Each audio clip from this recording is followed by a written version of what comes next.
The Rangers, they're back in action at the Garden as they welcome up Lexi Ovechkin and the Capitals, Alex Ovechkin, excuse me, and the Capitals. The Blue Shirts are going for their third straight victory.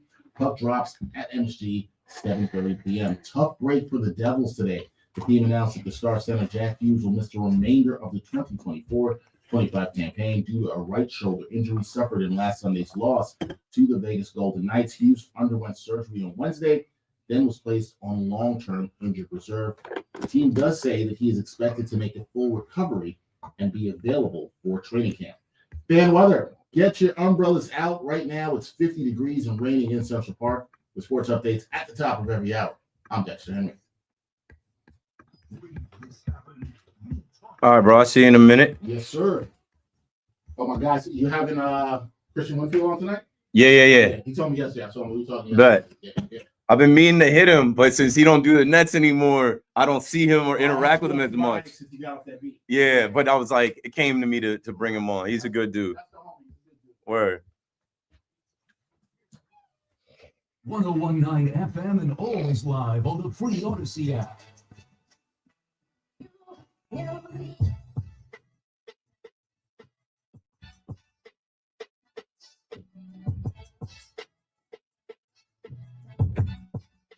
Let's get it, man.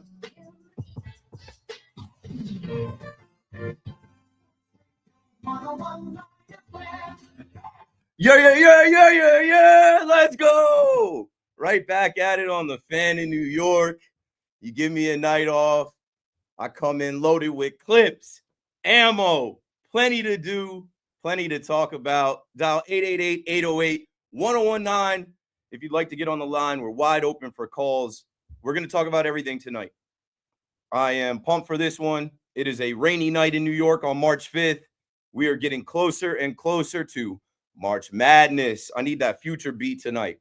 We're getting closer and closer to opening day. We're getting closer and closer to the playoffs. And we're getting closer and closer to people realizing that it is 2025. As I put my notes together today, there was a reoccurring thought, and it just lined up with all of our teams and a lot of the things I've heard on the station over the last couple of days and weeks.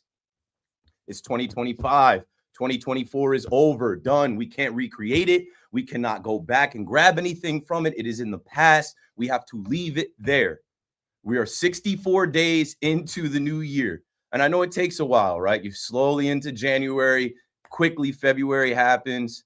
It's March. And daylight savings time is coming. I'll have a special show on Sunday. Daylight savings time is coming. And that will help us spring forward. That'll help us launch forward into the future that we are in 2025. You know, I had things going at the end of 2024, networking stuff, business, emails, calls, things that didn't quite materialize. And now, quarter one, things are starting to pop up. Things from the end of last year are starting to materialize, starting to come through. I'm like, okay, I see what's happening here. Now we're into the new calendar. We're into the new year. It's time to move forward. And the biggest news of today in New York is, oh my God, Jose Iglesias, done. You knew he was done if you just looked at David Stearns and the Mets roster and camp, and even Nick Madrigal being signed, took the jersey right off Jose Iglesias' back. Happy birthday, Nick Madrigal. Of course, Jose Iglesias signs on his birthday. And yeah, we have to move forward. It is hard. It's so hard to say goodbye to yesterday. I get it. You guys want to play that Candelita song all night? We can. You guys want to reminisce over the good times? We can. But ultimately, he is an aging player. Ultimately, he blocks younger players. Ultimately, they weren't going to give him the deal that he wanted, and he settled. He settled for a minor league deal with the Padres. I bet you the Mets marketing team has circled that game when he returns with San Diego. I bet you the Mets digital team is making that video right now and saving that in a folder, that big-ass screen in Queens. Oh, we're going to have a jam when Candelita comes back to Flushing. 888-808-1019, but it's over. That's it. And like, it doesn't matter that he hit 337 last year. There are analytics and numbers that say they don't think he can do it again this year. And for all the talk about the Yankees signing him, give me a break. For real, stop. I don't know how many times I got to tell you, the Yankees don't want to be the Mets. It's the other way around. The Yankees do not want to do anything Metsy. They don't want to do anything that the Mets do. It is the Mets that will take a Yankee fresh out of the pinstripes months after and be like, come on down. The Yankees will wait a little bit. Dom Smith, it's been a couple years. You played elsewhere. Come on down, Brody. We'll get to Dom Smith at some point later on tonight. 888-808-1019. You understand what I'm saying? You picking up what I'm putting down? There's no way the Yankees were going to bring in Jose Iglesias. He might as well wear a Mr. Met costume. You know what I'm saying? There's no way that the Yankees were going to entertain Jose Iglesias. And good. It's done now. He's out of New York. It was one hell of a year. You knew at Amazing Day when they had his jersey and the cleats and the sign, on display, like, oh, wow, that's done. They're acting like that was something 10 years ago. No, it's over. So, sure, we'll talk about Candelita, Jose Iglesias. I understand some of you are upset. I understand some of you are over it and don't care. And you know what I'll say, too, is like, you don't need all the gimmicks this year. You have Juan Soto, right? You have Juan Soto. He's automatic, systematic. Like, this guy is the same. He's unflappable. You know what you're going to get from him. Like, you don't need all the gimmicks. You have a top player in baseball that's going to post probably every series, if not every day. And now we talk about the Yankees moving forward. Juan Soto is a Met. Juan Soto is no longer a Yankee. I don't care about anybody saying that he misses the Yankees. What are we talking about with this stuff, man? That's where we're at right now. We got to talk about where he misses being a Yankee. Where's the audio? Somebody play the audio on WFAN of Juan Soto saying that he misses being a Yankee. He seems to be having a good time yucking it up in the dugout over there. Good, Yankee fans, get over it. We have to get over it. It was 1 year. And in another year and 2 years and 3 years, you'll move on. But the thing that's hanging over the New York Yankees is if they don't get back to the World Series this year, start there. Not just get there and win it, but just get back to the World Series this year.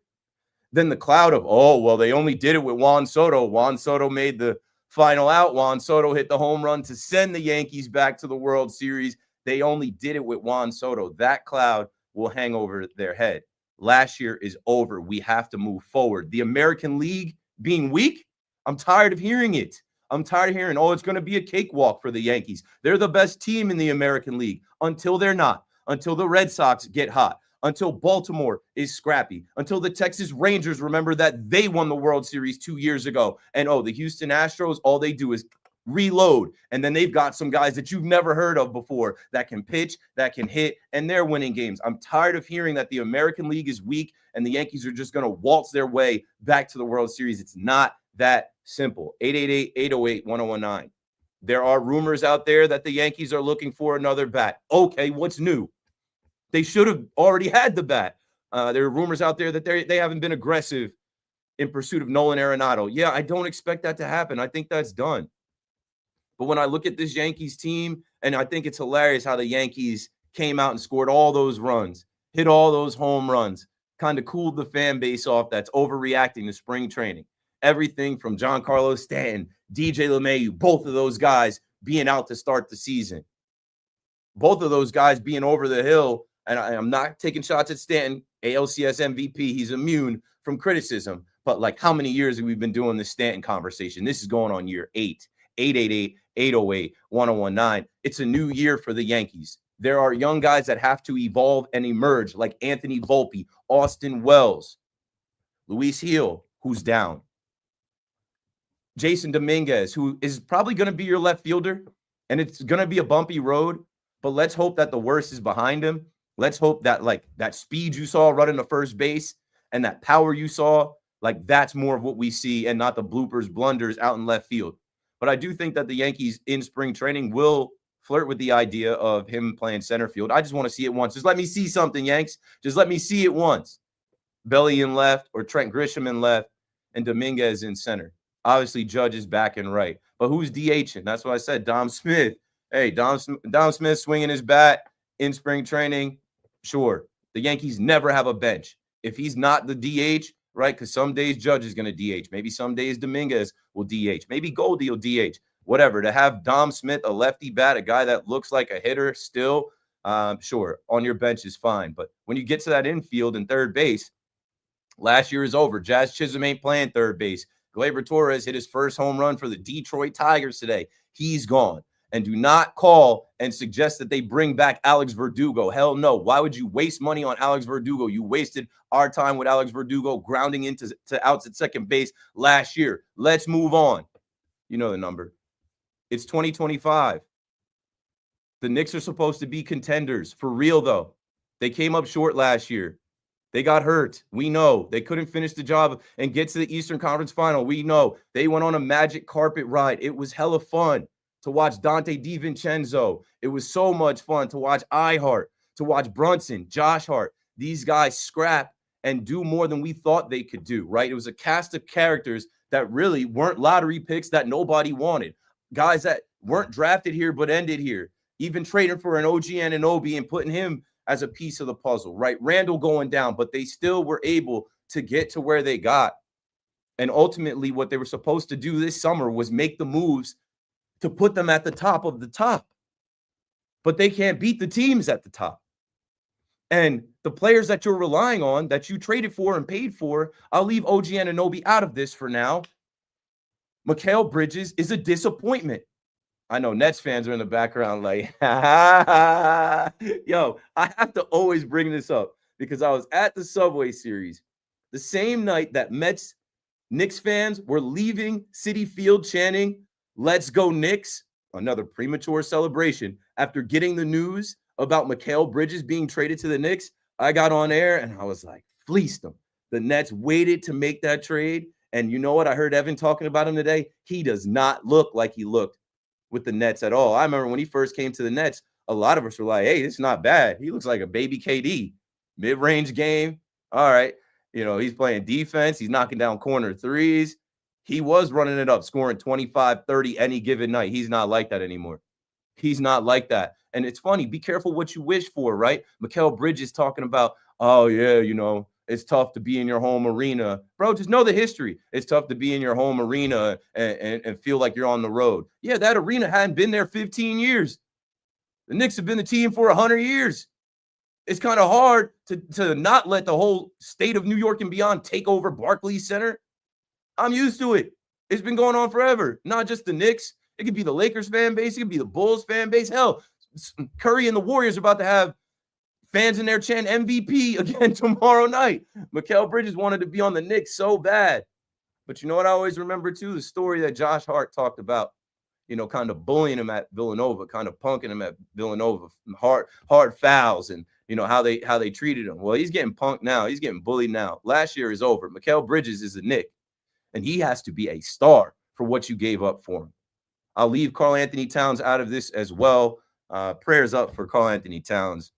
And, you know, if you've heard about the personal reasons and the stuff, I won't speak on it too much. It's really not my business, but I just hope that everything turns out okay and that he is okay. This guy has gone through a lot in his life. I just hope he has the strength to come back and compete for the Knicks, because this version of the Knicks, they're not the same without him. This is a guy that was an all-star starter. This is a guy that people were calling MVP at some points early on in the year. Like, if they are going to even contend, if they are going to even fight in these playoffs coming up, they need him healthy, locked in, ready to go. They need Mikal Bridges to wake up and get a chip on his shoulder and realize, hey, you got what you wanted, buddy.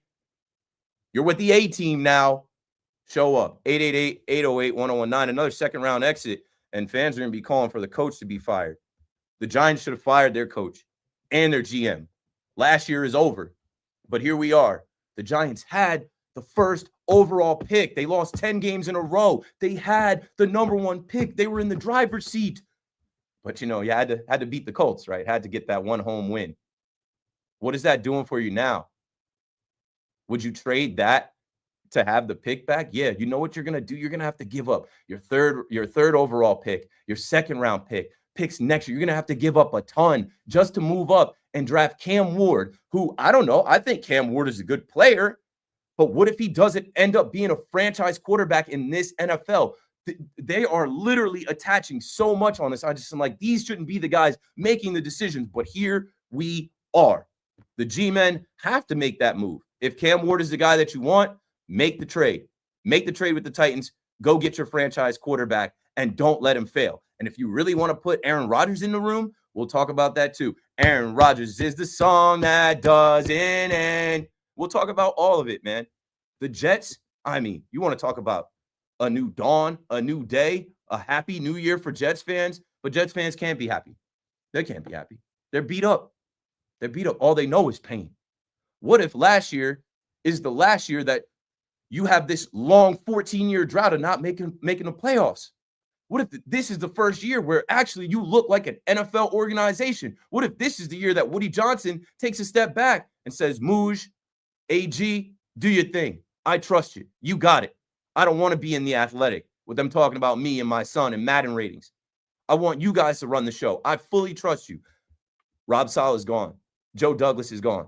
Aaron Rodgers is gone. Devontae Adams is gone. Some other guys are going to be gone as they make moves, cut players, and clear up cap space. The NFL New Year is upon us. Happy New Year, everybody. Guys are getting cut. Guys are getting paid. Guys are taking pay cuts. Guys are retiring. We are in it. So let's fast forward to 2025. I've got you for 5 hours tonight. We're going to talk sports. Eric Bowling will join us at 8:15 to really lock in on Yankees camp. The Yankees are off tonight, and he will join us to talk about everything from George Lombard to Spencer Jones to Jason Dominguez and all that other good stuff around Marcus Stroman and Will Warren and the Yankees rotation and whatnot. And then my guy, KW, Chris Splash, Christian Winfield will join us to talk about your New York Knicks coming off that loss in the Garden with Steph Curry doing Steph things.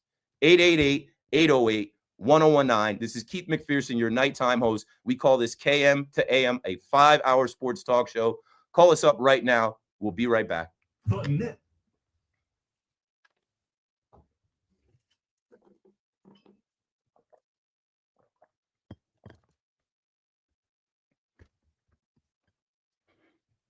Yo, what up, y'all? Had to, had to smoke that open real quick, Most of that is off the top, off the top, no pad, I see it and I call it like I see it, you feel me? I see it and I call it like I see it, you feel me? Let's see. My boys will be good, Red Sox. Boo. They will be, though. Always a good listen, Keith. Appreciate you, man. Appreciate you, man. Pam, what's up, Pam? Pam, I got you. I didn't forget when I order your shirt, I'll send you the tracking info. I got a KM to AM shirt waiting for you. Yorkie, where you been, bro? Yorkie, what's good, Brody? What's good, fam? Yo, checking in from the Twitch account. I'm not on Kai Cenat levels, but maybe one day. Nick on the YouTube. Another Nick at night. Nicholas on the YouTube on the check-in. Love the jersey, Keith. It's dope. This is the Yankees hockey jersey that they gave away this year. They got another one coming up, a navy blue one that looks more like the Rangers style. So I'm going to get me one of those too. I watched the journaling video that you dropped yesterday. Straight up motivation. Would love more of those type of videos. Bro, thank you. Everything can't be sports rants. Everything can't be sports related. I am extremely blessed to be who I am and where I am. And I did not forget where I came from. And that idea came about two ways. I get a lot of messages like, yo, when you were out of college, or yo, you were working in the city, or you were driving Lyft, Uber, like, what were you thinking? What were you doing? Like, how did you not give up? What did you do to get by? How did you make it to the radio and the TV and having followers and stuff? And I'm like, some of it I can remember, but it's hard to recall. And when I moved, I found a shoebox of all these old notebooks, and I was like, this is content right here. I'm like, I'm going to just open up these notebooks from 7-8 years ago and read what I wrote. And that's going to trigger thoughts about where I was when I was 27, 28. And I appreciate you for watching and saying that. Check out my YouTube channel. It's the newest video on McPherson Brand YouTube channel. I'll drop the link in here. If you're young and you're hustling and you're just on your way up and, it doesn't feel good, you're discouraged and, you're not really feeling where you're at, just know that it's a long road, and you got to win every day. You got to stack wins every day. Every day is not going to feel like a win. Every day is not going to feel good. And you just got to push through. So what I was talking about in this one, you know, I talked about a bunch of things. I talked about the apartment I lived in. I hated it there. I talked about the job I was working at MTV. I knew I was going to leave. I talked about my first Lyft Uber rides, how scary it was and how I wasn't good at it.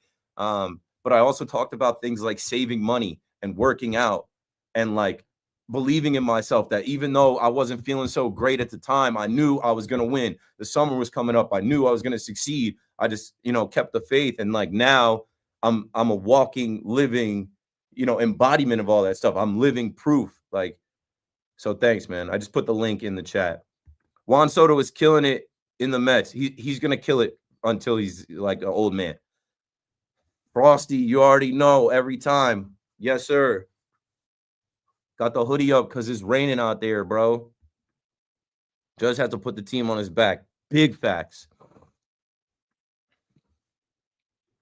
Boom, wife again. At my new job, I've got too many Braves and Yankees fans. I guess you're a Mets fan.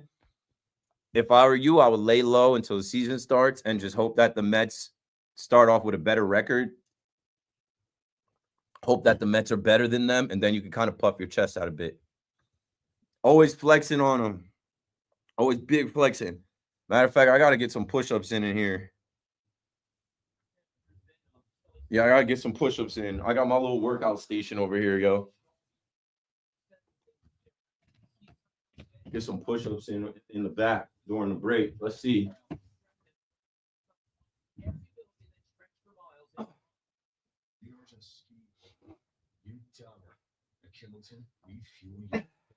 Be the beast. Ski of Pride Kids. It's been over 7 years since Pastor Billy Richards was treated successfully for prostate cancer by Pearl Mother Cancer Center, the world's #1 scientific program. Woo! All right. Just a quick 35. I usually go to like 40, 50. But if I do too many push-ups and then we come back from break, I'll be out of breath on air. And they'll be like, why are you out of breath? Like, so I'm doing push-ups. I'm trying to be jacked this summer. Like, I'm trying to be shirt off shorty. Not even this summer. I'm going to spring training in a few days. I'm trying to be jacked down there. You feel me? I'm trying to be at the pool down there.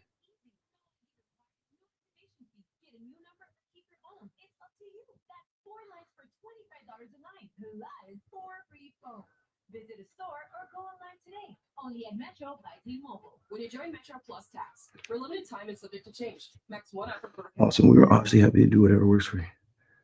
Let's do 4. We can. Okay, we're coming back. I don't really care to watch that Rangers Caps game. I guess I'll put it on, yo. I guess I'll put it on right now. They got the pregame.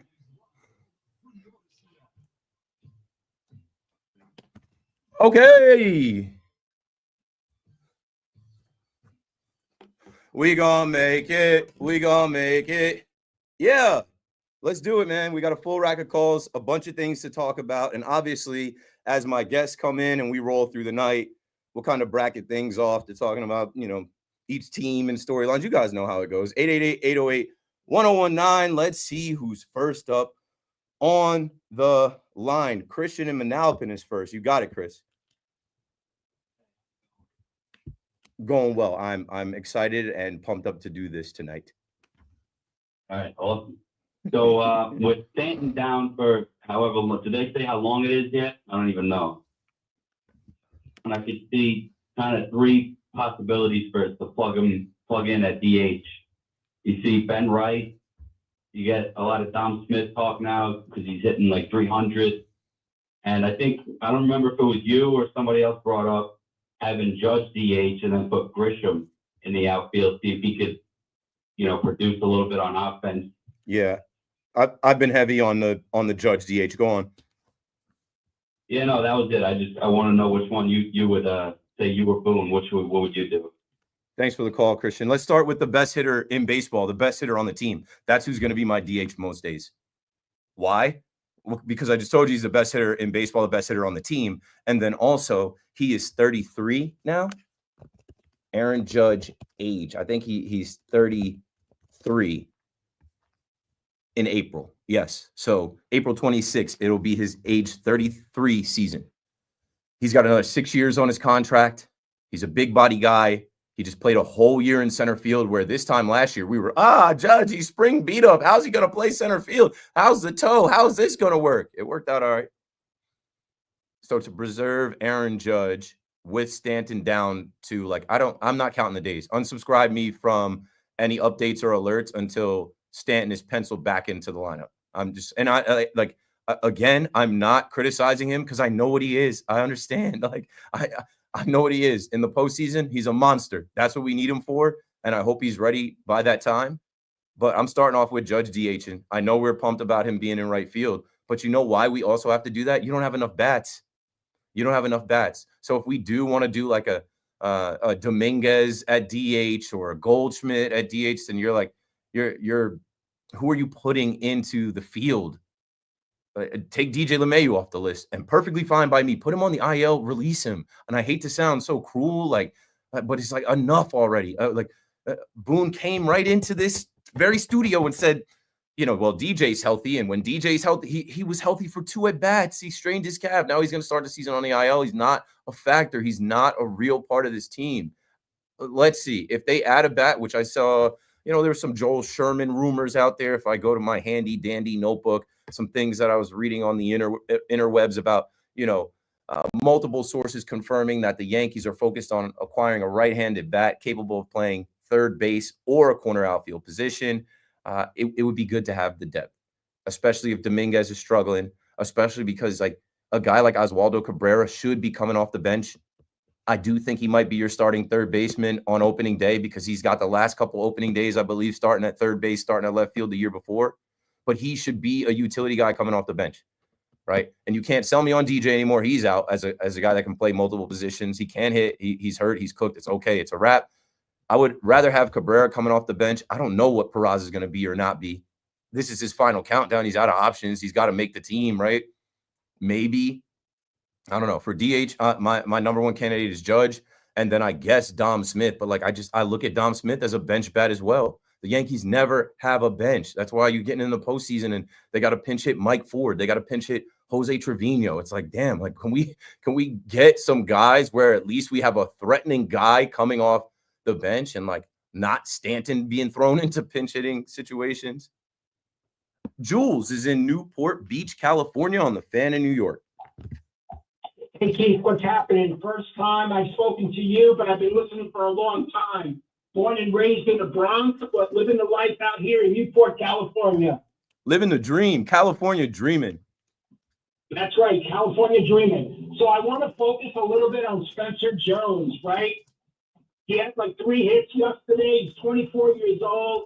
He was included in a bunch of trade packages. Teams are talking, inquiring about him, but the Yankees never pulled the trigger. What's the plan with Spencer Jones, man? Give me the lowdown. Yeah, he's got to go to Somerset with the Patriots. I hope to see him there. He's got to develop. Maybe he's with, I don't know. He's just not ready. I like what we're seeing. He changed his stance. He's hitting the ball well. I know he had a great game yesterday, and everybody's raving about Spencer Jones, the left-handed Judge, baby Judge. He's not going to break camp with the big club. He's gonna have to go and prove it and dominate at AAA. He was in AA. I don't know. I just think he's not ready yet. But you know what I will say in his defense?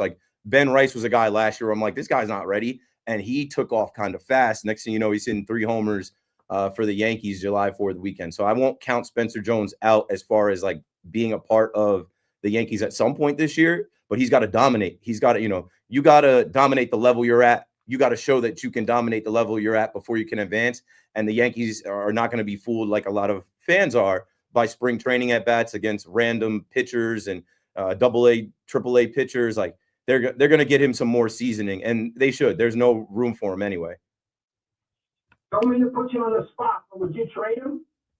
No, I feel like they've passed on trading him for so long. Same thing with Dominguez. Like, why trade him now? At this point, like you need that guy to come up, and you need him to learn from Judge. I see a future where Dominguez is the center fielder and he's the left fielder.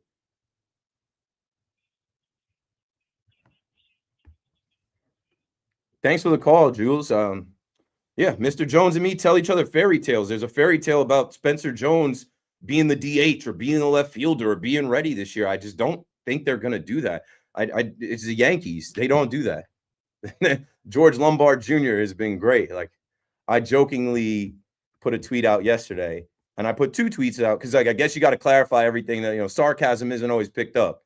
But Chris Kirshner put out a tweet about, you know, and now we love to report the miles per hour, the bat speed. We love to, George Lombard Jr., and not making fun of Chris Kirshner. I'm talking about just baseball fans in general. Like, what? He smoked that ball. Like, he hit a ball 106.4 miles an hour off of Zach Wheeler, and everybody's like, he's ready. Zach Wheeler is an ace. He's one of the best pitchers in the game. George Lombard Jr., George of the Jungle, send him. No, not yet. Not yet. But I quote tweeted it, and 29,000 people saw the tweet. I just put 3B. Like, as if George Lombard Jr. is going to solve the Yankees' problem with their hole at third base and be the starting third baseman a year after he was in high school. Like, I was in Seattle for that draft when he got drafted in 2023. Like, this guy still has girls that are juniors and seniors in high school texting him like, George, I saw your home runs. Lawrence is in Oklahoma City on the Fan. What's up, Lawrence? Hey, man. Sorry I had you on speaker. I took it off. I hope you're doing good, and thanks for having me on. I have an interesting question for you. Who do you think fan base should be more excited and like hopeful for next year between the Giants and the Jets? Because I've been thinking about it, and I'm on the fence for both teams. There's arguments both ways. It should be the Jets, but it will be the Giants. And what I mean is these Jets fans are fool me, can't fool me again. You guys are going to walk into a buzzsaw. You don't know what it's like to go through this misery. Meanwhile, the Giants fans, hey, if they get Cam Ward, these Giants fans are thinking that they're competing with the Eagles, the Cowboys, the Commanders. These Giants fans are going to be all aboard. Even if they get Aaron Rodgers, they're going to be all aboard the big blue train and say, we got Malik Neighbors, we got Tyrone Tracy. And, I mean, if Joe Shane can have back-to-back good drafts, the Giants fans will perk up. Despite what we all just saw these last couple of years, the Giants fans will be right back in that building. They'll be right back to supporting the team. They've had more glory days. They've had more success. And I think just actually landing the quarterback of the future, if they are able to trade that first-round pick, and that's why I said the first-round pick that they had, like, it's crazy that they won a game and lost that, and they're willing to give up whatever to get it. But if they give up whatever to get it and they draft Cam Ward and he comes out slinging the ball around like he did at Miami, and him and Malik Neighbors have a rapport, no one's going to care what they gave up. It'll be the Giants. I feel like as a Giants fan, I will be very excited if we end up with Cam Ward. But I'm more concerned about the secondary. Like, after the quarterback, is how do you address retooling the whole secondary? Because there wasn't one good corner or safety on that team last year.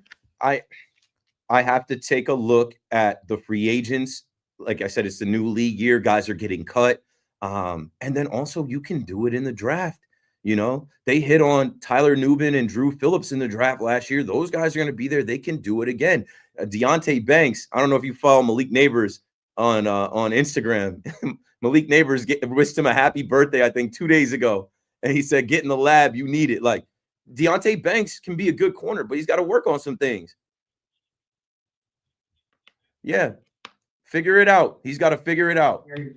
Second year, you take big steps. And third year, you're an official pro, and you should be ready for everything it takes to play at that level. And did you not get a feeling the Jets might go for a quarterback here?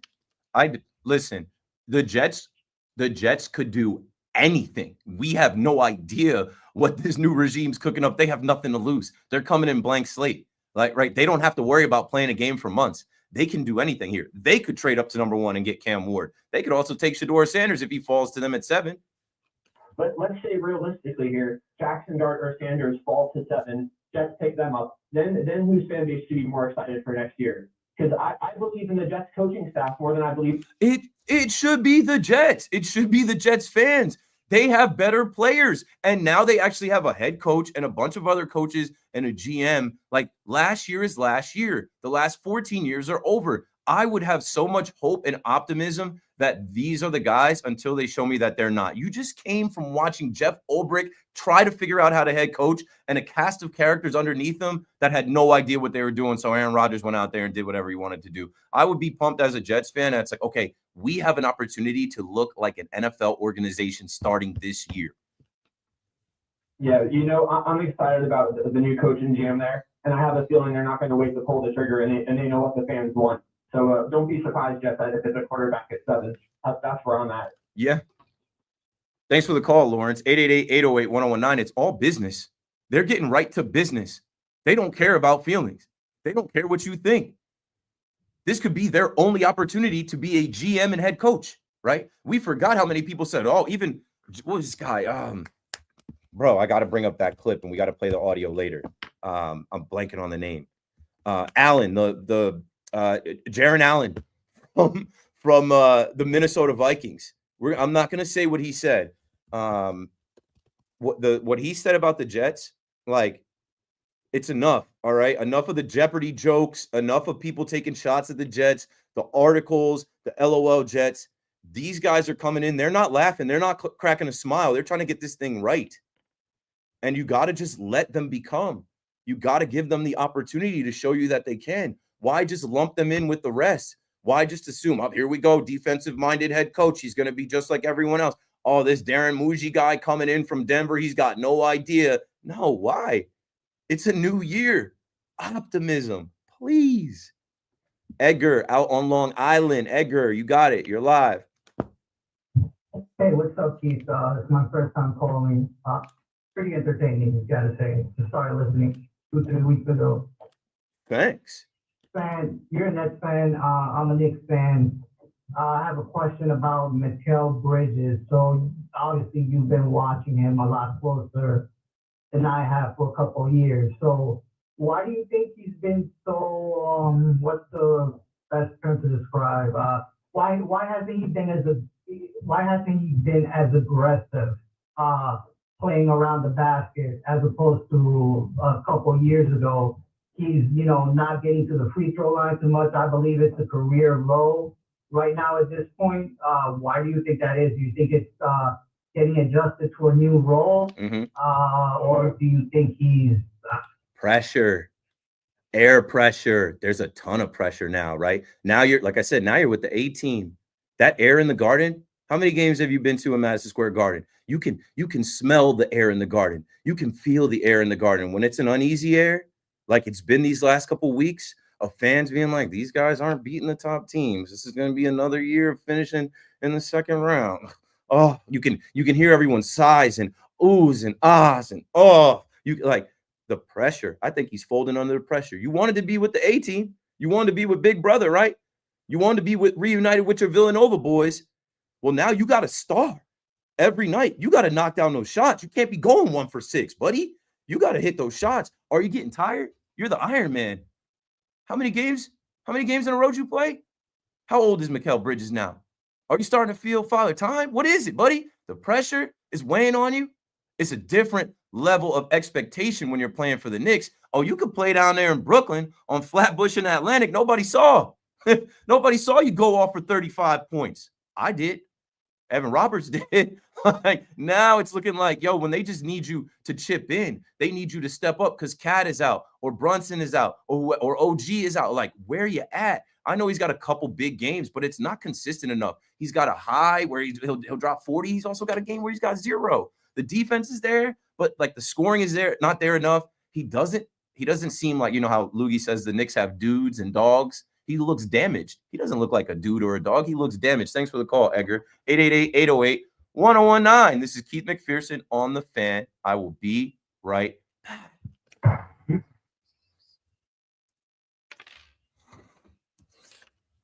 Yo, we got to get the cut. Okay. Jaron Allen.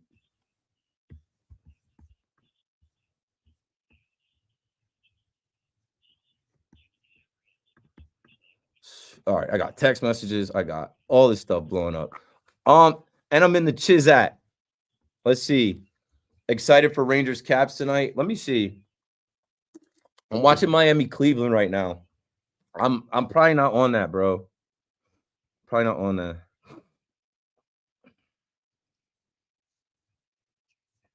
Probably not on that, bro.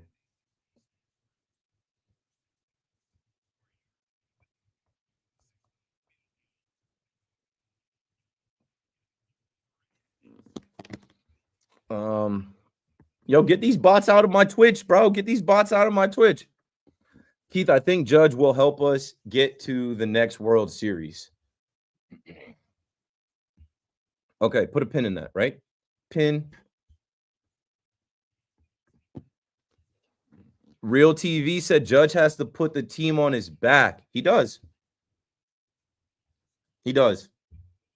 Come on, Cap, right? I don't care about the subliminal shots at Juan Soto. I don't care about you dropping a pop-up. I don't care about last year. I have my fingers crossed. I'll say a prayer for Judge.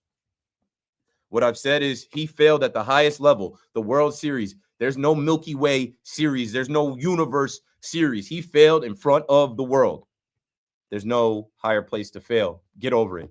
He just had his firstborn child. His daughter exists. And not to talk about his personal life, but we know he's adopted. This is your first like blood relative, right? Your family. This is your actual blood. Like life changes. I'm a father. I know what that's like to like make a person. Judge now has a child. Life changes. The world is different. Things that you used to look at don't look the same. Things that used to be heavy aren't heavy anymore. Your perspective on life is different. So I'm trying to dodge this like streak of light. What I'm saying here is like Judge has to be MVP plus, and the plus has got to be the MVP of the American League again, and then turn it up in the postseason and lead the New York Yankees. He doesn't need to just get us to a World Series. He has to be dominant. Can he be? He can't have a slow start like he did last year. He can't have a slow April. Spencer Jones is definitely hold on to. I'd love to see him and Judge in the same. I see him in left field, Dominguez in center field, Judge in right. It worked for Soto at 19. What do you mean worked that? What worked for it worked at Spencer Jones? Definitely. Oh, you're talking about because George Lombard? Yeah. George Lombard Jr. You know, Spencer Jones said he was feeling dangerous. He's feeling dangerous and good. Keep hitting though. Go do it. Go do it. Go do it.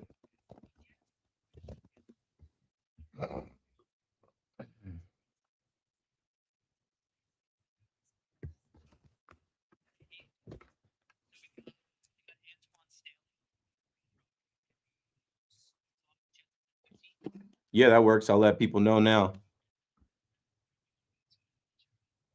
Yeah, let's come back with it just to laugh about that. And then I can go back and say what I wanted to say about like Mooj and AG taking this Jets job. Like you'll hear me say, and you can weigh in as a Jets fan as well, because they want, or you know, a Giants fans. I'll be excited if we get Cam Ward. Yeah, but like Cam Ward, it's like enough already.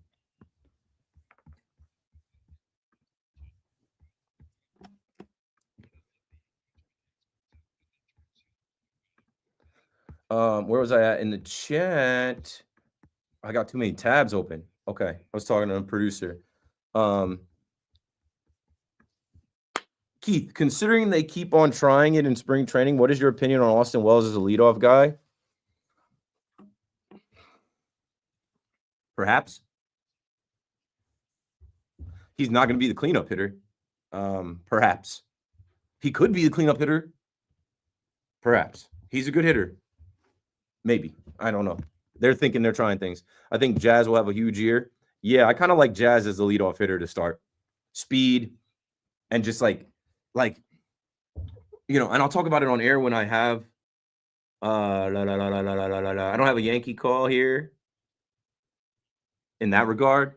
But like starting off the game with Jazz, whatever his walk-up song is gonna be, just his moxie, his energy, and his mojo, his swag. I think I'd like to start with Jazz as leadoff hitter. And if someone else is doing better and they want to move him, then so be it. But I think Jazz is ready for it. He's done it before. It's between him, Dominguez. I think that's a lot of pressure for Dominguez. Yeah, I kind of like the thought of Jazz being the leadoff hitter to start. Let's see. Sandy on Twitter said, looking for an extra bat now should have been it. Truth. There's nothing in this team to be excited about except maybe Fried, no third base, and they will sell us a DH that can't hit major league pitching. There's a lot to be excited about if most of these question marks go well. But yeah, all these moves to have all these holes.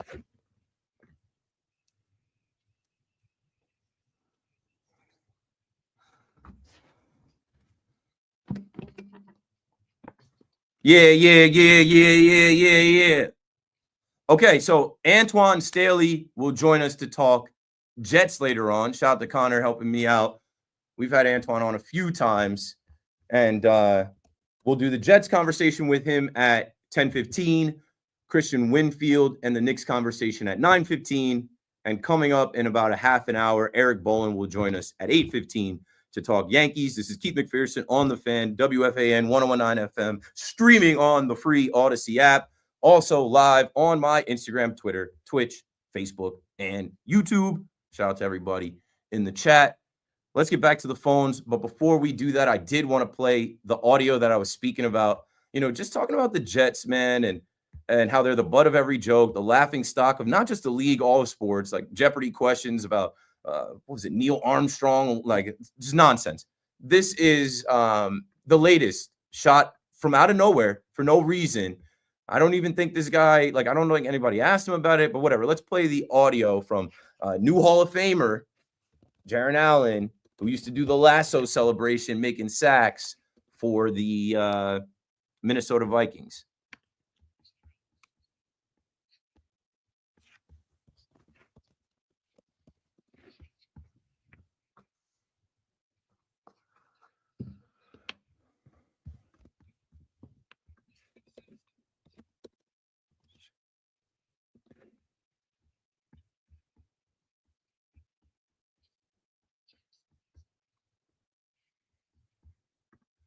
Week, Jared Allen, Jared, Jared Allen, number 69 for Skull. Like, that was just a cheap laugh. Like when you're a Jets fan and you see that, it's like, what did you think when you saw that, Connor?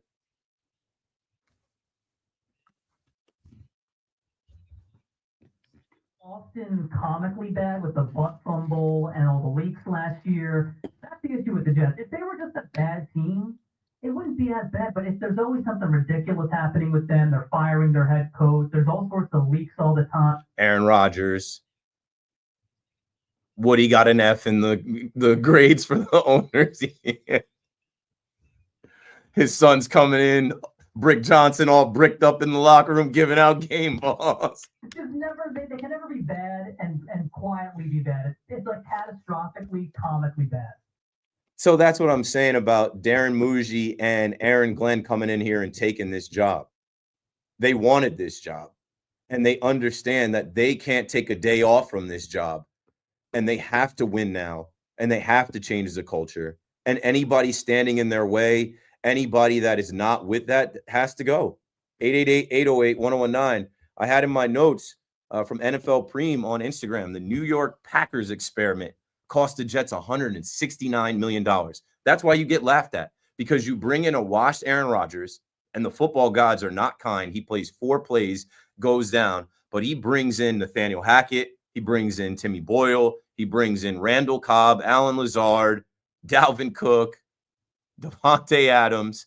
And now these guys, Darren Muji and Aaron Glenn, got to pick up the pieces. They got to figure some things out. So I'm sure you heard, right? They were trying to shop Devontae Adams. They were trying to trade him. Who the hell would trade for him when they know you're going to end up releasing him? Nope, we got nothing for you. So he gets released. And same thing, they told Alan Lazard, yeah, go find a trade partner. But, they have to figure some things out. and move on into the future. And if you're a Jets fan, I know it's tough. I know it is hard to do, but just trust them until they betray your trust. My guy Mario, Long Beach, on the Fan. What's going on? Thanks. You know, looking back at, I want to just do a little analogy on Bridges, right? Looking back at Bridges, I was looking at, I did a little homework on what he needs to do is be a little bit more aggressive offensively. He doesn't take shots when he should. I think he needs to do a little bit more of that. But he's shooting 48%, 48.8% from the field. Brooklyn was 43%. They changed his shot. Remember those videos earlier in the year, him tweaking his shot? I'm like, oh, he's thinking too much. No, I'm saying he's shooting 5% better than he was last year at this. Oh, is he? And he's shooting better than he was shooting. Well, last year with the Nets. Yeah, that's why we wanted him out of there. But 2 years ago with the Nets, like I said, this guy was, yeah. What I'm saying is there were videos of him tweaking his shot, like his form. And like, I'm like, if he's even thinking about it at this point in his career, he's thinking too much. He may be shooting better. The volume might be down, but it looks like every time I look at a box score, he's like 1 for 6. It's like, it's just not there. From 3. Can't be 48% if you shoot 1 for 6.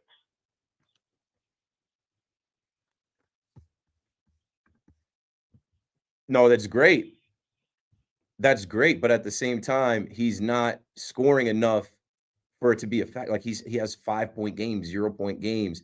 They got to bench him at the end of the game. He's a guy that was scoring over 20 points pretty consistently. I think, him being a role player with Phoenix and then not the Yankees, the Nets trying to make him a star, Brooklyn Bridges, make him the number 1 scoring option. And then now he's got to fit in with the Knicks. It's just, a lot of different roles very quickly. And it's a lot to adapt and change. As I said, it's a lot of pressure, man. How many times does he have to hear what the Knicks gave up for him? He didn't have any say in that. That's a good point. But his average is 17. It was only 19 with the Knicks. So it's not that bad,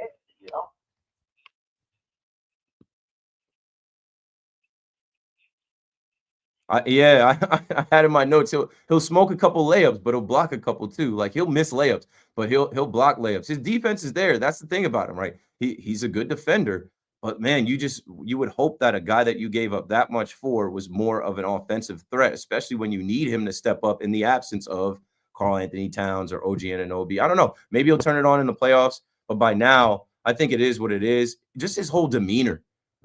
His demeanor looks off. I think it's a lot of pressure. I think it's weighing on him. And like I said, he didn't ask to be traded, but there was enough of the online back and forth with him and Josh Hart and, them guys kind of making fun of him and the memes. And then the trade goes down. And when you see the return that the Nets got, you see what, the Mavericks didn't get for Luka. Like people are going to always point to those draft picks and say, this is Mikal Bridges. Like he's not a superstar. He's not an all-star. And that's what you gave up to get him. And I justified it because I'm like, oh, well, they got the, 4 Villanova boys together. And then they had to give up Dante DiVincenzo because they needed a big with Mitchell Robinson out. It's like my take on the Knicks early in the season was that they are not going to get it done with a team that they consistently had to tweak and change year after year after year with trades, with free agency. And there's no core of drafted and developed players.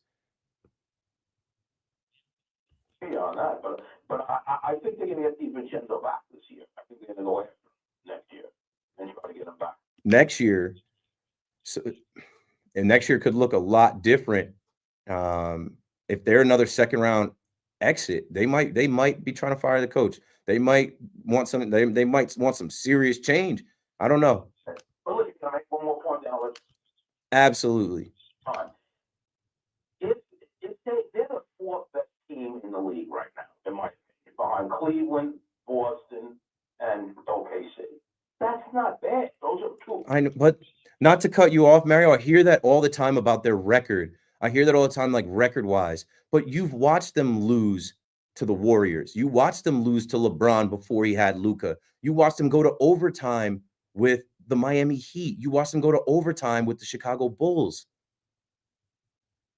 Like they don't look like their record says. What is Bill Boss says?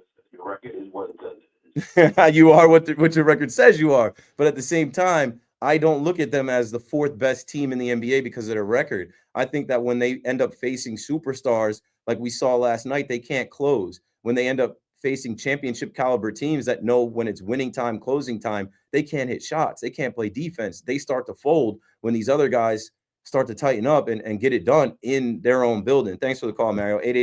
888-808-1009. Like, I don't know. I do not know the numbers on Mikal Bridges. I'm not comparing his shooting percentage from last year to this year. What I'm comparing is he does not look like the guy you traded for.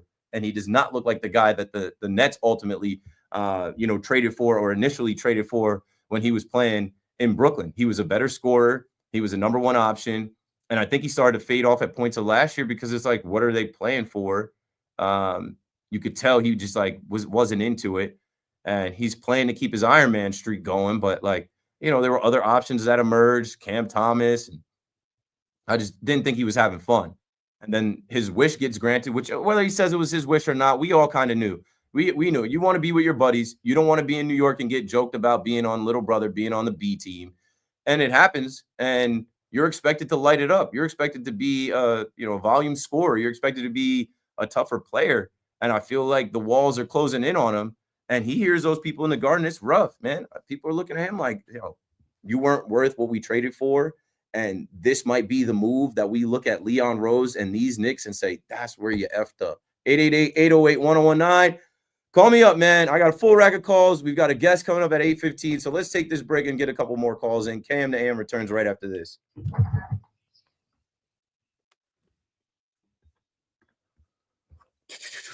All right, yo. I think Jazz has a huge year was the last thing in the chat. When you watched every game at the Fan Cave, is there a game you remember above the rest? I think Clayton Kershaw threw a perfect game. Or maybe he threw, maybe it wasn't Clayton Kershaw, it was somebody else from the Dodgers. Dodgers 2014 perfect game. Who was that? Clayton Kershaw. Yeah, it was Clayton Kershaw. No, he had a no-hitter. It was a no-hitter in 2014. I remember that. There was a 19-inning game, 2014 game, 19 innings. I believe it was the Angels, Red Sox. So let me search it as Red Sox, Angels, because they played out west. Yeah, Pujols walk-off homer downs the Red Sox in the 19th. Albert Pujols homered leading off the 19th inning, and the Los Angeles Angels outlasted the Boston Red Sox 5-4 on Saturday night, and the longest game in major leagues that year. So funny story about that. My boy Mike, his birthday was that night. We had bottle service at Hotel Chantel, which I don't even know if Hotel Chantel is open in the city anymore. It was a spot in the Lower East Side that we could never get into, but we found a connect. And the only way we were getting in is if we, put credit cards down and got bottle service. So we decided to do that for my boy Mike's birthday. And the tragedy of, the fan cave and the way that the baseball guys work, the baseball guys are extremely cruel. On that night, we were all dressed up, drinking. I used to DJ in the cave, so I'm cutting it up. I'm dropping beats. We're pre-gaming. We're getting ready to go to the club. And as this game goes from the 9th inning to the 10th inning, they played 2 games. And the whole crux of the fan cave is these 8 fans watch every single regular season games in the fan cave. So we couldn't leave until the last out. And by the time the last out happened, we missed our bottle service. The girls went and claimed our bottles at the club without us.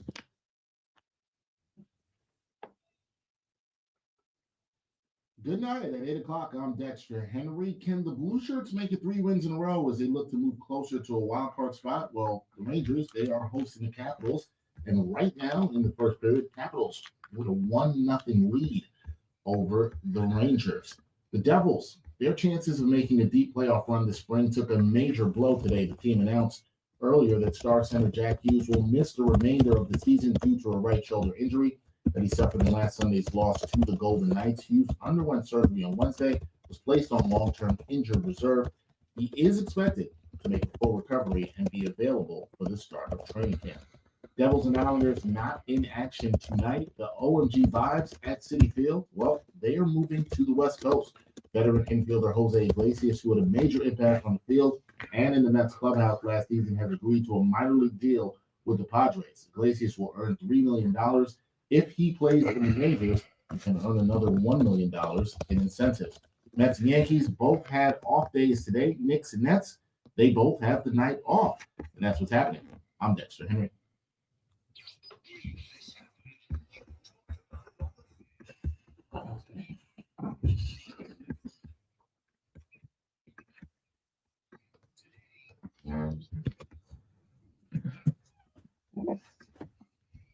All season, for a week.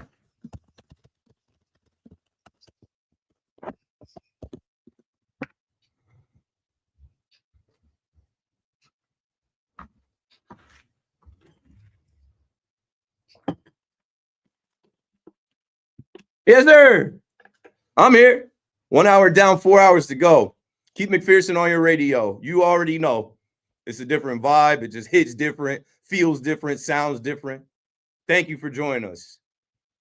888-808-1019. Full rack of calls. We've got guests coming up a quarter after the hour, the next 3 hours. We're talking sports. It is 2025. The future is now. We can't go back to last year. We only have this year. And we have to have some optimism about what's going to happen this year. And it can't just be optimism around St. John's, which is great. At least we have St. John's. I don't think the Knicks are winning anything. The Jets and Giants, who knows what's about to happen with the draft and their seasons. And, the Mets and Yankees should be top teams in Major League Baseball. But baseball, you can't predict baseball. That's baseball, Susan. All right, let me see if I can get a couple calls in before we do talk to Eric Bolin in about 10 minutes. Fred in Asbury Park on the Fan. Go for it, Fred.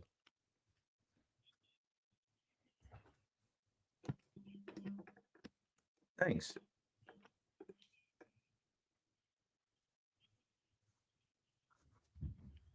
If I may.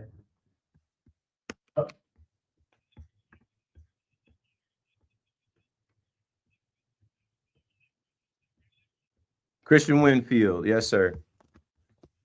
Does he know very well what goes on in the Knicks locker room? Do you know? I think he does. I connected with Christian Winfield when he was doing the Brooklyn Nets beat. So he's got a good feel for the Brooklyn Nets and for the Knicks. And he's just like a real New York basketball guy. Go on. But yeah, I can't wait to talk to him. I think he's got a good grasp of what's going on.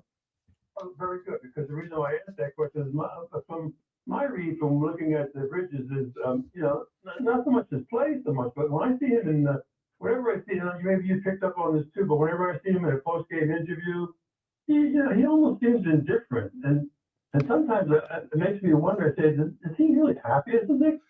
That's what I'm saying. His demeanor seems off. There's something there.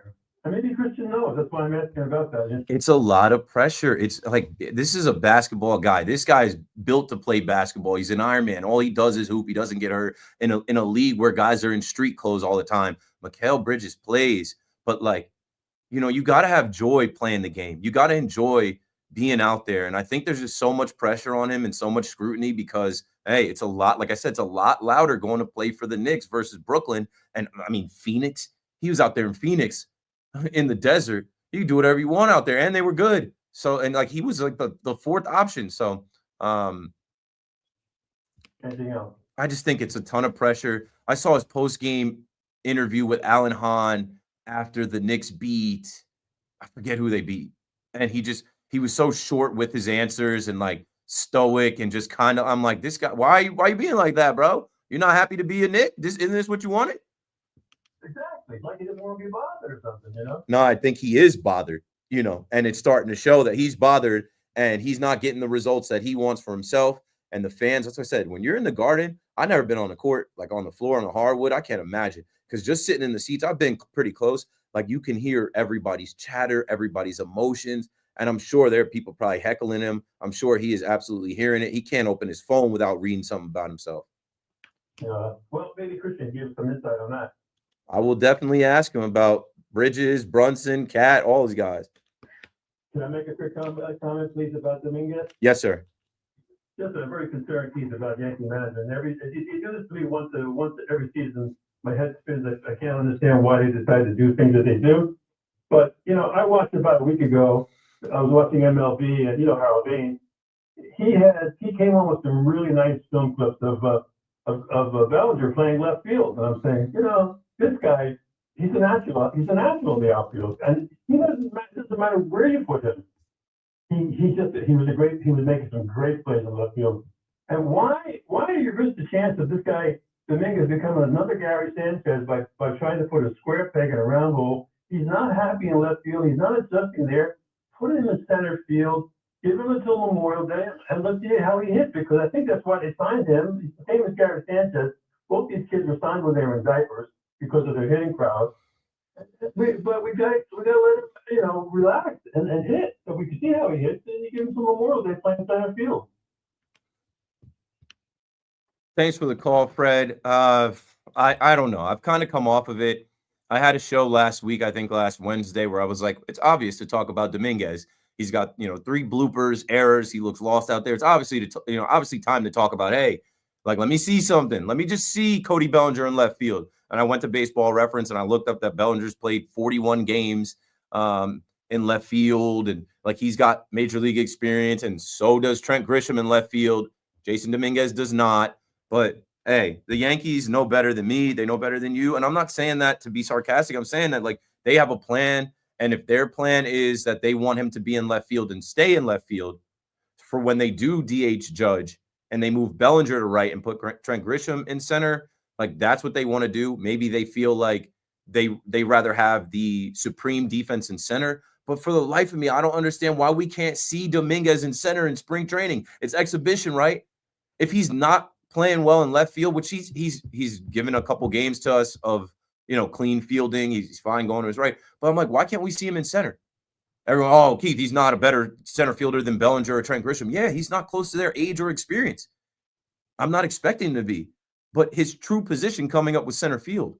Why can't we experiment in spring, putting him in center field, putting Bellinger or Trent Grisham in left? And then I said, hey, Trent Grisham, when he comes back from the hamstring, put him in left field. Why does he just get to go to center field? Who is Trent Grisham? I don't care about the $5-6 million.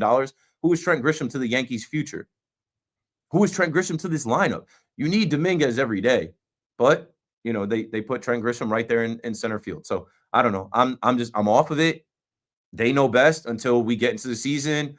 And like I said, Yankee Stadium is unforgiving. That left field is an ocean, and the fans are unkind. There are going to be fans that don't even know who he is. They're going to see 24 and be like, is that Verdugo? Josh is in the Bronx. Josh, you're on the fan. That's awesome, baby. Let me tell you. You are right. Madison Square Garden is a hotbed. It's the world's most famous arena. And this guy, he's a melting pot. I'm speaking of Bridges. If you can't get used to it, then they're going to kick in Deuce McBride or somebody else to put in your place. Step up, baby, because this is the limelight. This is where you are now. Thank you, Keith. Dickie V. Josh is, it's March. Josh naturally has the Dickie V voice. He's leaning into it. It's awesome, baby. I can't wait for the brackets. I can't wait for March Madness to start. I work nights, so those games come on during the day. I'm feet up. I'm chilling. I'm watching all the games. I'm letting my FanDuel app cool off. I haven't made any bets since the Super Bowl. I feel like I'm winning because I'm not losing, and I'll just lose all the money when the tournament starts. Connor's already got the Josh in the Bronx Dickie V drop. That's great. 888-808-109. I think we got to break it down here to go get our first guest of the night. If you're on hold, stay on hold and bear with us. Just got to bring in some people that know more than me, that can speak more about the teams and about what's going on. Joining us next will be Eric Bolin, Yankees beat writer from Newsday Sports. This is Keith McPherson on the Fan. We will be right back. All right, listen up. It's Taxi.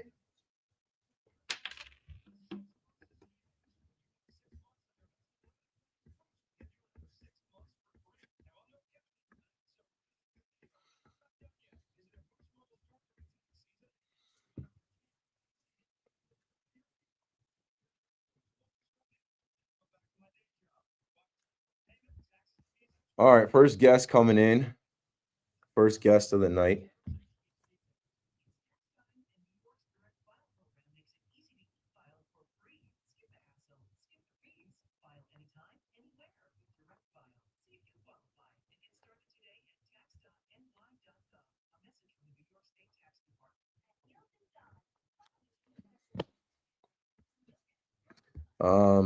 Yeah, so I will be in Tampa for spring training, not next week, the week after. So I will not have my shows.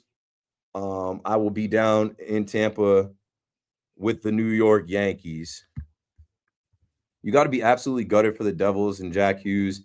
Even as a Rangers fan, you absolutely hate to see the star go down like that. Yeah, I'm sick about it, bro. I don't want to talk about it, honestly.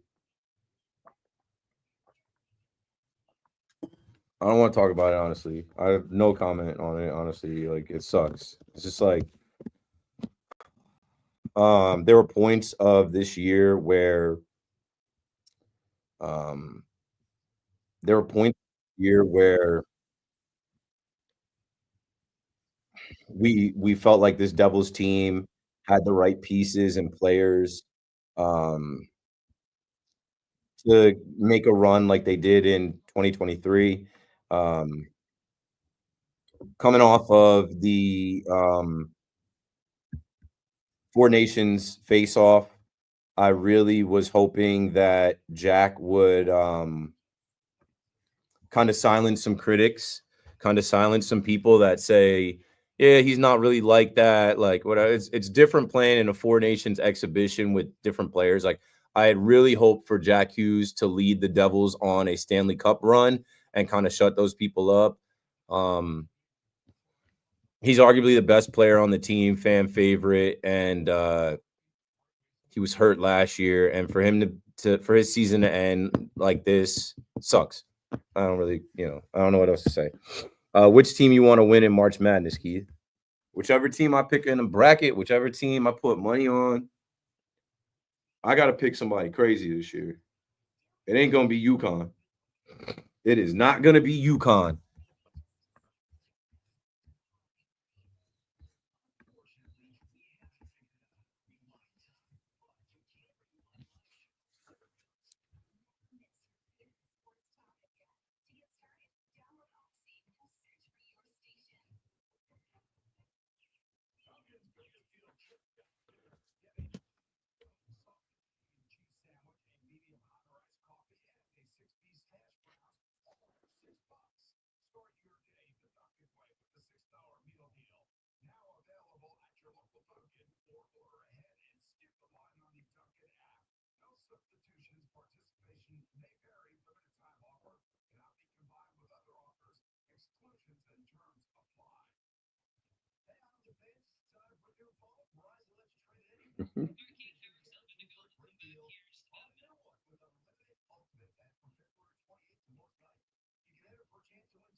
Yo, I just saw a video of Drake. I guess he's somewhere in Australia. He rented out a whole club just to gamble on the big screen and listen to Sabrina Carpenter. All right. I might. Tiki's going, but Tiki is rich. I'm not rich. All right, let's get into it with Eric Bowen coming up right here.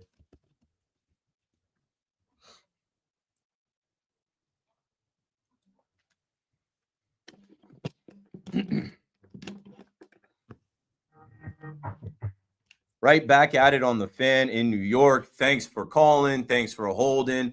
And thanks for joining us right now. Eric Bolin, who covers your New York Yankees for Newsday Sports, is on the line. What's up, Eric? We're good. We're hanging out. We're talking the talk and, bringing you in as expertise on our New York Yankees. It's a night off down there. You could be doing anything else, so I thank you for joining us.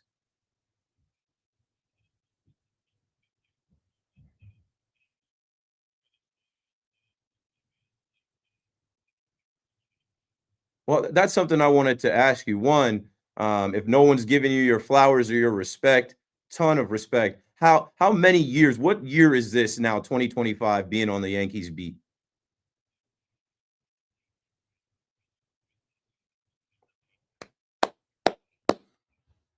Well, good first year. There are kids that are listening to the show under 17. So again, props to you, giving you your flowers and thank you for your work. Let's talk about the team. My whole thing tonight is that last year is over, and coming off the World Series last year and losing the World Series, of course, the bar is the Yankees must get back and win it. But I don't think it's going to just be a soft AL, as so many people say the American League is weak and the Yankees are the favorites. I don't think it's just going to be a straight shot. They're going to just win the whole American League. But I do think that they made the right moves. I do think that they did fill some holes, but they also have some holes. Who has stood out to you from the Yankees' new additions, whether it's with the pitching or hitting? What's one guy that you've seen that you're like, okay, yeah, this guy has a chance to be a fan favorite? I'll put spring training into context for people that put more stock into it than they should. None of it matters. It really doesn't. Who looks good, who looks bad. It really only matters for people trying to make the roster. Max Fried's going to make the roster and slot in after Garrett Cole in the rotation. So even if he gets torpedoed in his next, whatever, 3 or 4 starts before the start of the regular season, it really doesn't matter. And then he could go out and win a Cy Young. And you see examples like this all across the league. I've seen it time and time again with the Yankees. The guy has a terrible spring and then, has a remarkable, all-star caliber, season, and vice versa. We've seen guys light it up in the spring and it doesn't work out. The main thing about spring training is guys getting hurt. That's pure and simple. I talked to Rob Thompson briefly yesterday when the Yankees were over there. They played the Phillies, and he said, we all just hold our breath talking about managers this time of year. It does matter for guys certainly who are trying to make the roster, but for veteran guys, it doesn't matter. That said, the guy that has gotten rave reviews so far is the guy that I mentioned in that brief diatribe a second ago, Max Fried. Talked to catchers that have caught him so far. I remember talking to his manager, Brian Snitzer, a couple of weeks ago. Snitzer had him for all 8 years that he pitched for the Braves. He said the Yankees are going to love this guy. Yankee fans are going to love this guy. He's just a professional, has 5 or 6 different pitches, and all of them are really good. And I would say that Fried has, in his bullpen sessions, live batting practices, and then even in his first start a few days ago has shown that as well. We saw Devin Williams out the airbender pitch for the first time in Clearwater yesterday. He said that he feels that pitch is actually a little bit ahead for this time of year than it typically is. He certainly has been impressive.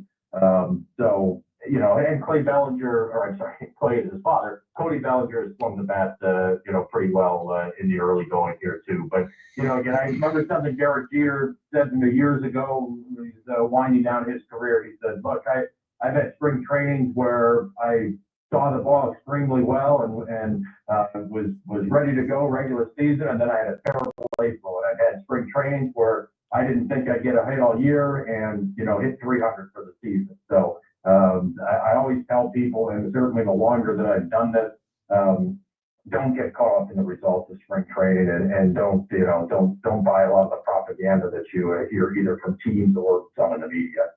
We're on the phone right now with Eric Bolin from Newsday Sports, who covers the Yankees. Eric, as you know, we have more coverage of spring training than ever now. Social media, Instagram, Twitter, all the games that you can watch. Even if the Yankees don't put it on Yes Network, like the Phillies broadcast will have it, or MLB Network will have it. And I think that's what plays into fans who are, just obsessed baseball fans and just hyper-focused on what's the team going to be like and who's performing well. And like Spencer Jones and George Lombard Jr., like like watching spring training and taking this small sample size and making proclamations off of it. That's happening everywhere. But you said something that I want to ask you about, right? With the injuries. And of course, we're excited for, spring training every year, but it also comes with guys doing baseball activities and coming up hurt. And the Yankees very early on here now have lost Giancarlo Stanton without him swinging a bat. DJ LeMahieu got 2 at bats. He has the calf injury. He's down. And I think the toughest one to deal with right now is Luis Gil, the news about his lat strain, coming off of winning Rookie of the Year, pitching more than he had ever pitched coming off of Tommy John. Now, a guy who was the talk of the beginning of pitchers and catchers reporting, Marcus Stroman, is slotted into the rotation. One, what do you think about Will Warren's opportunity and his chances that he's going to get? And 2, do you think that they actually are able to move Marcus Stroman, or do you think the Yankees are going to have to ride this out with Stroman on the team? Well, I think certainly there's a few different layers to what you just asked there. I'll answer the last part of the question first. They've tried to move Marcus Stroman pretty much, all winter long, especially after they got Max Fried, but they're not going to be in a hurry to move him now because with Gil down really indefinitely, he's not going to throw for the next 6 weeks. If you want to look for a template on this injury, Clark Schmidt suffered a lat strain last year. I think it was during his May 26th start in San Diego. The next time he took a big league mound was September 7th. So he was out just over 3 months. He was no throw for 4 weeks. When Boone was talking to us the other day about it, he said that Gil is no throw for 6 weeks, which suggests to me that maybe this one's a little bit more severe than the one that Clark Schmidt suffered. But you never know. Everybody rehabs injuries differently. So, maybe he will be right in line with what Schmidt was. But the reality is it still was 3+ months. The Yankees are very lucky that they have a guy like Marcus Stroman with his pedigree, with his career numbers, that they can just slot into that number 5 spot. Because I can tell you most teams would not have that kind of depth if one of their frontline starters went down to put a guy in that's got a career 87 and 85 record, forget the wins and losses, but 3.72 ERA has been really durable during his career. He's going to be that 5th starter, and the Yankees are probably fortunate that they were not successful trading him away. Could he still get traded? Of course. I've seen a lot of strange things in my time covering the Yankees, so you never say never on anything, but I would say that Marcus Stroman's going to be staying put because they don't know when Luis Gil is going to be back. And the depth after Marcus Stroman when it comes to starters with the Yankees, both in camp and the organization, it really isn't great. And Will Warren is going to get an opportunity. He has thrown the ball extremely well, and I don't usually rely on what the Yankees tell us on stuff like that. I always want to sample the opposing team scouts that are in town, because they will usually give you a more realistic view of what's going on, because the Yankees are going to talk up everybody for the most part. But scouts that I've talked to say Warren looks like a different pitcher than he did last year. So it seems like he's made some improvements that just, learned from his little bit of experience that he got last year. And then the depth really kind of drops off even after Warren. But, here's the reality of a given Major League Baseball season. Teams go into any season, and I wrote about this for Newsday tomorrow, so I'll just, kind of plug off my own story that I wrote. They usually plan on needing 10 to 12 pitchers to start games during the course of the season because of injuries or lack of performance, but it's usually injuries. The Yankees were kind of remarkably healthy last year.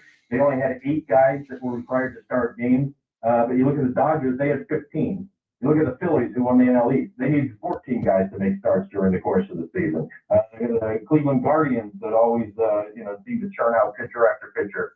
They needed 12 to get through that season. I could go on and on with that. So, the Yankees are going to need more than just, whatever starting 5 they leave camp with. That's just the reality of a big league baseball season.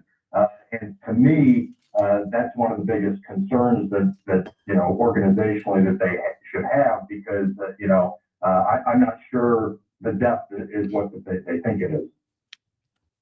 We talked about Will Warren, and he's a young guy that's turning heads, and now everybody is super hyped up on George Lombard Jr. as well as Spencer Jones with the game that he had yesterday. Again, it's spring training. These games don't matter. It's glorified practice. It's exhibition. But tell us what you've seen from George Lombard and what you've seen from Spencer Jones and what you expect for them in 2025. Well, you're not going to see George Lundbar Jr. in the big leagues this year, so that brake should be pumped, right away. He's going to start likely, long A, not rookie ball, but he'll be in, high A probably to start the season. And then, you hope that, maybe he's knocking on the door of AAA by season's end if he does really well in single A, gets a promotion to double A, you go from there. But he's only 19 years old, second big league camp, but this is the first big league camp that he's really gotten significant playing time. But, everybody likes him, and there seems to be a lot to like. I'll tell you this, before every trade deadline, I always canvass about 10 or 12 scouts from other teams that are assigned the Yankees organization. And I've done this for years because, again, teams are always going to overvalue their prospects and overhype their prospects. I don't care about the Baseball America ranking. The teams are going to say what they're going to say about their prospects. But I always ask these opposing team scouts, from the Yankee system, from low A ball all the way up to AAA, give me a list of 5 guys that you absolutely right now would take from the Yankee system. And when I did that last year, 2 names were mentioned by all 10 scouts that I talked to. George Lundbar Jr. and Spencer Jones. And I would say that, hasn't really changed. Now, Spencer, didn't have a bad year last year, but organizationally there was some slight disappointment because the strikeout numbers were just so immense. It was 200 strikeouts, I want to say, and 400 and some at bat. But, he's still a young kid too. And his size certainly doesn't help him. I remember Randy Johnson, when he retired, said it's not a tall man's game. And there's a reason why you see so few guys that are big guys like Spencer Jones that actually make it. A lot of moving parts in the swing that can go wrong. And he's just sort of a work in progress. But, yesterday, all of the aspects of that swing were certainly working for him. But he'll start the season in Double A again, and then you see what the progression is from there. We've seen guys have meteoric rises through the Yankees organization and not spend as much time in, let's say, AAA as you might think. Jason Dominguez comes to mind from just a couple of years ago. In that regard, he played 9 or 10 games in AAA after he got promoted there, and then all of a sudden he was a September 1st call-up. So, I'm not sure that Spencer Jones is on that kind of trajectory, but you can't say that in early March either. Couple more questions for you. The left side of the Yankees defense, if you had to pencil in starters today at third base and left field, who would they be and why? I think it was certainly with DJ LeMahieu going down, it's Osvaldo Cabrera's position to lose, and they certainly, they like how he's turned himself into a super utility player. People need to remember he came up as a natural shortstop, and the Yankees started moving him around, and he is a joy in the clubhouse. Who is his teammates always has a smile on his face, one of the most popular guys in that clubhouse. So he's got a lot of backing there. He just needs to show that he can hit the big leagues. And for when he's had his opportunities, and they've been sporadic, but the last 3 seasons when he's had chances, he's fielded whatever position he's been put in relatively well.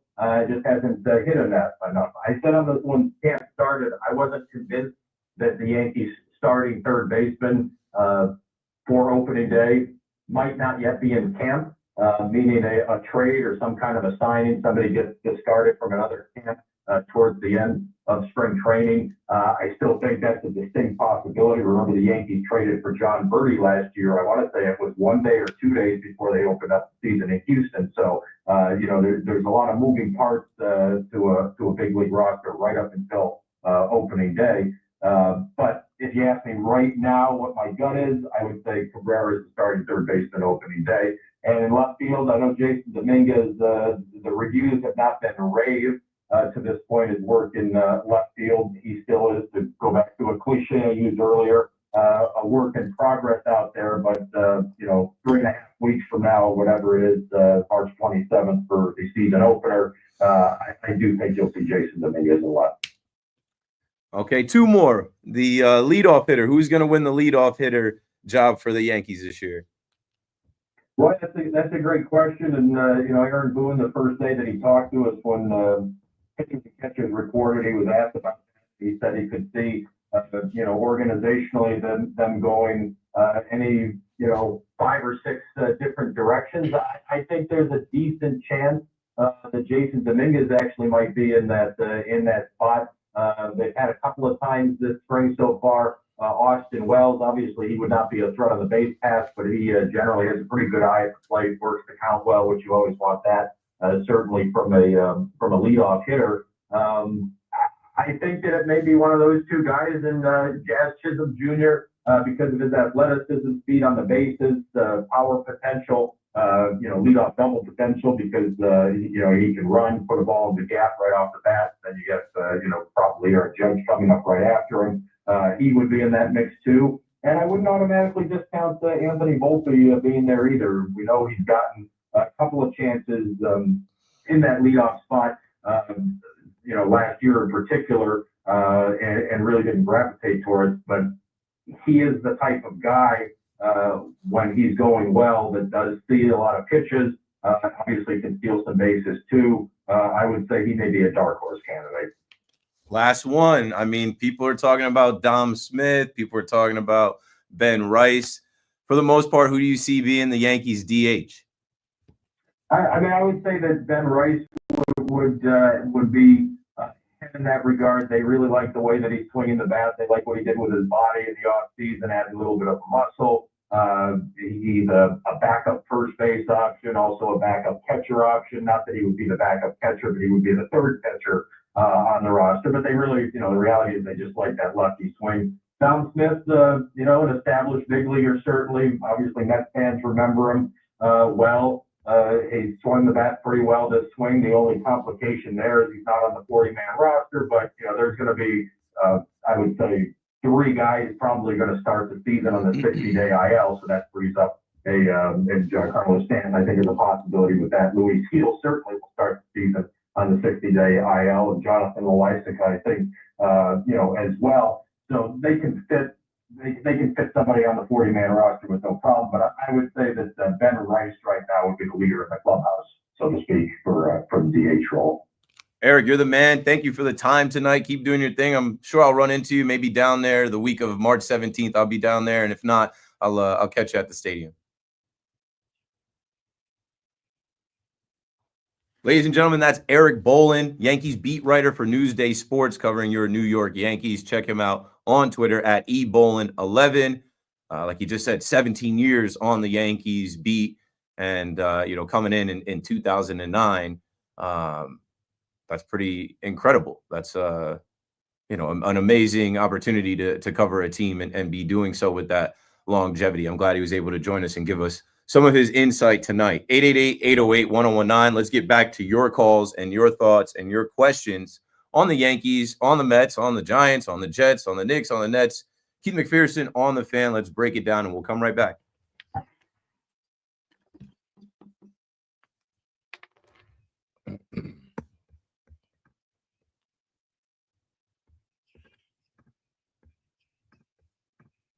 Okay, interview done. What was I about to say, chat? Shout out to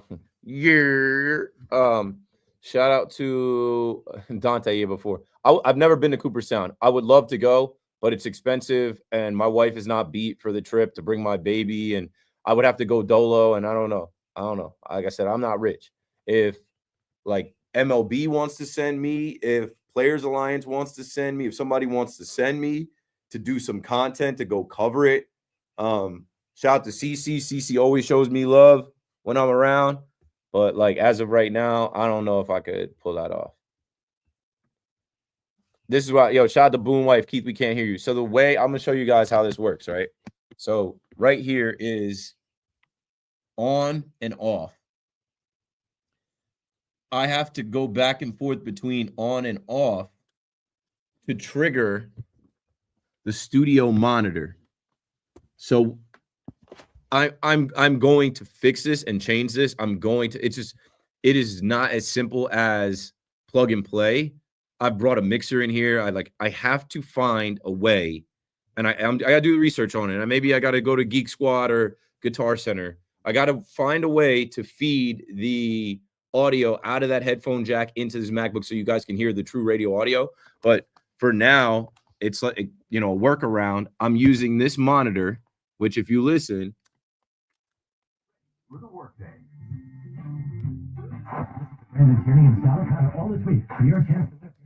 I am turning up the studio monitor in here, and that's what you're hearing. So if I forget to manually do that, you don't hear that. It's a little bit of a challenge, but it is what it is. I appreciate y'all watching. I've been doing these streams now the last couple of weeks. It's been great for me, honestly. It's added to my YouTube content. It has given people a behind the scenes look. Everybody else during the day has some type of video component, whether it is cable television in the morning with Boomer and Geo on CBS radio or CBS network, the Twitch WFA and Twitch channel, which has BT and Sal from 10 to 2, and then Evan and Tiki airs on cable as well on SNY. But when you get to the nighttime, there are cameras in here. There are cameras in here. There are lights in here. But I'm not streaming on SNY. I wouldn't put me on SNY, honestly. But either way, like, I'm streaming on my own channels. I am on my own Facebook, YouTube, Twitch, Twitter, and Instagram. And I'm streaming through StreamYard. And what I'm going to do is connect with someone at StreamYard and a tech guy somewhere to say, how do I feed him? Because I have the newest MacBook. I just bought this MacBook in September for the start of the NFL season. And these new MacBooks, there is one output for the headphone jack, but it is an output, not an input. And I got to see, I think there may be a way to switch in settings to make that jack. And let me go to sound. Output, input. There may be a way to do it, but I haven't figured it out yet. I've got a ton of things going on. Like, the days fly by and I get back here and I'm like, I didn't figure out how to do that. I was in here one night, I think Monday night, with my mixer and plugging things in, and it wasn't working right. I'm like, I have a DJ mixer, but I'm like, it's a stereo mixer. It's not a digital mixer. Long story short, short story long. I have to manually press these buttons for you to hear the calls, but I'm working that, like, by, opening day, we have better audio. So thank you for watching and thank you for bearing with me. Gil be back by June or right before All-Star. Fingers crossed. We don't know that. That's what I'm saying. I don't like to put dates on this stuff. We have no idea when these guys are going to get back. We don't know if, what if he ramps up and he has a setback? Do you think Verlander from the Astros will retire from baseball? No, he's pitching for the San Francisco Giants, I believe. I'm looking for news on him. He just made his debut. Verlander debuts new curveball grip. He just pitched on March the 2nd. So if he retires, it's after this year. He's still getting his paper. Dom Smith will be your starting left fielder as the months go by. Watch. I doubt it. I highly doubt that. He has a shot to DH. Yeah, the Yankees roster is slim. They're another injury away from some panic. Thank you. Thank you. I know, man, I've had so many conversations with people about doing more content, right? And there's only so much content that I can crank out every day as far as editing videos and making things, and even now my long form content. But I'm like, yo, every night I'm on the radio, that's content. Every night that I'm doing my show, that's content. Turn the camera on. So what I need to find, and there might be someone in this chat, I might be talking to you right there. I need to find a young video editor that watches my stream at night and catches a funny moment or a clever moment or something that should be clippable, and they go into Twitch, which you can clip right in Twitch, or they screen record and they go, yo, Keith, grab this 1 minute segment from your show, or this 1 minute call, or this 1 minute rant. Let's put this on your Instagram, Twitter, TikTok. Boom. I'll pay you for it. Ask anybody that works with me. I pay. You know why? Because I work with a lot of people that didn't pay. So anybody that does anything for me, nobody does anything for me for free. We got Venmo, PayPal, Cash App, Zelle. I'll pay. So if you're listening in here and that sounds like you, my DMs are open. Keith@McPhersonbrand.com. Email me. Yo, yo, yo, yo, yo, yo, yo. Hello. We are talking sports over here. WFAN, KM to AM. Shout out to Eric Bolin. Coming up in about a half an hour, Christian Winfield will join us, and now we'll get back to you. So everything that I've talked about is just moving on into the new year for all of our teams, because there's so much conversation about, Jose Iglesias was great last year. The OMG Mets, that was last year. They don't think they can recreate that. Oh, well, the Knicks were so much fun. Those guys were scrappy. Those guys were tough last year. They almost did it. Like this year, that was last year. They have to evolve and become the version of themselves this year that, I don't know, maybe can surprise us in the playoffs and knock off the Celtics, knock off whoever they face. Like, maybe. And, same thing goes for, the Yankees. It is hard to get back to the World Series. It is hard to win it. It is hard to put together new pieces of the puzzle and say, come on, guys. Like this year is so much on the back of Aaron Judge. He cannot have a slow April. He cannot have a typical October. Like Aaron Judge is the captain, the face of the franchise, the face of baseball. One of MLB, the show's 99 rated players, number 99, Aaron Judge. I'm the king of New York, Mellow. Did you guys see that? 99 overall player ratings. Call me up and tell me who the other two players with a 99 overall player rating in MLB The Show 2025 are. I just gave you Judge. You could guess the other two players that would be rated 99. And yeah, we got to move forward, Yankee fans. Juan Soto is a Met. And Jose Iglesias is not. Jose Quintana is not. And you don't need the gimmicks. You don't need Grimace this year. But I did see something with the Mets that I was like, okay. I saw the advertisement. I think I saw some stuff percolating on Twitter, and now it's been released. I got to pull up. I got to see this. Mets House opening weekend kicks off with ticket vouchers for the first 50 visitors each day. Appearances by Mets alumni and mascots, kids' activities on Sunday, and more. Stop by for one-of-a-kind experiences and special say. Hey, I got headed to the Mets marketing team, boy. They will sell the hell out of the Mets. From Super Bowl commercials to a seat for Grimace, $5 Tuesdays. Now they got a Mets House opening up in Union Square West, March 7th, 11 a.m. There'll be merch, activations, and more. I'll see you there. 888-808-1019. Limo driver Ed, what's up? You're back on the fan.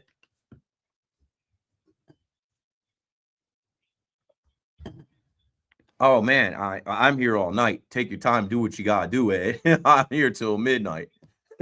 If you got to call back, it's all good. Thanks for the call. I think that might be a first in history. And shout out to Ed, because Ed calls me a lot. We've talked we talked a bunch of times. We've spoken at least 10 times on the fan, and I know that he calls us limo driver Ed. He's at the airport. He's driving people around going, But I think that might be the first that somebody called. Hey, how long you gonna be there? This show goes to midnight. I'm not going anywhere. I can't leave. There's a good shot that you pick someone up at Newark, drive them to Pennsylvania, drive back. I'm still. Kevin is in New Haven on the fan. What's up, Kevin?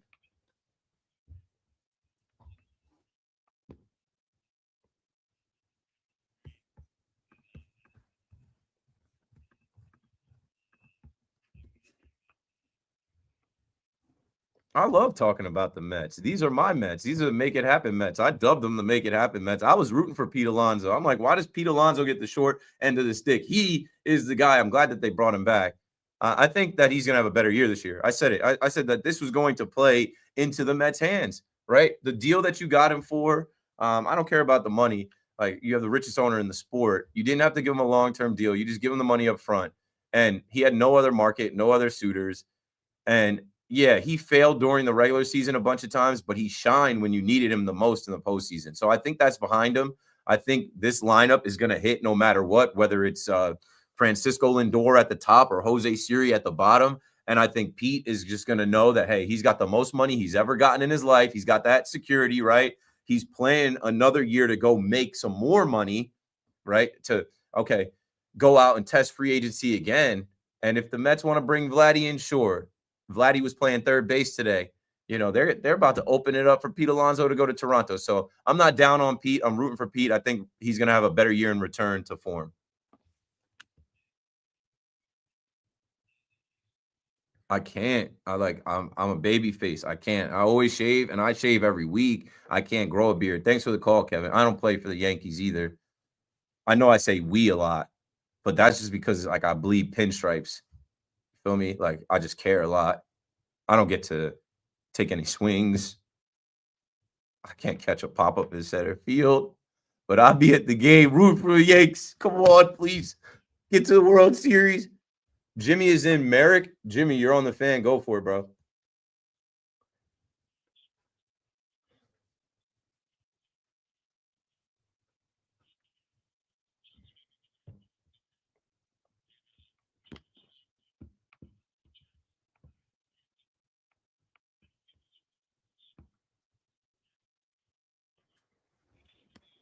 Yeah, bro. I mean, Shane Donald, he's had There's the caller. Sorry. New York. Zach Wilson's never had to look at the weather in New York. Sharon Sanders, I watched him in Colorado. That guy's taken pretty bad weather, and he's always been accurate. With the type of offense that we have, he plays into that offense really well. So I think the Mets will make a big the Jets will make a big mistake if they drafted a guy like Cam Ward instead of staying put and maybe landing Sanders or trading up and not giving away too much for him. What do you think? Yeah, I'm kind of right there with you, Jimmy. Thanks for the call. If I'm the Jets, I'm not trading up for Cam Ward. They're gonna have to give up a lot. Like you're gonna need those assets this year and the next. I'm not, and you're not the Giants. The Giants have a GM and head coach that are on the hot seat. They don't have any time. They need to get a quarterback finally. They need to change the culture now. Like they can mortgage the future and go up and get Cam Ward, because if Cam Ward is the guy, then no one cares about what they gave up. The Jets, you have Tyrod Taylor there. And I know he's Tyrod Taylor, but like he's an NFL quarterback. He's serviceable, at least for the first year. Jordan Travis, I know we haven't spoken about Jordan Travis a lot, and you obviously saw in the media, if you're following things with Jordan Travis, that the Jets, leave it to the Jets. They screwed up his rehab process. They rushed him back, and I saw the kid play at Florida State. He's dynamic. He's an athlete. He's a baller. He's a competitor, and he had a gruesome ankle injury.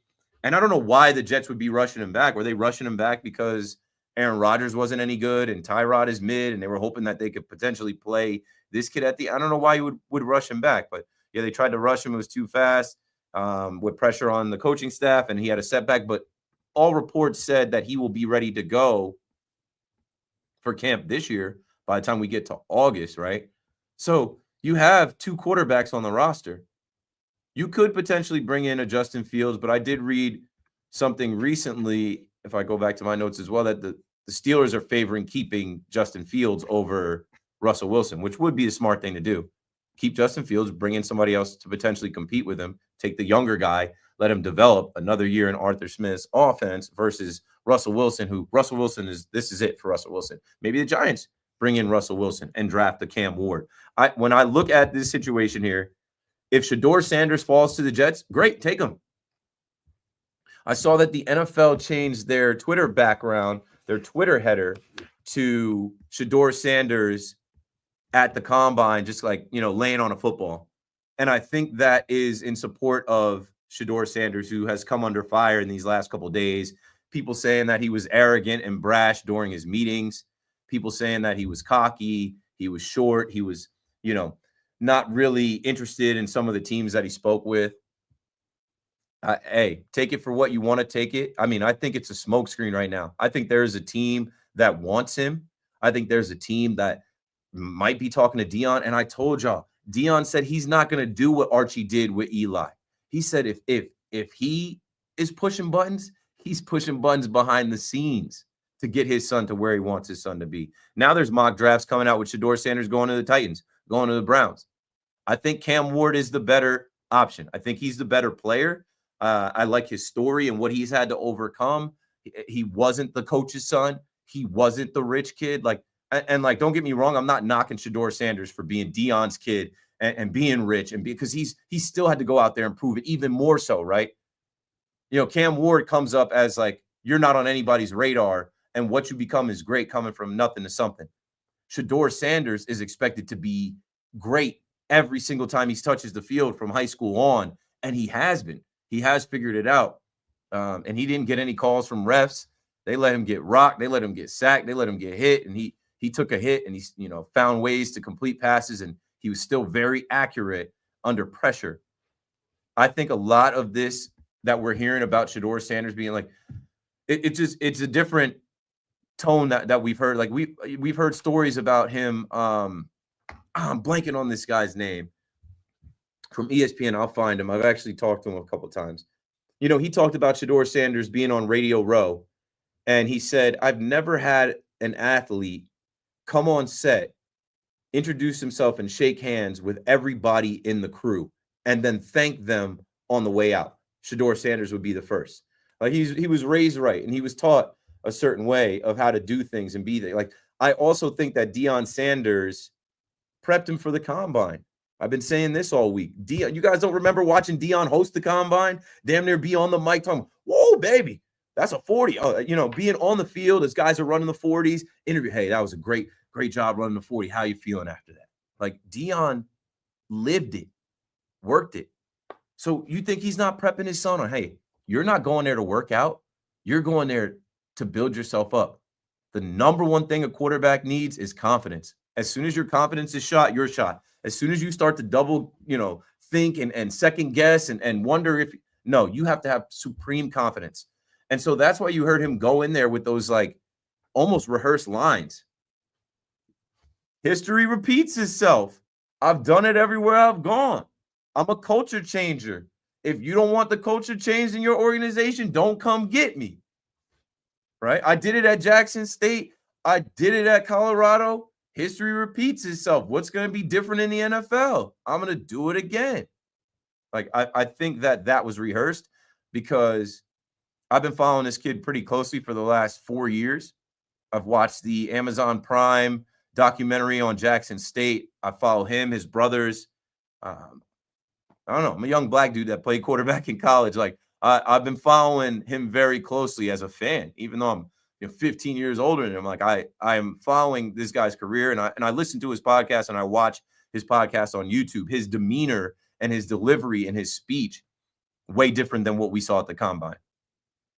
I think when he is in the privacy of his own home and talking to his cousin on the podcast that co-hosts the podcast with him, he's very subdued, laid back. He almost kind of talks under his breath. I almost kind of listen to him like, hey, you have to enunciate. You have to speak better. You have to speak louder and more clear. He was loud and clear at the combine. And his diamonds were dancing, boy. He had the shiniest pair of diamonds. There's a viral video of how the camera couldn't even focus on him because them diamonds were dancing. He's a rich kid. He's a rich kid, coach's son. We've never seen anything like this. We've never seen a top quarterback prospect come into the NFL whose dad was a Hall of Famer, who's just a young, black, like millionaire, multi-millionaire already, millions of followers, millions of dollars in the bank. He's already a made man. And, they asked him who he would compare himself to. People were comping his game to Geno Smith. I could see it, but, he compared himself to Tom Brady. Both weren't the most athletic guys, but both will beat you with their mind. They know how to read a defense, pre-snap read. They know where they're going with the ball, and they're going to take what the defense gives them. Now, Shedeur at Colorado, he held the ball very long. Shedeur at Colorado got in trouble a lot, but I think he kind of just knew, I don't have the greatest offensive line, but I do have great playmakers at wide receiver.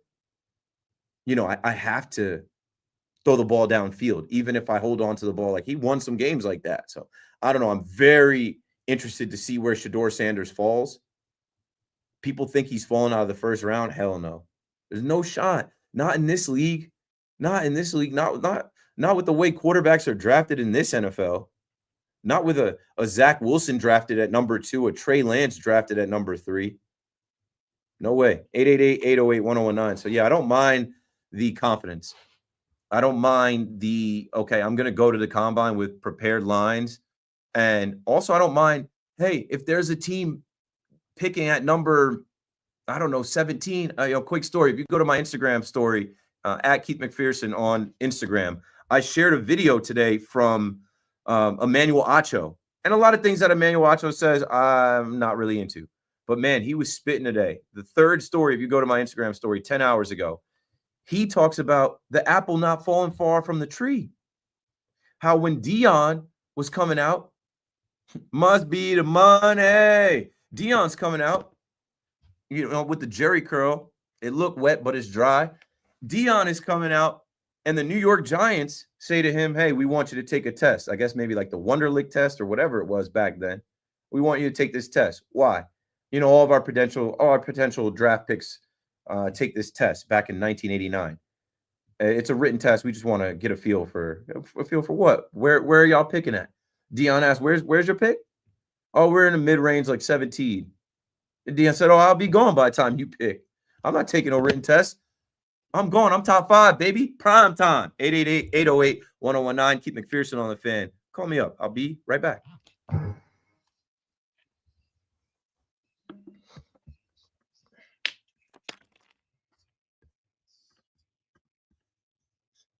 You already, just talking that talk on the Fan in New York, bruh.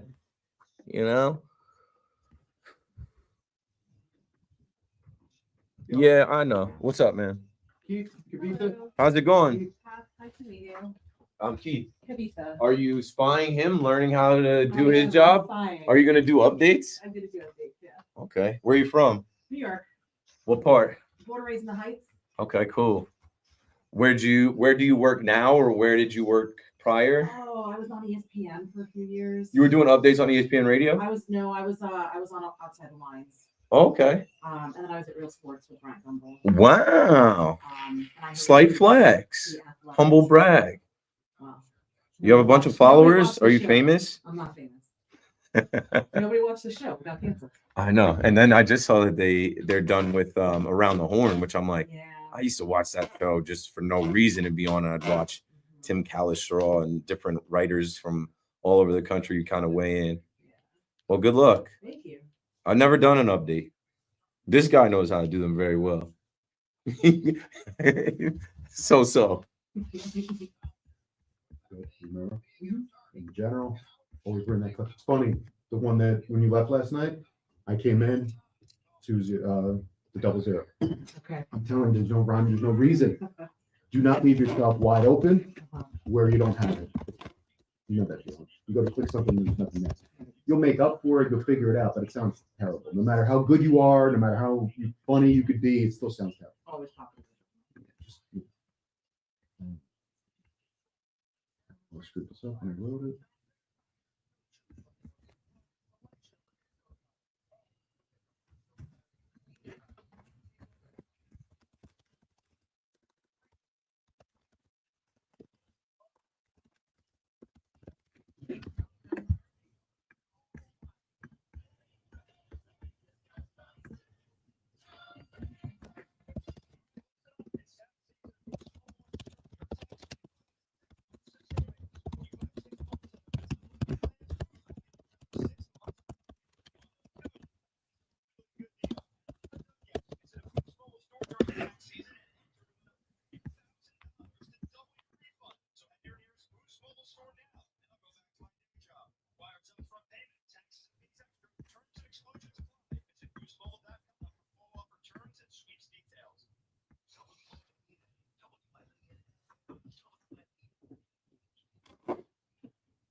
Good evening at 9 o'clock. I'm Marco Belletti. Well, Jose Iglesias ignited the Mets last season with his arrival at 337, putting up a 3.1 WAR, and of course, the "Oh my God" revolution that became a rally cry. But Mets have turned the page, and so has Iglesias. Gets a minor league deal from the Padres, as David Stern seemed to make it clear last month that this was a very distinct possibility.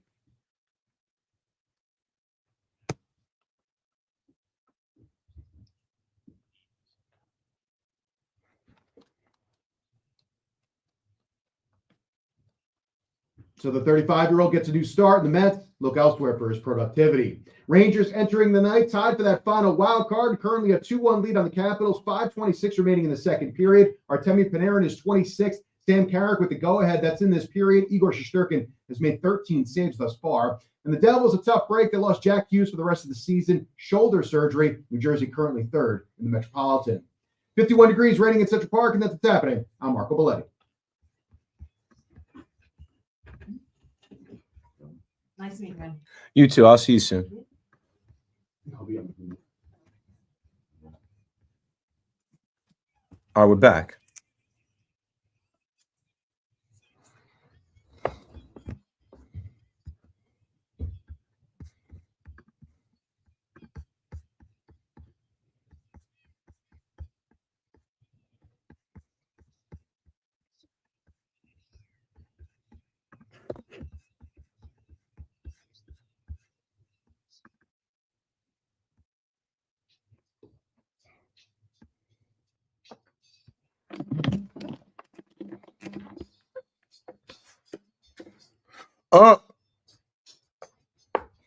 Yeah. All right.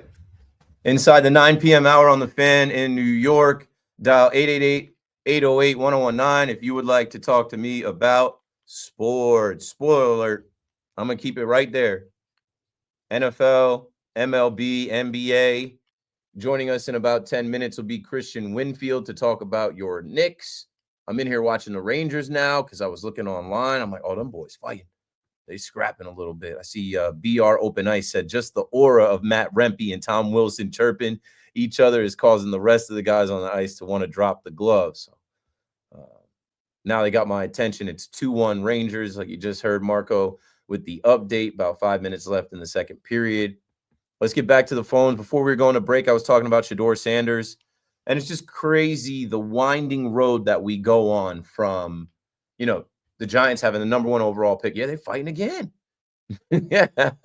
You got to love hockey. It's like there are so many people that are like, you got to take the fighting out of the sport. And then hockey fans are like, no, you're not taking it. And all these people that are on the ice, they got their phones out, they're filming because you want to see these guys scrap.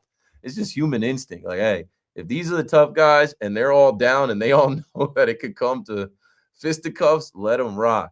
Anyway, we were talking about Shedeur Sanders, and I'm thinking about the winding road from, the Giants having the number 1 pick and needing a quarterback and knowing they need a quarterback. You're watching Tim Boyle take snaps this year. Drew Lock, they move on from Daniel Jones. It's just the writing is on the wall. Last year, they missed out on Jaden Daniels and Drake May, and they did not select Michael Penix Jr. They didn't select Bo Nix. So no matter what, for years, we're going to look at those guys' careers and say what could have been. We thought that they might take J.J. McCarthy last year.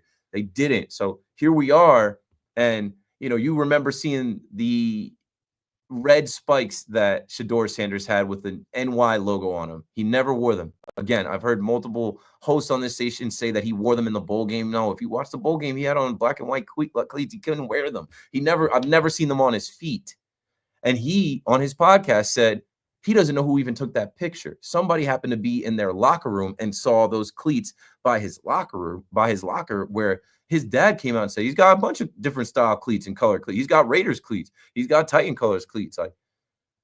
But it was him signaling in a way, Giants, wanting to be on the Giants. And then when you think about Malik Neighbors and him during the Heisman weekend, meeting up, I don't even know where they were in New York, but come on, you got a number 1 wide receiver and potentially a top quarterback in the next draft in New York City throwing a football on the street. It's just signaling like, hey, these guys know each other. There might be something there. And now, the season ends, and he did not end on a good note in that game against BYU. But at least he played in the bowl game for his teammates. And he goes to the Shrine Bowl where he's supposed to play in the Shrine Bowl, and he doesn't play. Because at this point, it could only hurt his draft status to play and not do well. I think his brother hurt his draft status there. His brother Shiloh went there, and I wasn't physically there, but the internet now is so powerful. Just a couple clips of you getting burnt or cooked or falling down or not being able to cover, not being able to tackle. The internet says Shiloh's doing terrible. He didn't even get an invite to the combine. His older brother Shiloh, who plays safety, that went to South Carolina and then went to Colorado and followed him. Well, went to Jackson State and then followed him to Colorado as well. So, Shedeur talks to scouts and different teams at the Shrine Bowl, then he loses his cell phone that he gave the number out to. And I'm sure, he's a rapper. His latest song, he talks about, liking a girl but not being able to date her. We might have to cue up Shedeur Sanders' latest single.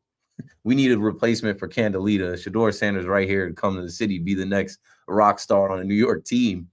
But that's not a good look when you go to the combine and there are scouts and people that have reached out to you and you're not able to get back to him. On his podcast, he said I asked my mom to look in the house for it. No, young man, you got to find that phone. But maybe that was intentional. Maybe he gave a number out. Maybe he knows where he wants to go. Maybe Dion knows where he wants to go. Maybe they have a team that said, hey, we're not trading, we're not passing up. If you're there, we're going to take you. You're not going to drop. And I think that's where we are in this whole winding road of Shedeur Sanders and if he's going to be the Giants pick. I honestly don't think the Giants are going to pick him. I think it's too risky. I think they're going to try and trade up and take Cam Ward. But I also do have a theory that, if he's there at 3, it's going to be hard to pass up on him. But it's also going to be hard to pass up on Travis Hunter or Abdul Carter or, it might be hard to, pass up on the prospect of trading back and getting another pick. You're getting other picks. They need a lot of help on this team. 888-808-1019. Rob is in Queens on the Fan. Go for it, Rob. More on the offensive line and make a pick a quarterback later or earlier in the second round. Where you think?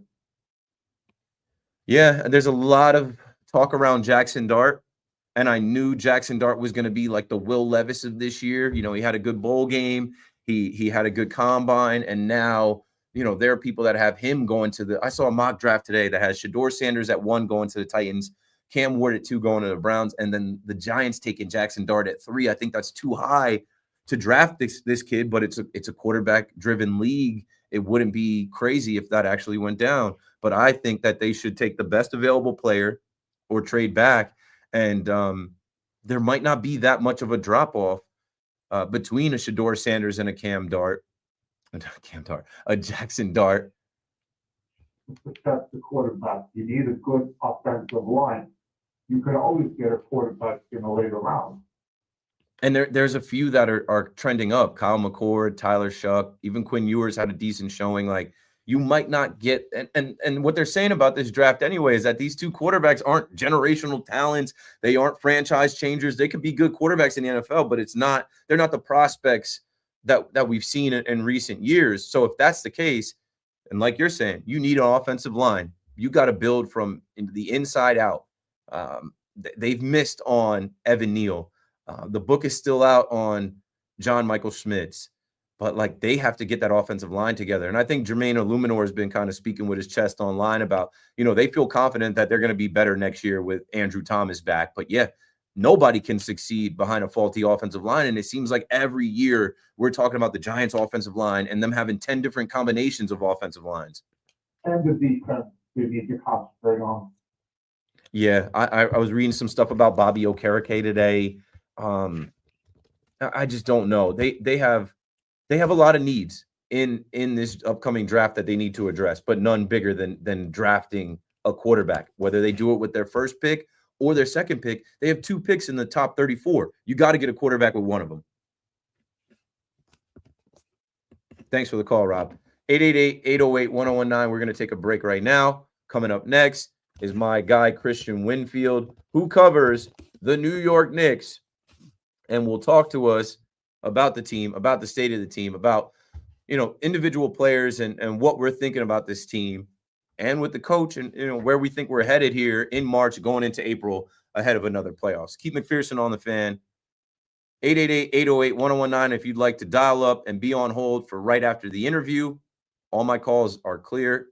Christian Winfield coming up next to talk Knicks. Don't go anywhere. We'll be back right after this.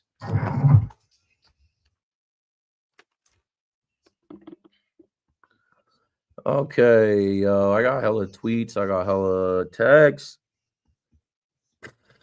People be blowing me up during the show. What actually is good, with like friends and family. My wife texted me earlier, but she's got to text me updates on like my son and like, how dinner went, and like he's sleeping now. Can y'all see?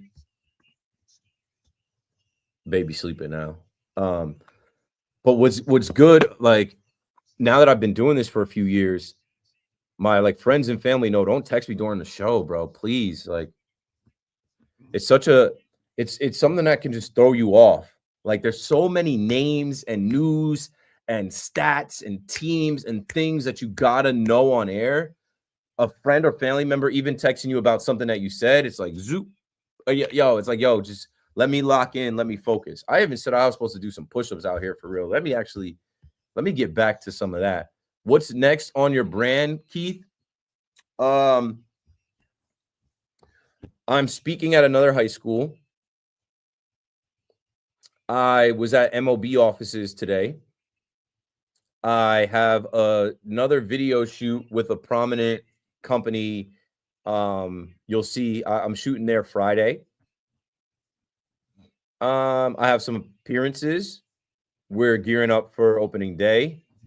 I have some new merch on the website. Some new shirts out. Some new hoodies out.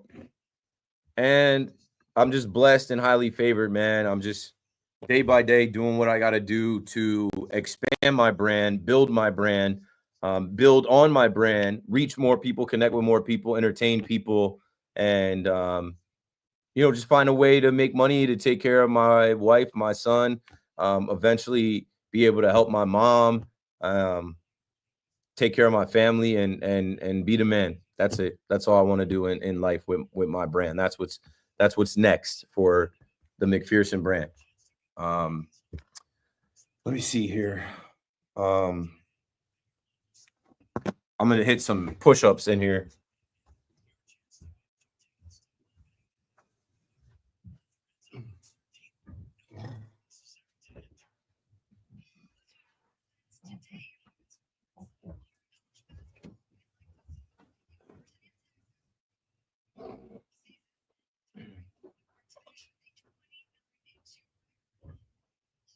Where's that pillow at? All right, so I'll be having a whole workout station in here, yo.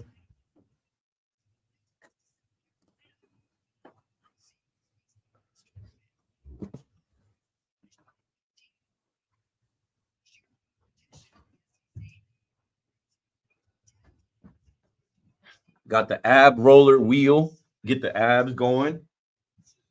This is like just don't never mind that.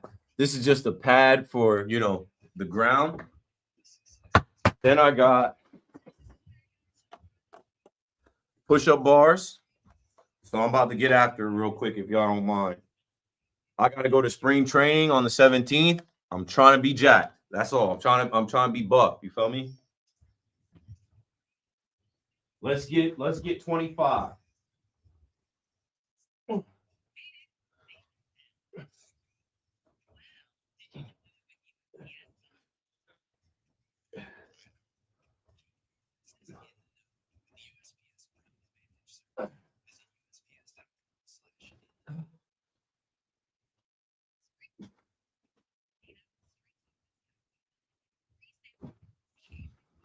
$25. Now we get 15 rolls with the ab roller.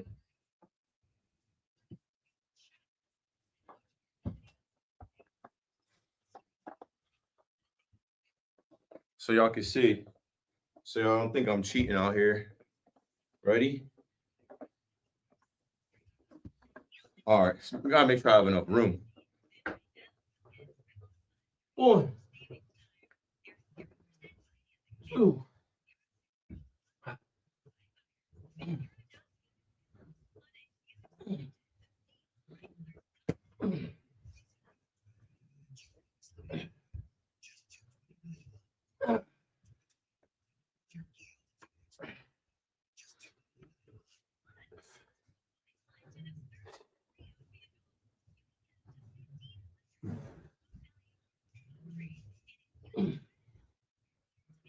1,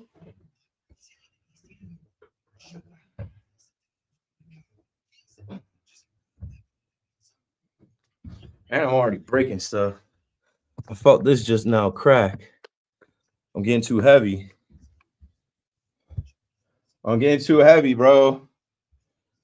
I'm like 205. I gotta get some blue for that.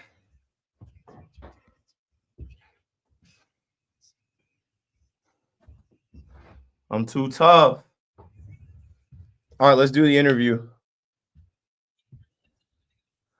All right. Gotta catch my breath. Don't want to sound out of breath on air.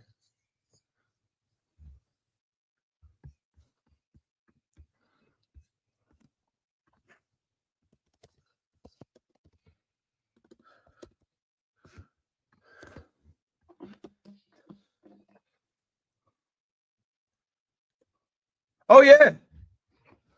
Joining us right now, K-Dub, Chris Splash on Twitter, Christian Winfield covering your New York Knicks for the New York Daily News. Chris, you there? Of course, it's been too long. I was like, I forget what I even did where I was like, yo, I meant to hit Christian to see if he could come back on the show. Sorry, I'm out of breath. I just was doing push-ups in the break. And I know you do your gym activity as well. Yo, you're like that in the gym and in the kitchen. I've noticed the progress over the years. I was just talking to Dexter Henry in here about how, I used to see you in Brooklyn covering the Nets. And we'll start there, right? Going from the Nets to the Knicks. The main conversation that folks are having is about that trade. The Knicks and Nets don't do too much business, but the trade of Mikal Bridges. There are a lot of Knicks fans that are having buyer's remorse. There's a lot of Nets fans that are kind of laughing. And, we're just seeing a different player in the last 3 years. I feel like we're seeing 3 different versions of Mikal Bridges. What are your thoughts? A lot of people are asking, what's wrong? What is it? Is it too much pressure? Is it adjusting to the new team? The guys that he's playing with? He's an Iron Man. Is he playing too much? Does he need a rest? Like, what is it? And I did have a caller specifically ask if you had any insight from the locker room, you interviewing him. Just let's start with Mikal Bridges and your thoughts on the transition from Brooklyn to the Knicks and what we're seeing from him.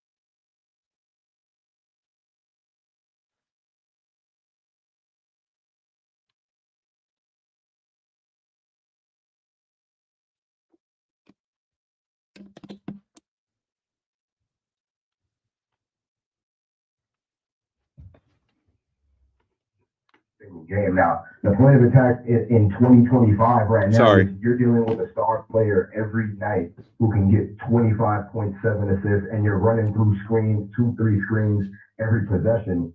So you're talking about a guy who's worn down on the defensive end, and then on the other side, you're asking him to be, ideally the third scoring option, right? So it's a different role that he's seeing. And as a result, it's been up and down, inconsistent season for him, right? What we know, what we're getting from Mikal Bridges every night is he's going to guard the opposing team's most dynamic perimeter player, right? He's, Tibbs is putting him on Jason Tatum, Donovan Mitchell. He's putting him on Trae Young, Steph Curry, everybody, right? And you're going to get that on the other side of the floor, though, right? This is where you're looking at this, right? Like last night, for example, against the Warriors, it's OG Anunoby who has 29 points. And Mikal Bridges gives you 15, 7 and 15 shooting, struggling from behind the arc. And that's what Knicks fans and everybody that's looking at these games right now is looking for from him in terms of consistency scoring the ball. Other than that, it's been a seamless fit for him, as we knew it would be, in terms of Jalen Brunson and Josh Harden, just the fit in terms of personalities on this roster. Mikal's a great guy, locker room. He's always around, even when games don't go his way. He's going to stand there. He's going to answer questions and answer the difficult questions, right? He's getting asked to guard a lot of he's got to guard Anthony Edwards one night, Trae Young the next night, Steph Curry. In a couple of days, he's going to have to guard. Probably he's going to see LeBron or Luka against against the Lakers, right? And then after that, he's going to have to see Steph again. It's every night he's going to be put up against one of the premier players. That being said, that's what the team brought him here to do, and they also brought him here to contribute on the offensive end as well. And right now, I think what we're seeing is a guy who's still trying to find his way on the offensive end. But we've seen him adjust on the defensive end in terms of him just understanding that every night he's going to have to guard someone who's capable of going for 30 and 10, maybe get a triple-double. And we've seen him come up with some big blocks, some big defensive stops. He got a stop on John Morant to send the game to OT. I mean, he's been finding his way. Now it's just a matter of, is he going to be able to be that scoring punch that this team needs? Because we know that the Knicks are going to run the offense through Jalen Brunson and then Cat as well. We're going to give him Cat as well and what he's done offensively. But when the ball has to move from Jalen to Cat to somebody else, sometimes it's OG, sometimes it's Mikal. The Knicks are going to need Mikal to deliver in some of those moments if they're going to be able to get past the second round. Let's see. See, that's why I have you on, Christian. You just gave me a different perspective, a different way to look at Mikal Bridges and his situation, where I actually have some empathy. I actually have some compassion for the guy. Like, he's been asked to do a lot, and it's a tough job to do. And most guys thrown in that position would not be surviving the way that he's been able to survive. I think it's just going to take some more time and evolving. And, it's like there's a lot of pressure on the guy, but it's not just pressure. There's a lot of like real work that he's got to do. It's a lot for this first year. And, this is the thing with the Knicks. Like, this is the first year of this team. I know everybody's talking Eastern Conference Finals, but, I've been pretty open about like, hey, I don't think that this team can gel that quickly. I don't think that this team can come together that quickly. So let's talk about Cat, right? That's the other piece. You have Mikal Bridges last summer, and then right before the season gets going, you have to make a move for a big. So you get Karl Anthony Towns. I'm always rooting for Karl Anthony Towns as a Jersey guy. Right now, I'm praying for him in his situation. Just, he's gone through a lot with the loss of his mother. Now he's dealing with something with his girl. And, he was away from personal reasons. But, when the Knicks were rolling, and there's so many people that point to their record, right? When they had their, 9-game win streak, when they had, the early part of the season that they were playing really well and Karl Anthony Towns was balling, where people were saying all-star MVP, like, he became the identity of the team. This was the new look team this year. It wasn't Brunson dropping 40. It was this guy going out there. So he's so much of the identity of the Knicks. They obviously need him back. Mitchell Robinson is back, but they need him back and they need him to ball. What do you expect from Karl Anthony Towns coming back from the personal issues and being able to lead the way the rest of the way if they're going to compete in the Eastern Conference? Well, a couple of things. Number one, Cat's not listed on the injury report, right? So we presume he's going to be playing and starting. One thing that I'm really looking forward to seeing now is how Cat is going to mesh with Mitchell Robinson. Something we have yet to see in the games that he and Mitch have been playing since Mitch came back, because Tibbs staggers them, right? Part of that is because you lose Ariel Hukporti to a torn meniscus at the worst time. Just when you think you're getting center depth, you got a guy who you traded Jericho Sims away to create a roster spot for. And shout out to Ariel Hukporti for being able to carve that role. Just a terrible blow. So now you kind of got to manage the center rotation. You got Precious as well, but it gets back to Cat. I mean, what I want to see from him is how he is able to impact the game on the floor in minutes where Mitchell Robinson's on the floor with us, because the Timberwolves were able to have extreme success, especially on defensive end. We're talking about a top 3, top 5 defensive team for the time that Cat and Rudy Gobert shared the floor together. Now, Rudy Gobert is a 4-time Defensive Player of the Year. It doesn't have those accolades, but he is a guy who can protect the paint. He is a guy who is dominant on the offensive glass, and he's a guy who also gives you that vertical lob threat, right? That's something that we haven't really seen recently that I think we're going to start seeing, that pick and roll when Mitch goes down the roll, when he rolls down the paint and he makes the defense collapse. That doesn't just only open up the lob threat for him, that also creates space for open shooters. So we're going to see another level of this Knicks offense coming in these weeks to come. But as far as we see with Cat, I mean, we have to talk about the injuries, right? He's been working through a thumb. I think the thumb might be a thing of the past, but it's something that he said he's going to have to work through. He's also dealing with the knee, right? He had both knees. He had the knee soreness in one knee, and then he had a weird situation where he landed awkwardly on the other one. So he's going to have to be, on workload management, so to speak. But at the same time, you're talking about a guy who's come here and just completely changed the way the team is played on the offensive end of the floor. When you consider a guy who's shooting 40+% from downtown, who's able to put it on the floor and then get to the rim, who's also an underrated passer. People don't realize Now, sometimes the passes get a little crazy, right? Sometimes he's trying to throw no-look passes when he could just throw a bounce pass. We got to call him out on those. But for the most part, he's been a transformative presence for the Knicks. Now it's just a matter of the defensive end, right? And the Knicks have not seen, in terms of paint defense, they're in the bottom 10 in terms of opponent point score in the paint. And then that also trickles out to three-point defense, because once the team is able to get to the rim and you got to come help, now there's an open shooter. The Knicks are a little worse than the league in terms of opponent three-point efficiency.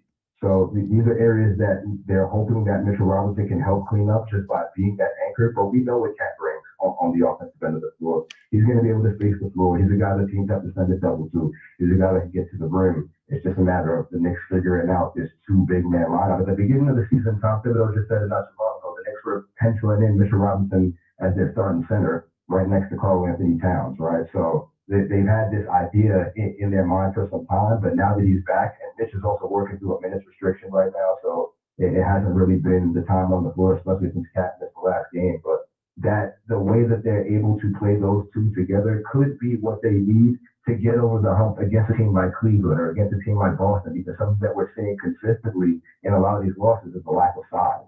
And they haven't had a 7-footer on the floor like Mitch all season. So I'm interested to see how it looks. They're going to have to work through some kinks for sure, but if they can figure that combination out, it could save their season for sure. Yeah, I'm not ready to say that they can't compete, that they can't advance. Every season we see somebody get hurt from a contender. Every season we see it go not the way on paper that it's supposed to go. Maybe this will be the year that they can do that, but they got to stay healthy. My next question is about Josh Hart. A two-part question. Josh Hart is he plays with heart. He's one of the tougher players. He's a minutes guy. He's a glue guy. He's been slightly different this year. Not as much of a double-double machine, triple-double machine, not shooting as many open threes. So the two-part question is, what has changed? Josh Hart this year, what's changed with him? And then also, there's a lot of people that talk about what's changed from last year to this year with the toughness. I still look at Josh Hart as one of the, tough guys, but obviously you lose kind of that grittiness that Dante DiVincenzo had, and then obviously that bulldog mentality that Randall had. And when you look at Mikal Bridges and when you look at Karl Anthony Towns, people don't necessarily look at them as, those tough, gritty type of players. So talk to me about Josh Hart, and then talk to me about the toughness and mentality of this team. Josh Hart is amazing. I mean, this is a guy who eats mac and nights before every game and goes out there and plays like he's on a sugar rush, like literally just throwing his body around, crashing the glass. 6'4", playing like he's 6'8". I believe there was a certain point in the season. It's probably not the same now because he's missed a few games and he's kind of been, on a we'll call it a slump of sorts, just in terms of what he's been doing. There was a point in the season where he was leading all players that were shorter than 6'10" in rebounds per game. Like it doesn't make sense when you just consider his height, but that just shows you what type of heart he has. He's going out there and he's just out-willing guys to the rim and getting these rebounds. And then on top of that, he's pushing the ball in transition, going coast to coast. He's a triple-double threat out there because once he's getting to the rim, he's over there also looking for the pass. I mean, this is a guy who's been able to impact the game. But also now you have to consider Mitchell Robinson coming back changes rotations, right? There's a world where Tibbs decides to start Mitchell Robinson alongside Karl Anthony Towns, which means one of the wings have to go to the bench, right? And there was a point earlier this season where the Knicks were trying to figure out stuff where Josh Hart floated the idea of coming off the bench because he was in a little slump offensive. I'm not saying that's what's going to happen now. I'm not even saying that there's going to be a starting lineup shift. But if the Knicks are going to play two bigs on the floor, they've got some rotation tinkering to do. And when you consider OG Anunoby and Mikal Bridges are your wing stoppers, and Jalen Brunson is Jalen Brunson, Josh Hart seems like the guy who is going to go with two bigs is then going to be playing with some of the second unit players. Now, in terms of just what he's been able to do this season, this is a guy, I don't know that the Knicks have a 40-21 record right now if you don't have Josh Hart on the floor with them. And every time you ask an opposing coach about him, they all say the same thing. He's relentless. He's a guy where you know what you're getting from him on a nightly basis. Now it's just a matter of managing his body because for the longest portion of the season, him and Mikal Bridges were 1 and 2 in minutes per game. Right, and then he has a knee situation that comes up that's pretty much going to be monitoring all season long. And the Knicks definitely need him and everybody else, obviously, but they need Josh Hart healthy and ready to go for April and beyond. Right, so if that means they have to manage his workload at this point of the season, and then when you get towards April in those last few games, then you start to ramp him up in terms of minutes played. That's one thing, but he's a guy where he's going to go out there and just compete, man. This team would not be where it is if it wasn't for him. So when you talk about offensively and what he's been able to do with turning down 3-point shots, I mean, he's somebody who, you know, and I asked him about this last season. Sometimes he'll turn down an open shot if he thinks there's, a better shot out there on the floor. And sometimes he might have a wide open shot that he should be shooting and he doesn't. But in terms of making the right play, he's a guy that's going to go out there and do that most of the time. And in terms of just putting his body out there on the floor for his team, you're going to get that every single night, man. I think this team would not have 48, 25 seconds, Joshua. Yeah. Do you think the team lacks toughness? Do you think that they're getting punked? They're getting bullied at times by some of these bigger, stronger, better teams? You know, it's funny you mentioned that. I forgot you included that in the first question. That comes with a lack of size, I believe, right? And I think Mitch helps address that. If a team can just get to the rim against you over and over again, you have no paint presence. What are you going to be able to do about that, right? A lot of that falls on not having a roster where you can have someone protect the paint. I think it was the first game of the season where the Celtics had someone drop to the rim and then slap the backboard. If you got someone slap at the backboard, it's a problem, right? But if you can't protect the rim, you know, a lot of that lies in that. And then on top of that, I think the size has also been a thing. When you talk about, like, imagine this, Cleveland went and got DeAndre Hunter, and that's just another 6'7" wing that can just go out there and defend multiple positions. The Knicks don't necessarily have that beyond Mikal Bridges and OG Anunoby. Josh Hart, who we're saying is this, heart of the team and rebounding machine, is 6'4". And then when you look at the Knicks 3-guard lineup of Landry Shamet, Deuce McBride, and Cam Payne, that's 6'4" and under, right? Jalen Brunson obviously under 6'4" as well. So you've got a size deficit against a lot of these teams. Precious Achua right now, and Mitchell Robinson and Karl Anthony Towns, aside from the two wings, those are your only guys who are, 6'6", we'll call it, or taller on the roster. That's why I was a big fan of the Marjon Beauchamp signing. I thought that just the way he profiles as a player who's 6'7", about 200 pounds, he knows his role in this league. He said it before. I did some research on his interviews. He knows he needs to be a defender to have a role in this league, and that's music to Tom Thibodeau's ears, because that's also a guy that can shoot the three. If you're telling me you now have a 6'7" guy who's on the roster who's going to defend multiple positions that shoot open threes, sign me up. That's exactly what this team needs. I don't know if he's going to get minutes. He's on a two-way contract. I don't even know if Tibbs is considering putting him out there on the floor. He was in the locker room last night before the game. He didn't play, obviously. Maybe we see him on this West Coast road trip. But he's a guy that I think also can add a little bit of size and just defensive versatility. And in terms of toughness, yeah, you lost Dante DiVincenzo and you lost Julius Randle, and those are obviously tough guys, right? Yeah, Dante DiVincenzo is a guy who's going to go out there and not back down, and Julius Randle was the same. But I think you can replicate some of that if you can just protect the paint and add some size to your roster. And then you also got that, PJ Tucker's a guy who's out there. You kind of need that enforcer type of mindset, that type of guy who's just willing to get someone's space for no reason. I don't know if the Knicks would be interested in going to get him. But in terms of their roster, I think Mitchell Robinson coming back helps some of that toughness because he's going to protect the paint and prevent guys from getting to the rim. And then from there, we got to see who wants it more, right? We're talking about the last leg of the season. Everybody's got to be tough if they want to get to the conference finals, to the finals. And we said this before, this is a team where you're coming off of 2 second-round playoff appearances, 2 second-round playoff exits, and then you have this crazy offseason where you trade 5 draft picks, and you trade Julius Randle, you trade Dante DiVincenzo, you get Mikal Bridges. That's why there's pressure right now, because you do all that and you have another second-round exit.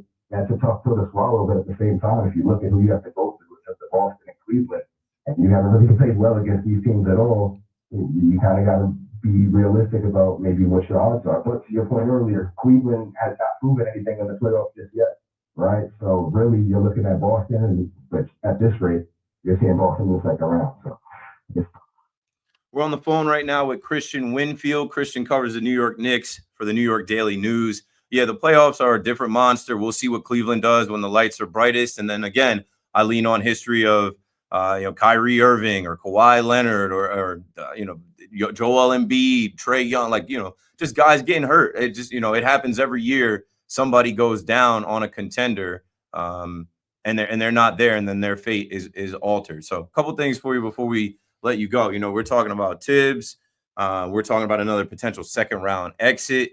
There was a quote that I put in my notes from Steve Kerr. Steve Kerr, on if he chose to coach the Knicks instead of Golden State in 2014. He said, I would have been fired within 2 years. I'd be doing television right now. It's a tough job. It's a tough gig. And if you have another year of a second round exit, we know the voices are going to get very loud around moving on from Tom Thibodeau and his style and his age. But ultimately, I just think that he's locked in with this team. I think, you know, with the guys' podcast, you're able to see the relationship that they have with him. What do you think about if, you know, ultimately this does end in a second round exit, what they're going to do at the head coach spot with this group? You know, Tibbs is a guy who last season, you couldn't tell me that he wasn't coach of the year after you take the hand that he was dealt in terms of all the injuries and everybody that went down and the midseason trades that you had to make. And to come out of that with 50 wins in the Eastern Conference, the second seed, and then still have guys continue to go down to the playoffs and then run out of gas, really. That's what happened in Game 7 of that Eastern Conference second round series against the Indiana Pacers. The Knicks, whoever was left standing, just ran out of gas against the Pacers. But had they been healthy, that would have been an Eastern Conference Finals team going toe-to-toe with the Boston Celtics, right? So what they were able to do last season is the reason why you signed Tom Thibodeau to a contract extension, right? And now you're in year one of this new look team, and everyone's still trying to figure things out. And you haven't had Mitchell Robinson all season, and you've got guys in and out of rotation due to injury. And despite every narrative there is out there, you can point to the Knicks being dead last in terms of 3-point percentage efficiency opponents, and you can point to them being bottom 10 in points in the paint. They're still 40-21 with the Eastern Conference's number 3 seed, right? And when you look at just teams all throughout the league, they're among the top, right? And you can still look at 0-7 against top teams that are, when you're talking about Oklahoma City and Boston and Cleveland, they haven't played well against them, right? And call a spade a spade. But when you also just look at every other team in the league, and when you look at teams that they're pretty evenly matched against, they have done what they're supposed to do. And on top of that, you've got this stretch coming up. I think this is an important stretch right now. You've got the Lakers who are hot. You've got the Clippers the night after on the back-to-back. You got the Kings, you got the Trailblazers, and then you got the Warriors again. The Warriors are on a tear since they got Jimmy Butler. This 5-game stretch right now might show us who these Knicks are in terms of what their ceiling might look like this season. But in terms of Tom Thibodeau, he's a guy who I don't think they get here without the culture that he's been able to put in place, which is really simply just come here, do your job, put in the work every single day, and be ready for when your number is called. A guy like Deuce McBride is able to step up and play minutes because of you know, the culture that Tom Thibodeau put in place here, right? And now you can also point at other things as well, and this is where things start to get tricky, right? There's always a conversation about minutes and the minute police and workloads and all that. But at the end of the day, what Tom Thibodeau is going to do is prioritize that record, and that record is 40-21. So if you're telling me that the Knicks lead in the first round of the playoffs, maybe there's a conversation, right? Maybe there's, okay, it's the Detroit Pistons and that matchup goes left, and now you start, as an organization, you have to start answering questions, right? Maybe then there's a conversation. But in terms of going back to the second round and you draw Boston, the reigning champs, and it doesn't go your way, and you're talking about firing your head coach because you lost the reigning champs, even though you had a pretty much a historic regular season in terms of what the team has been able to do without Mitchell Robinson all year. I don't know. It's a difficult question. This is New York City, right? This is the premier media market. This is, you know, prime time basketball. But at the same time, you look at the record and the wins that you see on the floor. There's a case to be made that without Tibbs, this team is not where they are right now. So it's tough. I think we still have to let the cards play. We still have to let these games go. I think what would help the case is if they could look the part in some of these games against Cleveland and Boston and OKC. There's a few more games against OKC. Not against OKC, against Boston, against Cleveland in April. But in terms of what they've been able to accomplish, you sent 2 players to the All-Star game this season as starters. You know, you're also you were 40-20 before you played Golden State last night. Even Steve Kerr was talking about that record, that meant something that you won 2/3 of your games. There's an argument to be made that this team is not this good without Tom Thibodeau. So it can go either way.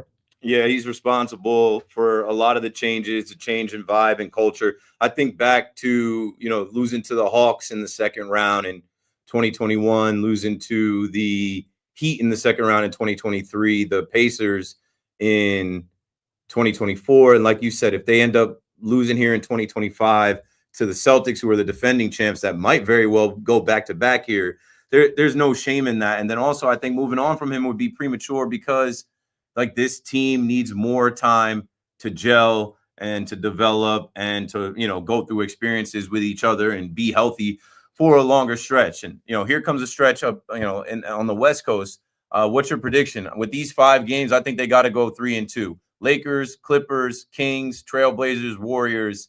If you lose to the Lakers on the first one, even though we know Cat is back and whatever, you lose to the Lakers and Luka and LeBron and Reeves and them on the first one, okay. And then on the last one, you got to go face the Warriors again in their building. If you lose to them, fine. But I think that they can rip off 3 wins between the Clippers, Kings, and Trailblazers out west. What do you think?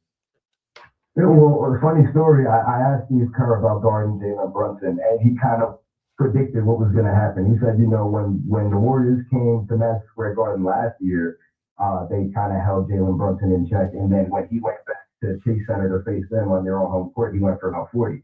So we'll see what happens in terms of how that Warriors game unfolds. That's after 2 days of rest. I'm looking at the schedule right now. So they've got Portland on March 12th, and then you've got the Warriors on March 15th. So they'll have fresh legs for that game at Golden State. That game could go either way. I think we might look at the Knicks as having fresh legs and being able to steal that game on the road.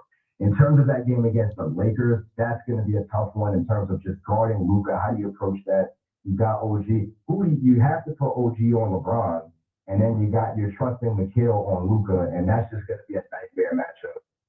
So that could be a tough loss. But at the same time, this is a team that the last time they played the Lakers, the only reason they lost that Lakers game, in my opinion, is because OG Anunoby got hurt and had to leave the game. If OG Anunoby is on the floor for that game,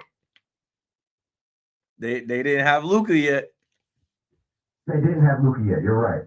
But yeah, pretty much they didn't have Luka yet. So we'll see what happens on that one. And then after that have the second leg of the back-to-back to play the Clippers. I don't know who will be healthy or who will be on the floor. If Kawhi is going to play, what James Harden's going to look like in that game. But that's just still a tough haul. Second leg of a back-to-back on the road. Then you got Sacramento. Sacramento plays fast. They're going to look different because they don't have De'Aaron Fox. That could go. The Knicks will probably steal that game on the road. Portland is a game you would expect them to win. Even though Portland's been playing some good basketball recently, they can't sleep on that game. I'm calling now. I said the Warriors steal that game. I mean, the Knicks steal that game and Golden State on the road March 15th. I said they win that game. We're looking at they win in Sacramento. No, we're looking at. I'm calling 4-1. They win in LA, Sacramento, Portland, and Golden State. They lose in LA. I'm calling 4-1. Hey, well, they need it. Chris, you're the man. Thanks for joining us tonight. Appreciate you, bro. Thank you for having me. That's Christian Winfield. You can find him on Twitter at Chris Splash, KRISPLASHED. He covers the New York Knicks for the New York Daily News. This is Keith McPherson on the Fan. We got about a half hour until Antoine Staley joins me to talk Jets. If you'd like to get in any thoughts or takes or questions on the Knicks or on anybody else, whether it's Yankees talk, Mets, Jets, Giants, we're wide open for calls for the next half hour. Let's break it down. We'll be right back after this. All right, yo.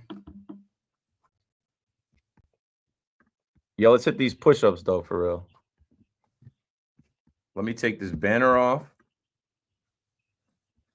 Oh, y'all wanted to see the push-ups, right? Y'all wanted to see the actual push-ups. 25. Let's get 25, okay? Do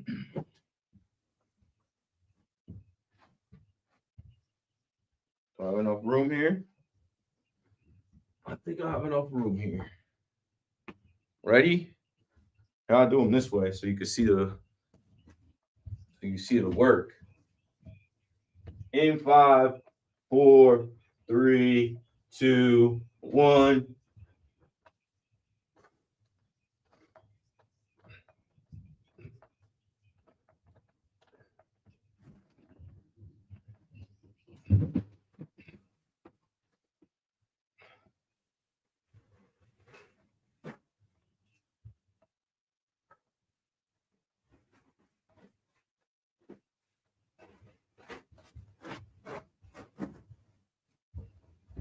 All I got you, Danny. You're motivating me, my brother. Yeah, yo, I'm on it. I'm on a real diet already. Diet is most important, but whenever you can get in some work, get in the work. I'm getting my shit back. Like I had a setback in June. Yo, if you had seen me a couple of maybe like 5 years ago, if you had seen me, she wouldn't be. It was ripped up. It's some kids. That dad bod get all of us. That's what happened to me. You know, when you have a kid and you stay home for them first couple months, and then I got back into it and I started lifting real heavy. Yeah. I put like 225 on my back. I squatted. I felt my shit pop. I had a hernia. Oh, they had to cut me open. I used to do calisthenics. I was a beast on calisthenics. So you see all that muscle up, pull ups. It's better to do calisthenics, lighter weight, especially as I'm getting older now, because I tried to go in there and be He-Man without a proper warm up, and it set me back. That was in June. I had surgery, and I'm just now getting back to like where I want to be. But yeah, that's scary too. It's like because I was used to do deadlift, and I messed up my lower back. I don't deadlift anymore. I don't heavy squat anymore. I still bench, but not too heavy. Everything is reps because you don't want to get hurt. It's not worth it to get hurt. Worth it, man. Man, I couldn't drive. I know, bro. My leg, man. I've got a chiropractor. This is for lumbar support. I know all the back stuff. I used to be sitting driving, and I don't know how to sit. That like the disc in your lower back. When you have that feeling, you're helpless. Yeah, man. I know it, bro. So don't worry, I'm gonna join you soon, man.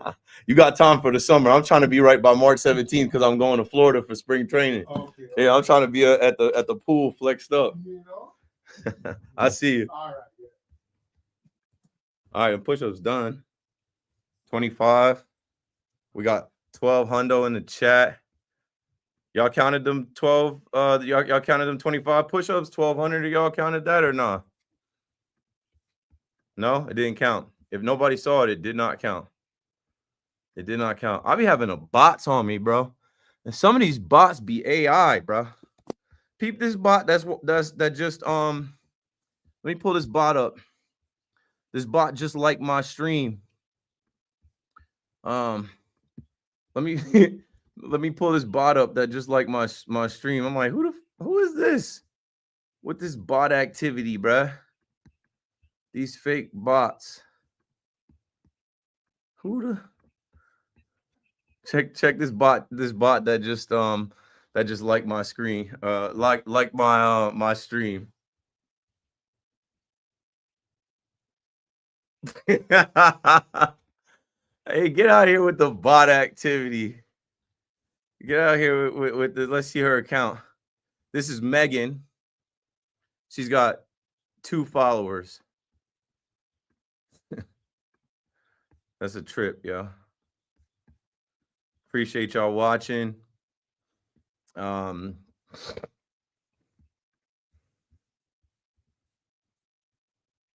had Eric Bolin on at 9:15 to talk Yanks.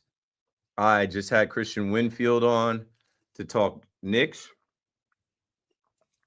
We'll have Antoine Winfield on to talk Jets. And in between, I'll mix in, my thoughts and different things. And if you have something that you want answered, or if you have a question, whatever it may be, send it in the chat, and I might use it on air.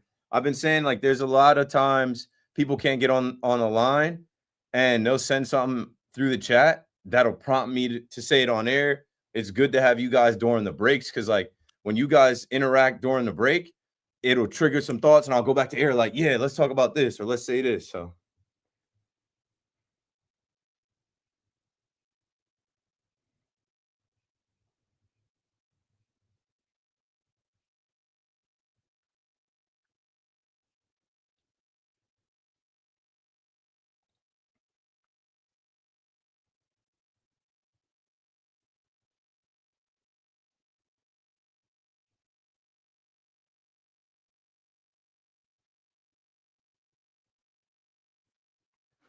answering texts, answering DMs. I usually wait though. Look at these bots be on me. Bro, I got all the bot thoughts. Look at these bots be on me. Good grief. The bots be on me with the cheeks out and no followers. These bots be on me. I bag a bot thought. They following me like crazy. They following me. They liking my stuff. I got the bot thoughts.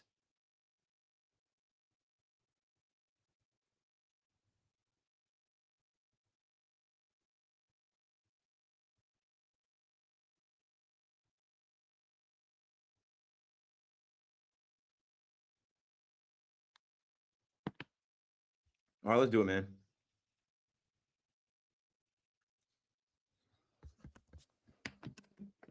Yeah.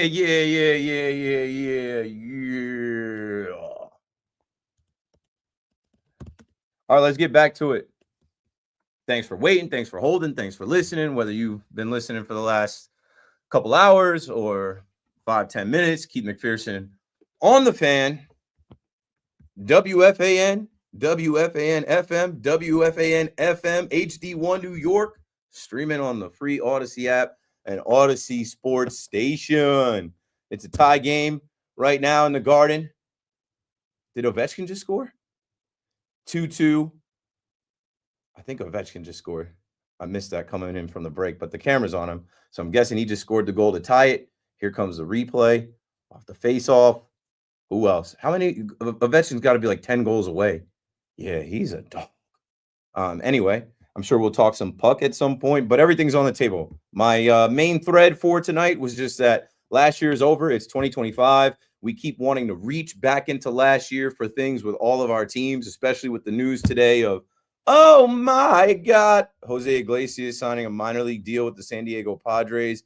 The Mets, they said, thanks for the memories, but we don't think you can do it again. We don't think lightning can strike twice.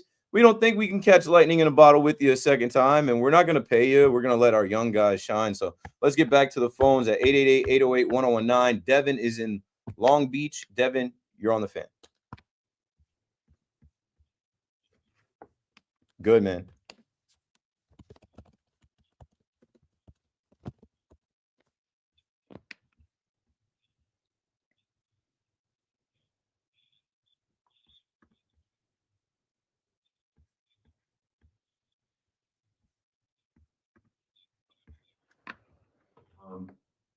That would be at Acuna Jr., Beatty, of course, Lindor, and he, but I've been wondering for a while what maybe like a Beatty and Mauricio on the market, what's the highest that could maybe come back for something like that. And I hope I eat my words. I hope Beatty.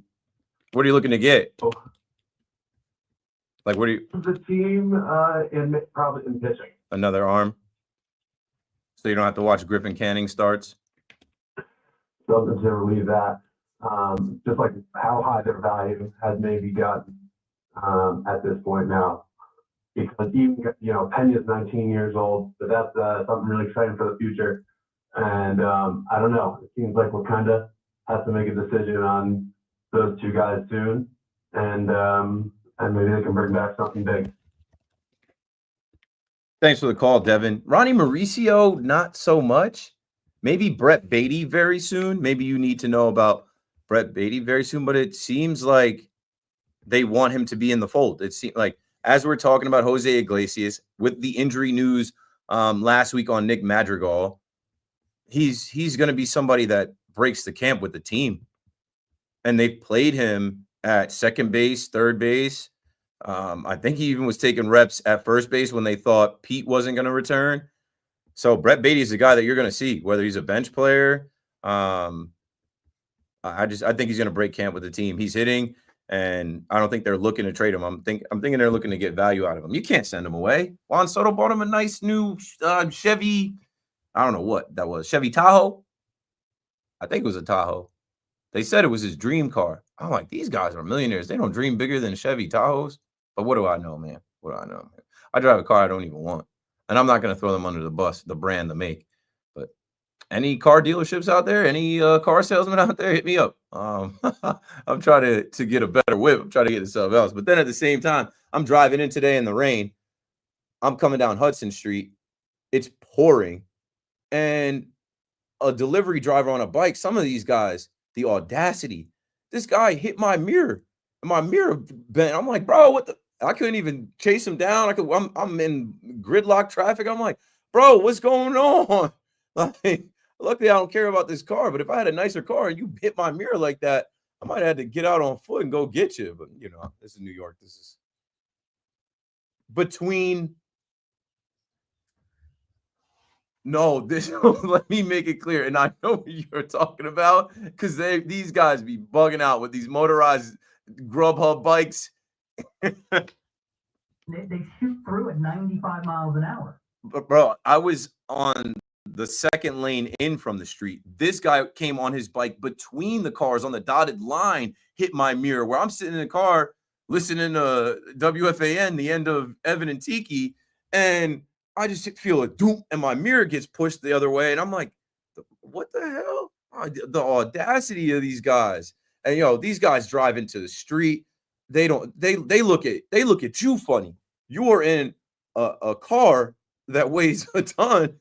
You are inside an enclosed vehicle. They look at you crazy when they're driving against traffic, driving in the middle of the street. Only in New York, man. There are all these delivery drivers out now, and now I'm rooting for these bots. I'm not rooting for AI and some of this, technology to take away jobs. But man, send those little bots where they put the delivery into the machine and that thing goes and rides. That thing is going to be a lot safer. I won't have to worry about my windshield or my rear view mirror getting hit by one of those things. Those things are going to abide by the traffic laws. They're going to stay on the sidewalk. They're going to get you your food safely and make sure that they get there safely.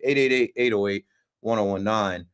Can I sneak in a call before we break here? Okay, let me see which one I want to go to. This is a good one. Tony is up in Montreal. Welcome back, Tony. You're on the fan. Keith, I love talking to you, man. Listen, I don't know about that guy on the bike, man, but the old open the door trick. Usually, since as they say, I didn't even see him coming. Over tea kettle. I'm like, didn't that hurt? This guy hit my mirror. I'm like, he had to have felt that, but I guess what's he gonna do? He's not gonna stop and apologize. No, but you're a nice guy, man. Most of the guys would have shot him in New York, Yeah.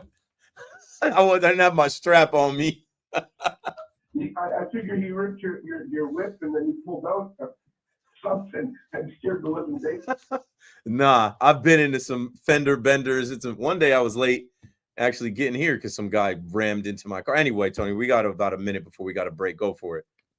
So basically, all you guys are looking for quarterbacks, and Warren Moon came out of Canada, so did Doug Flutie, and we got a thing called the CFL. All the American baseball teams and have feeder systems, AAA ball, AA ball. You have the NBA with their B League or whatever they call it. You got hockey with multiple American League teams. Why can't this NFL buy into Canada and create all that good football and use that as a feeder system? And you have all kinds of quarterbacks. You guys, I'm telling you, in Canada, there's 3 downs, so they got to throw the ball. All these Division I guys that can throw the ball. You could have played in this league, Keith. I should have tried to get with the Argonauts or something. Thanks for the call, Tony. I don't think there's as many. There used to be, and there used to be players from the NFL go to the CFL. I don't think there's any that really do it anymore. Also, they have like a USFL, the UFL here where guys are signing. I think it's just a difference in the field size. It's different in the size of the ball. Like you said, the number of downs. It is a different game, CFL to NFL. I don't think you're going to see quarterbacks go from the CFL to the NFL. Maybe a returner here and there, maybe a lineman. But no, I think that there's just so much talent coming out of college and so much talent that goes to the USFL, this kind of like farm system that's been created from the United Football League and the XFL or whatever, that, there's only 53-man rosters. Maybe if they expand, maybe if they add another, week to the NFL season, we'll see some CFL players come into the NFL. But that's a thing of the past. We saw that. I don't know how much of that exists right now. Okay, we got to go to the break right now. Keith McPherson on the fan. Update coming your way. BRB.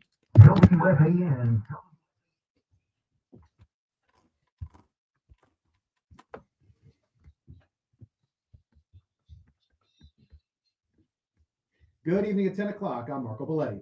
Well, the Mets continue to put the pieces for this season and saying goodbye to some of the good vibes of 2024. Jose Iglesias reportedly to the Padres on a minor league deal after being such a vital part of last year's club. David Stearns kind of made it clear earlier this spring he wasn't keen on having a 35-year-old utility player without minor league options.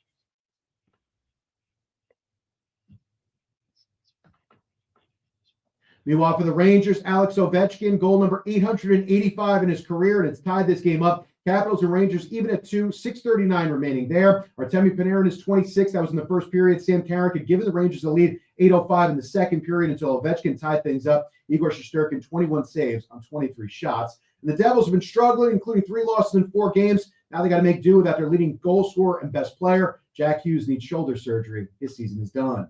53 degrees, raining at Central Park, and that's happening. I'm Marco Belletti.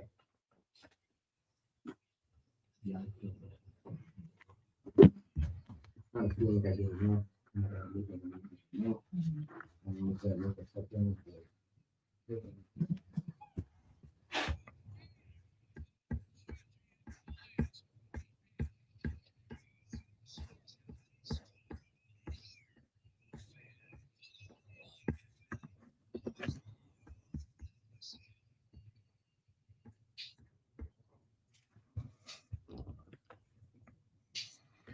That Jack Hughes news, I was in the gym when that Jack Hughes update came in, and you know how people say, like, I collapsed. I didn't collapse. I was sitting on the bench press, but I collapsed internally. I just was like, bruh. Coming off the 4 Nations, and Jack kind of came up small in the 4 Nations. I was really hoping for him to lead the Devils on a run in the Stanley Cup playoffs and kind of silence critics and people that are saying, "Oh, Jack Hughes isn't like that. He's not the guy. He's a boy amongst men." And man, that fall that he took, and when I saw the update that he had the shoulder surgery and he won't be ready till training camp, I'm just like, yeah, Frank the Tank. Frank always has the hashtag Frank was right. Frank was tweaking all season with the Devils, and I'm like, yo, chill.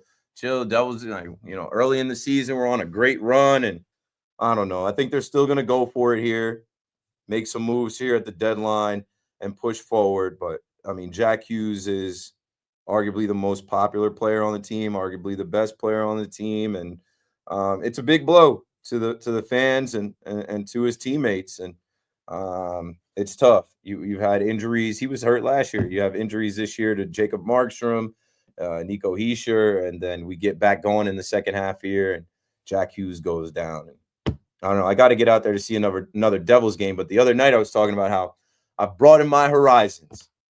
Now I'm the new voice of the New York Red Bulls that play in Harrison, New Jersey. And shout out to the Red Bulls for reaching out and having me come in to do the voiceover for their new kit, their new jersey, and then to do the hype up video for the start of the season last week. So check out the New York Red Bulls on Instagram, Twitter, Facebook, wherever. And if you go back to Saturday before they played Nashville, that's me doing the voiceover. That's me wearing the jersey. That's me in the video hyping up the Red Bulls for the start of the season. And I'll be rocking with the Red Bulls now. Major League Baseball want to lock out in 2026 or after 2026 going into 2027. Well, I'm a hockey fan now. And also, I'm an MLS fan now. So I've broadened my horizons. They thought I was just a Yankee fan on the fan. Nope. Now I'm doing puck. Now I'm doing football. What should I pick up next? Maybe the phone. 888-808-1019. Mitchell is in Queens. Mitchell, you got it. How are you? I'm all right. How are you? I'm good. I want to give a shout out first because I've spoken to your show a number of times. I love to listen. I also love your humility and being okay with what you don't know.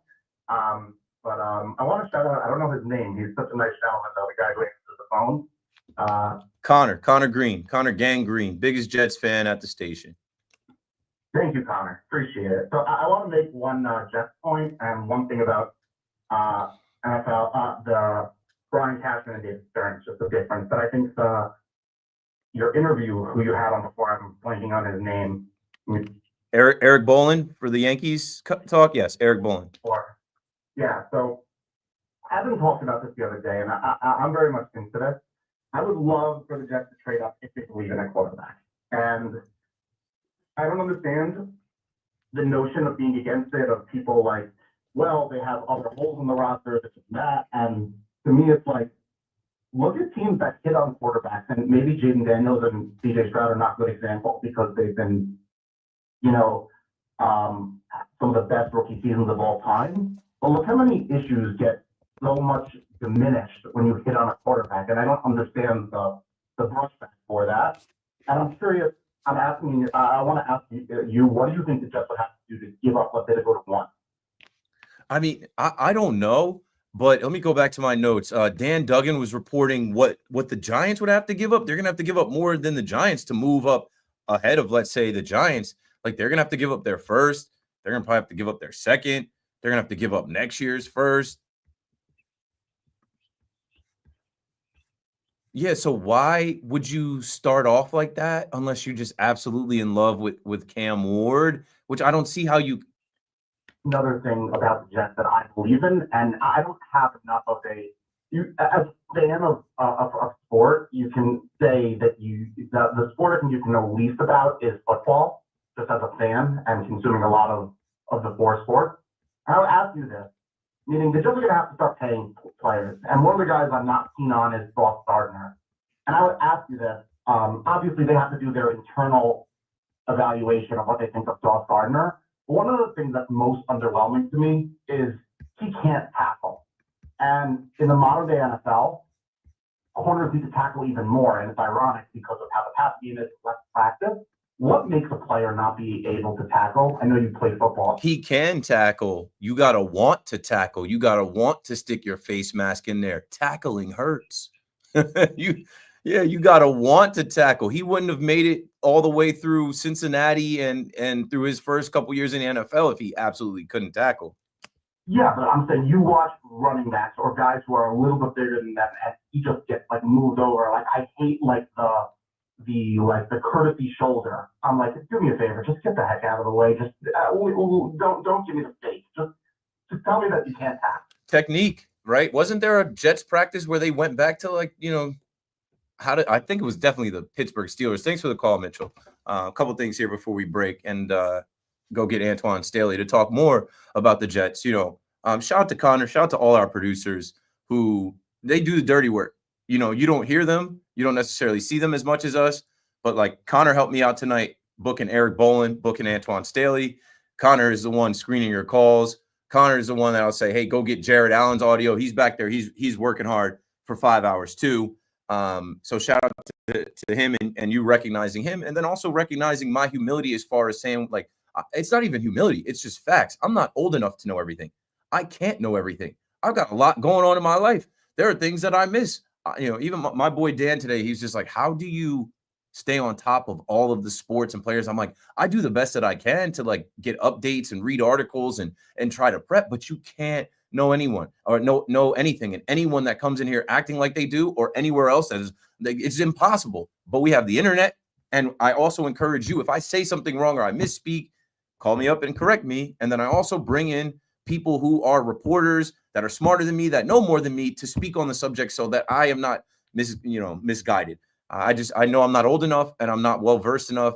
I'm not smart enough to know everything. And I don't come in here like a know-it-all. And you said something about like football being the sport that you think people could, know the least about, or like, no, I think it's baseball. I think that's why I'm fascinated with baseball. I learn something new about baseball every year. There are so many layers to baseball, the business of baseball, the history, the amount of players, teams, the amount of, single A, double A, triple A, transactions, the trade deadline, free agency. There's just so much to know about baseball. I find that to be the hardest sport to know everything about. And then, having a little bit of football playing experience, me being an offensive guy, and like I played a little bit of defense, but like I didn't want to tackle guys. I didn't want to touch anybody. I didn't want anybody to touch me. I was offensive minded. I wanted to score. There was no better feeling than getting in the end zone. But there are defensive guys who are maniacs and they are wired to kill. They can't wait to put their hands on you, right? There was the guy that came out of Alabama. I was like, he actually, turned. I should know his name, but he had a quote at he had a quote at the combine where he said, like, what he loves about football is making guys not love football. Talking about putting his hands on guys. He's an interior, I think he's an offensive lineman, and he talked about imposing his will. I'm trying to find his name right now. I'm like, that just put him on my radar. Obviously not enough where I remembered his name, but I like that quote talking about, you know, what he loves about football is it's violence. It's legalized violence. And his love of football is making other guys not love football, making other guys have a long day out there. Now, playing corner is way different than being in the trenches. But with Sauce Gardner, that's all it is. It's a want to. You got to want to wrap up. You got to want to take a guy down low. You can't arm tackle. You can't go up top and not wrap guys up. You gotta buy in. Deion Sanders takes it personal when they say, oh, Deion didn't want to tackle. Well, you can also get hurt tackling, right? You could also separate a shoulder. You could also get stiff-armed into the next week by Derrick Henry. Like, you got to want to tackle a guy. You can't just roll up thinking that these NFL players are going to lay down. 888-808-1019. Before we break here, Dan Duggan put out this. For the Giants to move up to the top pick, they hold the 3rd overall pick to get to that 3,000 point premium. And that's another thing we got to talk about. That's this point system thing. They be giving up their 3rd overall pick, their 34th overall pick in this year's draft, along with next year's 1st round pick and a 3rd round pick. So what would the Jets have to give up? And they're picking 4 picks after the Giants to move up to. I don't think it's the right way for this regime to start when you do have Tyrod Taylor and Jordan Travis already under contract in the building. And you could potentially draft a quarterback later. That's not going to cost you as much. And this is supposed to be like not a generational draft class of quarterbacks or whatever. All right. Keep McPherson on the Fan. I got a break. We're going to go get Antoine Staley so we can talk more about the Jets. Stay with us. We'll be right back. I'm Bob. All right, y'all. Let's get some more push-ups in. And this time, some abs.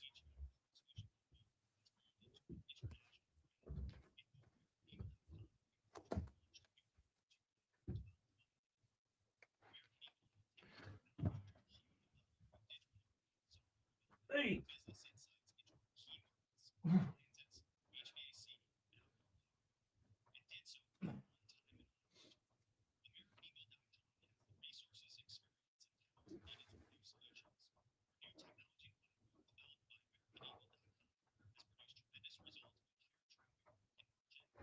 Oh.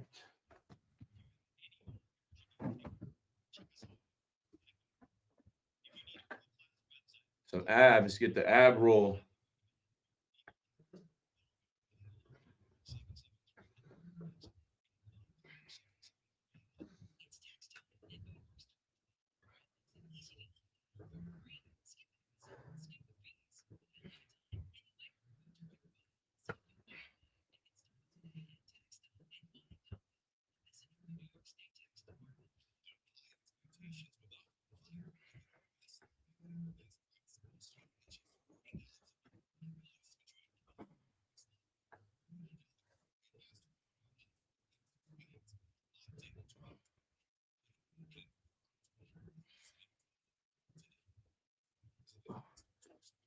All right, every break, yo. Every break, the rest of the night. I gotta get my inhaler. 25 push-ups, 15 ab rolls every break. I already went to the gym, but so what?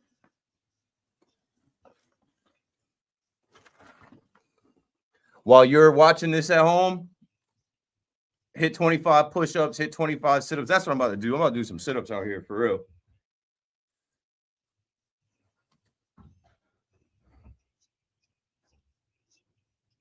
Oh.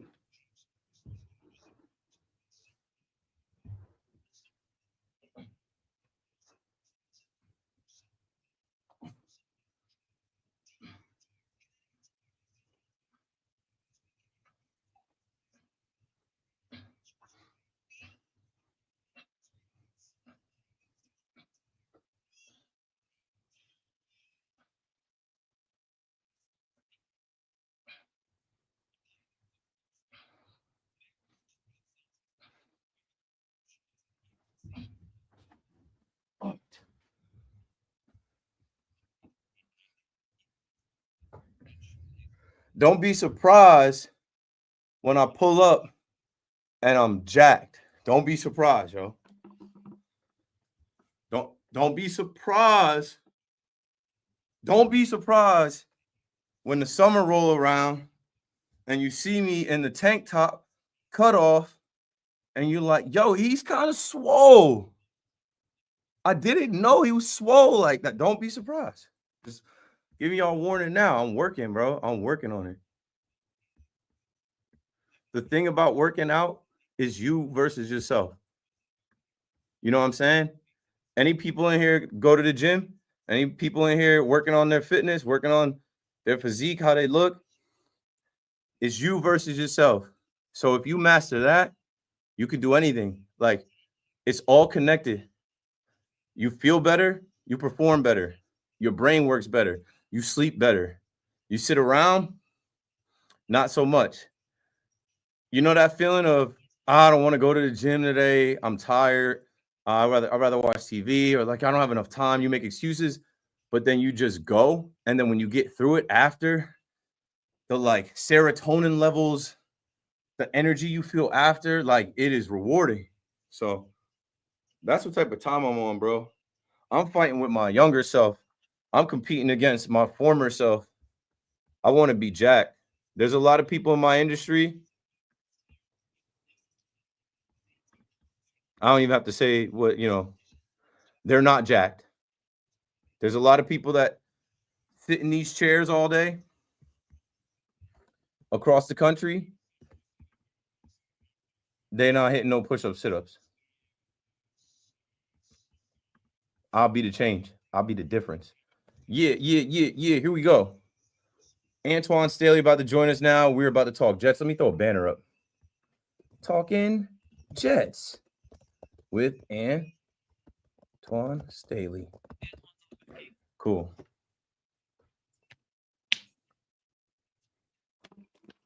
Okay, joining us right now, my guy. It's been a while. Actually, it hasn't been a while. I feel like I have Twan on every couple months, and that's a good thing. Antoine Staley is about to join us right now to talk about the JETS, beat writer, columnist for the New York Daily News.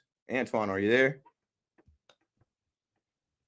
Good. I'm hanging out, getting through another 5-hour show, watching the Rangers now. They're in overtime. And I just feel like we're at this point in the new year where we got to realize it's a new year. I feel like we're at this point in 2025 where we got to get over Rob Saleh, Joe Douglas, and that era, that regime. We got to realize, like, Aaron Rodgers and Davante Adams are no longer Jets. So let's start there.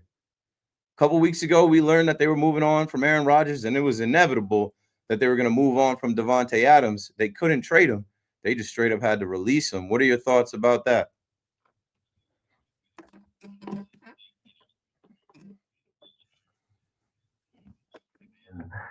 Basically, they're going to want their own players.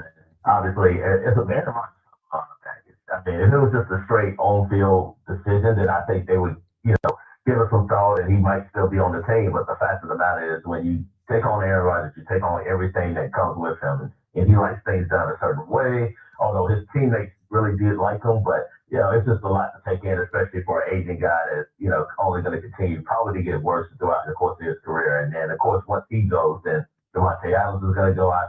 Alan Lazard also get released too as well. So, and also just needed to free up some cap room too as well to try to, retool their team. So I think everybody saw this coming, especially after the comments at the combine last week when we were there in Indy.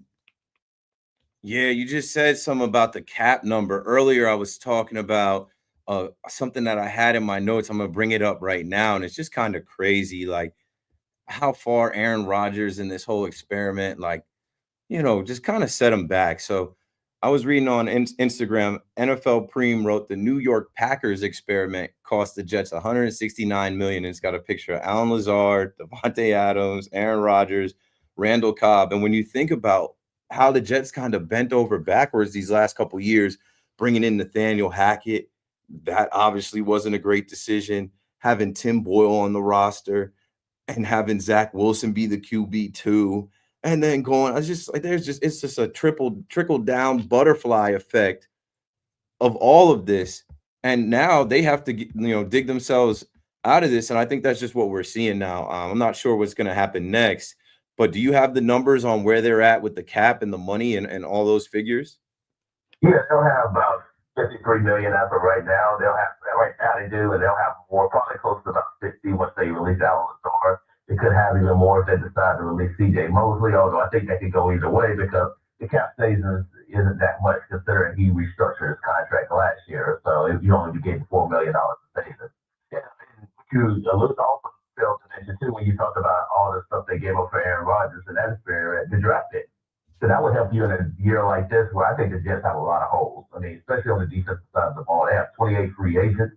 I think a lot of their holes are on the defensive side of the ball. They've been good there the last 3 years, basically finishing fifth, in total defense all 3 years. The defense really slipped after Robert Sala was fired, but statistically, at least from a yards perspective, they were third in the league this year. But yeah, they're gonna have a lot of higher holes to replace, and those picks will come in handy, especially considering if you're thinking about going up to get a quarterback like a Cam Ward potentially.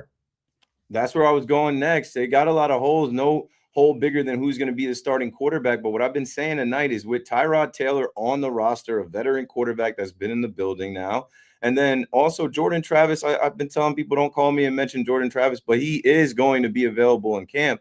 I don't feel like it's necessary to give up what you're potentially going to have to give up to go get Cam Ward. But if they absolutely love Cam Ward, I think it is a great way to potentially start off this era of having a first-time GM, head coach, and quarterback. That's something that the Giants should have figured out in the last couple of years. What are you hearing, and what are you thinking about them going to get Cam Ward? And if not Cam Ward, what's the second biggest hole? What's the second biggest need for the Jets in the first round? Well, a lot of things. First of all, we heard a lot during Indy last week, and basically what I understand is they had inquired the Titans about what it would take to move up to number one from 7. In anticipation to draft Cam Ward. Now, that does not mean the Jets are going to do it. They just want to, kick in the tires to see if that's what they exactly wanted to do, if it should come to that. Right now, I don't think that's the case there. We're still about, a month and a half before the draft, so anything can happen depending on what happens in free agency. Started on Monday with the legal tampering period starting up at noon. So, in terms of quarterback, if it's not Cam Ward, the door possibly could slip down to 7. That would make an interesting decision for the Jets there too. I think they would, consider taking him. They also like Jackson Dart too as well from Ole Miss there. Not necessarily, the biggest Jackson Dart fan, but at the same time, like a lot of people, he really did impress a lot of people at the combine and also the Senior Bowl. In terms of if it's not Cam Ward, the second biggest hole. I think it's wide receiver right now. I mean, other than Garrett Wilson, you really don't have any established wide receivers, especially if, in anticipation to release an Alan Lazar. So I think that is a big hole they have to fill there because, you definitely don't want teams double and triple teaming Garrett Wilson there. And then also, they don't have any tight ends really either. Tyler Conklin going to be a free agent there. We'll see if Jeremy Rucker continues to stay on the roster. He's the only tight end really they have. So, yeah, they got some big holes there. Just pass catchers in terms of getting people the ball, no matter who the quarterback is going to be there at 25. Yeah, the tankathon.com website, their mock draft has Teteroa McMillan from Arizona falling to the Jets at 7. I love that pick.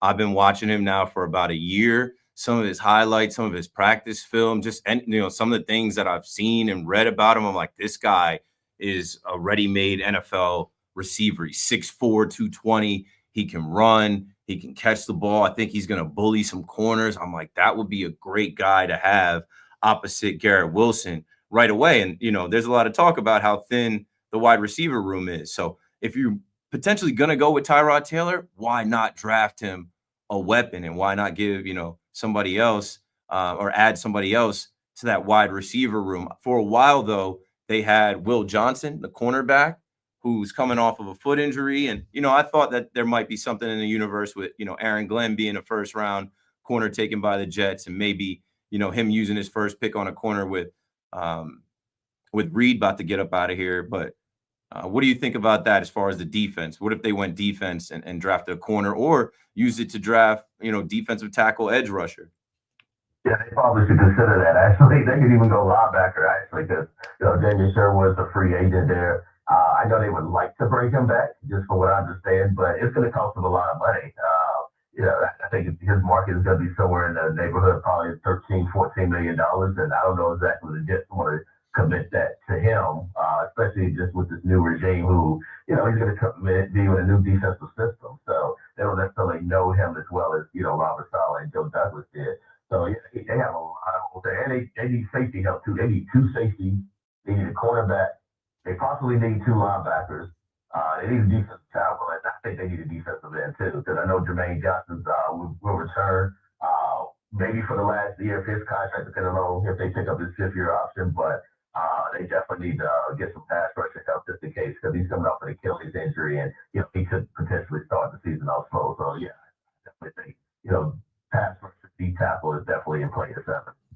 Now, I don't think this is going to happen, but there's conversation obviously about it. Shador Sanders slipping out of the top couple picks and then him being there at 7. Do you think the Jets would take a swing on him?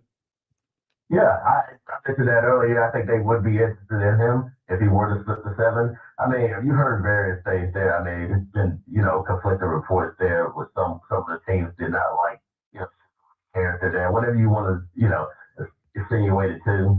But so there was some rumblings about that throughout the course of Indianapolis at the combine last week there. But I also heard that, he had great interviews. I heard that he, impressed some of the teams there as well. So just talking to a few people there. So it's going to be teams that don't like him. They may feel like he's brash and arrogant, much like how his father was. There's going to be teams that really do like him. That's kind of the nature of the beast with the combine. But I do think the Jets, that if he were to slip down to 7, they would have to highly consider that. Yeah, sorry if I missed that before. I'm thinking about the quarterbacks now. And, Justin Fields is another name that has popped up. And, they're saying that he might stick in Pittsburgh, that they might lean towards keeping him over Russell Wilson. But there's been a ton of chatter about reuniting him with Garrett Wilson. What do you think about the prospects of Justin Fields and the Jets? That's what I would do if I could, if I was the Jets. Try to pair him up with Tyrod Taylor with the best man win. I think Justin Fields would probably, win that starting job. And, Garrett Wilson played at Ohio State for 4 years. So I definitely think, obviously they had chemistry to one another, and that would appease him, especially with the frustrations he had, the last year or so. But yeah, and a guy like him, I definitely think will, boost up the offense there, and it's somebody that the fans can get behind. The problem is, I feel like they're going to have a lot of competition for him because, I've heard obviously Pittsburgh is talking about being interested in him. The Raiders also another team there too as well, depending on what they do at quarterback. Seattle, well, it depends on what Seattle does with Geno. If they end up releasing Geno or trading him potentially, that might be another option for Justin Fields too, going to Seattle. So I think he's going to have a lot more interest than I think some people may anticipate there when the end of the season started last year. I think the market was a little bit down on him, but now with such being a weak quarterback class, I think he's going to have a few students that can potentially give him a starting nod at the quarterback position. Last thing for you with this new regime, Jared Allen went out and made a joke about the Jets and who would want that job. And I kind of look at Muji and Glenn as like, hey, they know this could be one and done. This could be their only job as GM, head coach in the NFL. I kind of respect them more for taking it on, and I respect the way that they've taken it on. We haven't heard too many things out of what they're doing outside of what they've said at the combine, and their demeanor at the combine was all business. I think they know they have a ton of work cut out for them, but they know that they want to win right away. And if they do the work and they do it right, it can translate into wins. So what have you seen, right? Because you've seen these different regimes. You've seen the demeanor of these guys. You've seen some guys talking more than they could deliver. What are you seeing out of their new head coach, new GM early on here? And do you believe that they're going to have success, or do you think it's going to be a bumpy road to start? I think I think it's just a focus, between those systems. I think they're trying to change the culture of an organization. And, let's face it, the Jets have been, the Jets for 14, 15 years, and, they need a culture change. Whether it be, you talk about front office and then some of the leaks that's come out of there, news there, the Aaron Rodgers, era there, but yeah, I definitely think, having a guy like Aaron Glenn, who's, Bill Parcells' disciple, obviously, have some Belichick in him too as well, when Belichick was the defensive coordinator just there. He's used to doing things a certain way. And, also he helped build a culture in Detroit. So I definitely think, those guys are just trying to, reestablish the organization, kind of like what, Glenn saw in Detroit with him and Dan Campbell. And it's probably going to take some time. I don't think they're going to be very good this year, to be quite honest with you. I know that's not going to make a lot of people happy. I probably think they're going to finish in fourth place, because I think the Patriots are going to be a little bit better. They do have money to spend there. Drake May is, the next big quarterback there in the AFC there. We'll have to see if he continues to maturate there. Obviously, everything runs through the Bills and AFC East. I think the Dolphins are kind of where the Jets are, just no man's land, like they were last year. I think, they're potentially going to change GMs and coaches, but I think they are better than the Jets currently constructed, assuming Tua can stay healthy, which is always a big question. Well, let's get to these pro days and then to the draft, and then we'll get closer to the season. I'm sure I'll have you back on at some point before we get there. You're the man, bro. Appreciate you.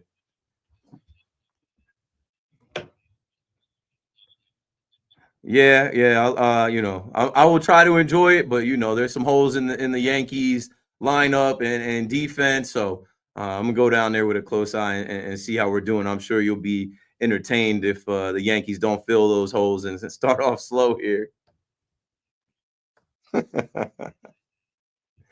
Thanks, Juan. 888-808-1019. All right, I've cleared all of my guests, and now everything is on the table. We talked to Eric Bolin at 8:15 about the Yankees. We talked to Christian Winfield at 9:15 about the Knicks, and we just talked to Antoine Staley about the Jets. If you missed any of those conversations, you can go back in the free Odyssey app, start from there, and catch up. If not, I've got about 90 minutes or less left to take calls, to get your thoughts, your takes, your opinions on everything in New York sports. My thread for the night is last year is over. We got to accept it. We got to move on and deal with what we have here. This is Keith McPherson on The Fan. Don't go anywhere because I'm coming right back.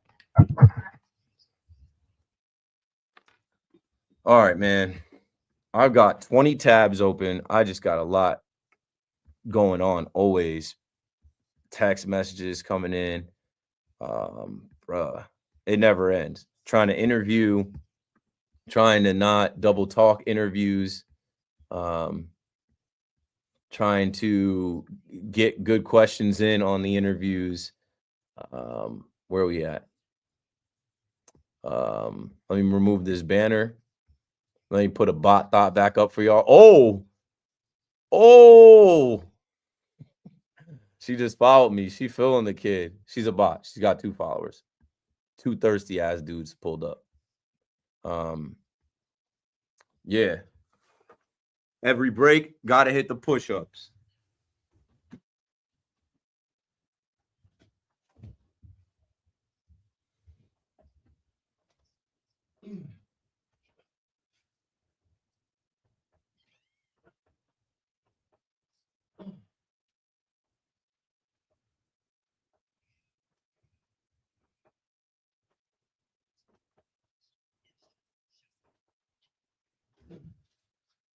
All right.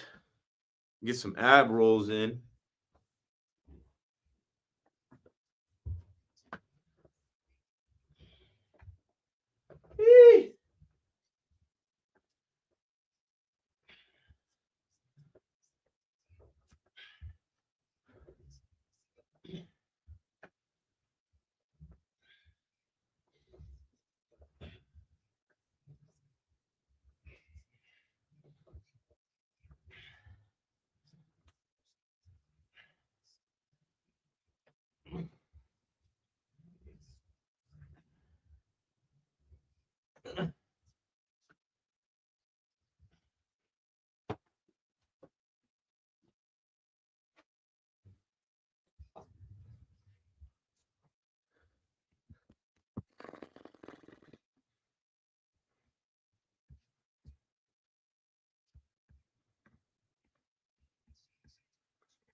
If I was staring, you said, bro, that's there.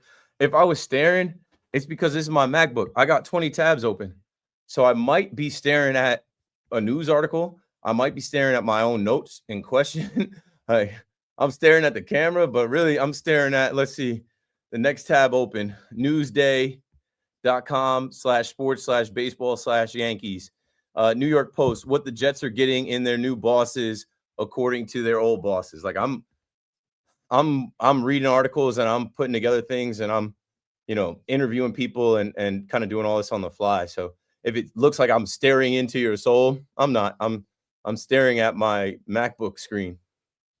God, so much.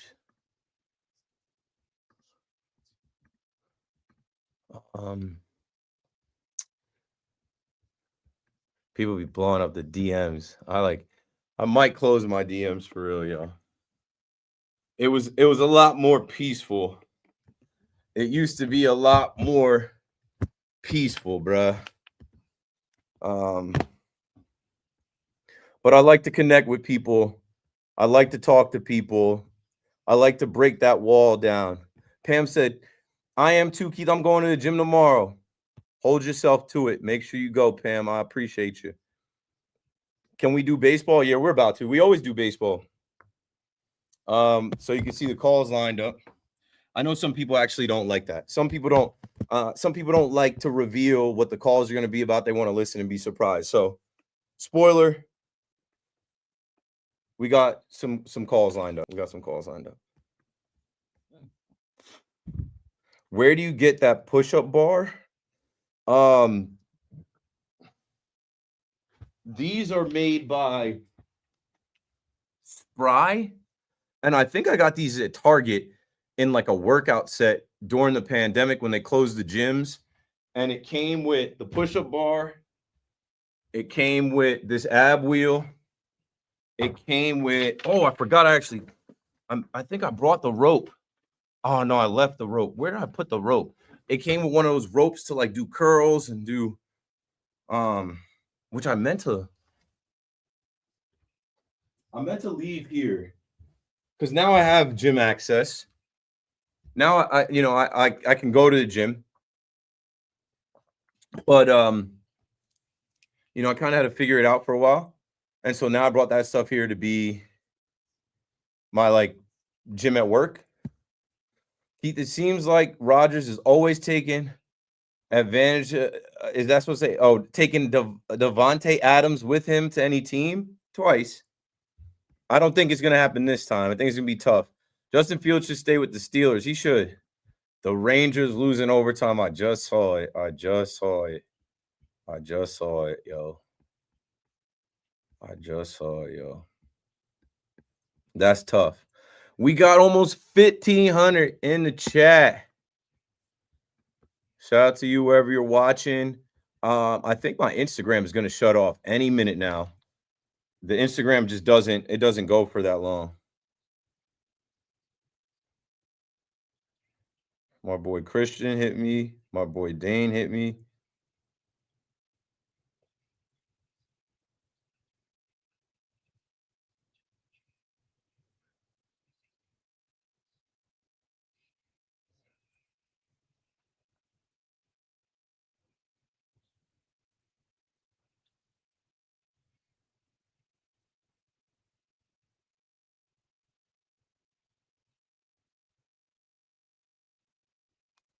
All right, here we go. Back to the show.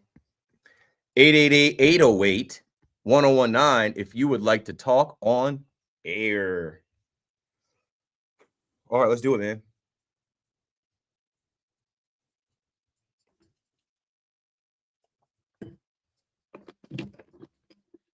Yeah.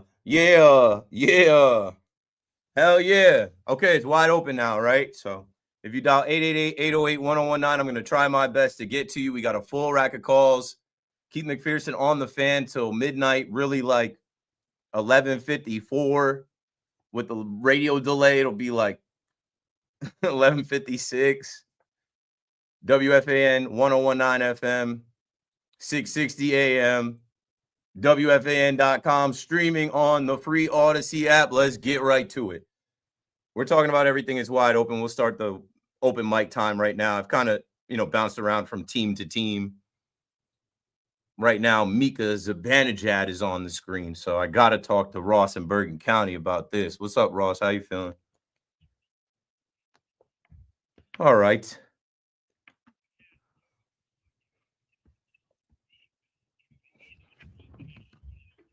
going in.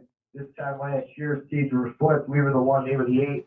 And look at a year later, not so much. And, you kind of look at it, you get a point versus that team of the East. You kind of look at it as a take the point and run kind of scenario. But I think when you kind of had your foot on their throat the whole game, wasn't so much that they blew the game late, although Obi got, he's down within 10 of each 10 more to break the record, and one of those goals was his. And then who else but our fan favorite, Tom Wilson, with the OT winner. And I just think, like I said, you get a point against the best team in the conference, but I think at the same time, you got this stretch coming up. I think they said like 9 games in 16 days.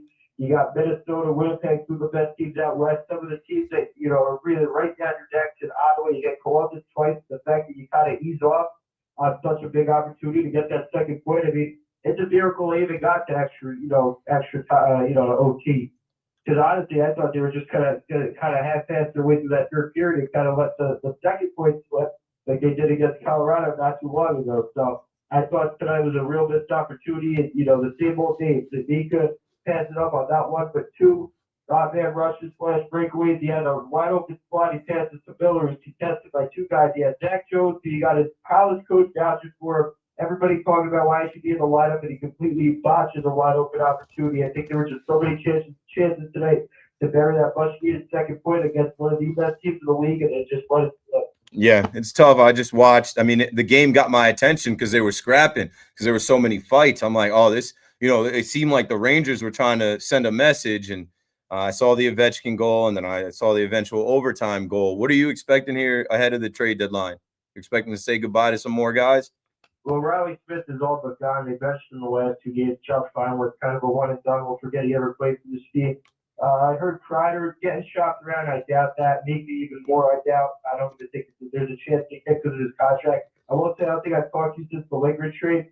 I'm so happy they let him go. But he's one of those guys, kind of like Hegel too. I guess Hegel's kind of different because you got rid of him in the trade where you were buying with Lingard. You shipped him off. I'll say this about Lingard. He's one of those guys where, you thank him for the last couple of years of the past, but his time was so much, was obviously done here. And VC too, but VC always finds his way here every 2-3 years, so I won't be surprised if he's back. But Calvin DeHaan so far has been all right, and this guy Parson, and he's whatever. He should be bottom 6. I saw somewhere where they expected more out of him, or maybe use him in a bigger role. He's nothing more than a bottom 6 center / winger. But I think aside from Riley Smith, I brought up Zach Jones too. Maybe he could be on his way out. I think that's about it. I'd be surprised if they brought any like high end kind of names like a Miller. Well, definitely not even from Miller's level. But I think if there's any more moves they make, they're selling, and I think that's the right choice. Because like I said, these teams like Ottawa, Columbus, even Detroit, it's such a crowded wild card pool, and the odds of them either getting in and doing anything with it or split it up. So I just say by to the season, and your season's lost. Thanks for the call, Ross. 888-808-1019. As we proceed, we'll skip right over that. Let's go to Gary and Waterbury on the fan. Hello, Gary.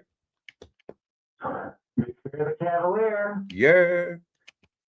After that Keith, after Beef, no relief. I'll step on stage. The girl screamed like I'm Keith. You won't be around next year.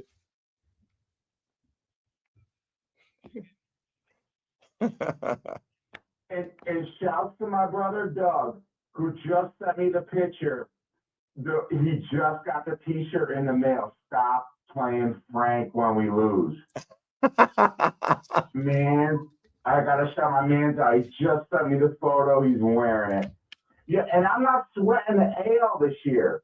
The AL is just as weak as it was last year. Okay. I hope so. It's better. No, come on. It's obvious. The rotation, Cole, Rodon, Fried.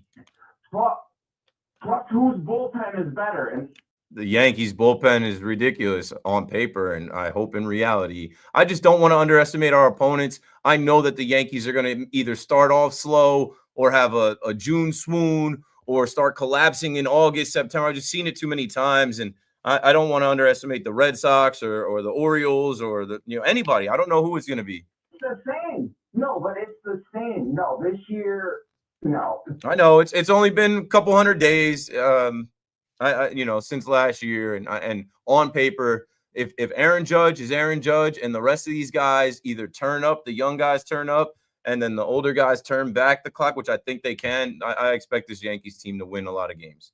Yeah, but they don't even got to be great. So the AL is the junior varsity. They can easily run it back. Plus, we're going to make moves at the deadline. Have to make a move at the end of spring training. I'm hoping they make a move while I'm down there in 2 weeks, less than 2 weeks now. All right, what song do you want them to play when we do lose? Nothing. Air. Silence. Yeah, all right. Yes. My man Pots and Pants, I would vote for that too. Love you, dog. Thanks for the call, Gary. Shout out to Doug. And I've already told a bunch of people, anybody that went to McPhersonBrand.com and bought those Stop Playing Frank When We Lose t-shirts, and then they actually down at spring training stop playing Frank when we lose, I owe you a t-shirt. I'm working on some t-shirts when we get into the season, but you know how that goes. Like, I need the Yankees to do something. Like, last year they came out and they were dogs, and people made t-shirts with dogs. Like, I need the Yankees to do something organically, naturally become, and then I'll have an idea for a t-shirt and I'll send you that t-shirt for free. 888-808-1019. And going back to the theme of this show, man, last year is over. You can't say the AL is the same as last year. The Royals grew up some after their experience. And I know everybody sleeps on the Central Division, but like the Tigers had a run that they're going to build off. And now they got Gleyber Torres and Jahmai Jones. I'm not sleeping on the Boston Red Sox. They don't stay down for long. They've got the pitching, they've got the hitting, they've got the manager. I think the Baltimore Orioles, they're going to be young and scrappy. I did see Gunnar Henderson has an injury. That's something else I'll add in here before we get back to the phones. 888-808-1019.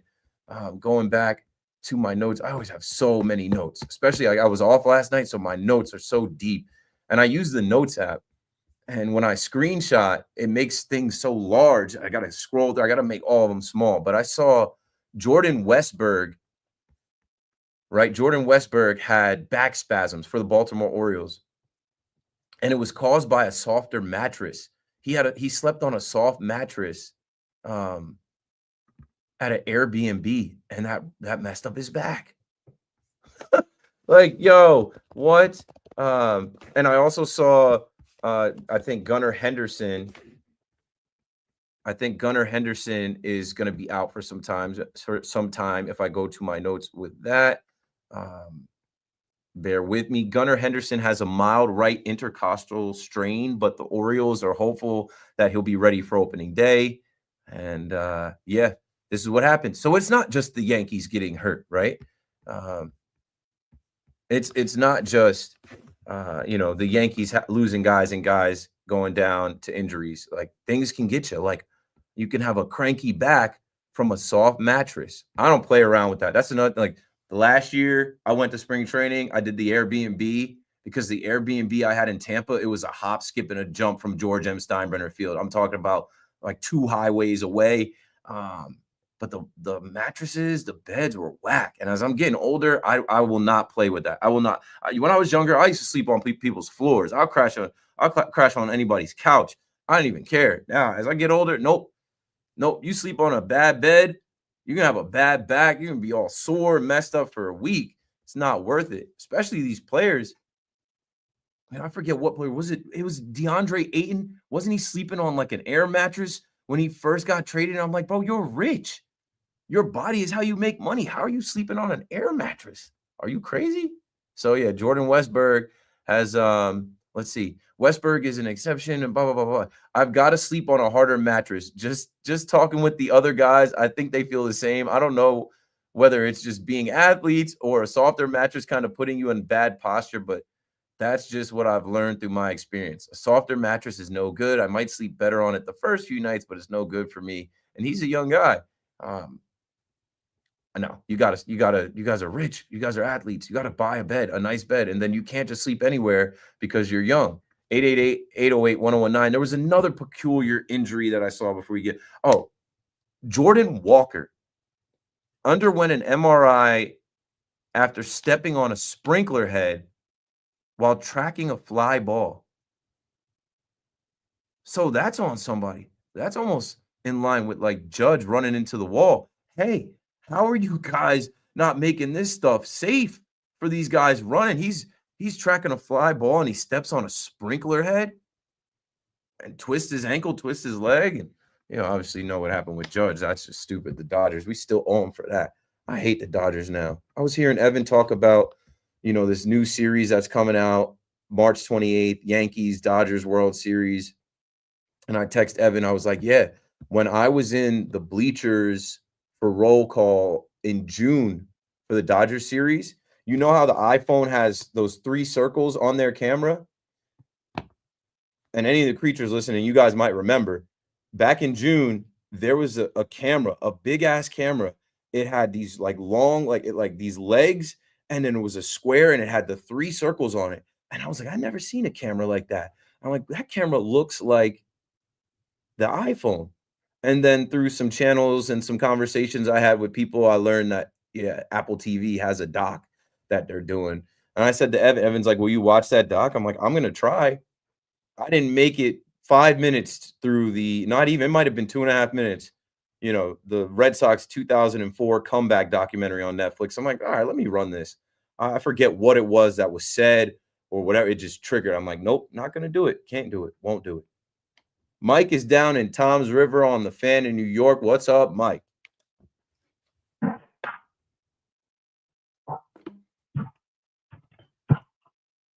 it going, buddy? It's going. Thanks for joining us, Mike. Hey, man. So I got a couple concerns here. The Yankees got a lot of money invested and their team obviously is always, but there are a couple injuries away, which is always going to happen. Where that bench, mid to say the least. You're looking at probably Dom Smith, Peraza, the backup catcher. JC Escara or Alex Jackson, Trent Grisham on the bench. Yeah, go on. Yeah. So, and like you said earlier, the Red Sox, they're a threat. They're coming hard. And Alex Cora is no joke. He's not Boone, Mr. Yeah, I want to be your buddy, I want to be your pal type of guy. He's the type of guy who's going to hold you accountable. You're late to the ballpark. You're not prepared. You're not taking care of your health and all this and all that other stuff. And I don't know.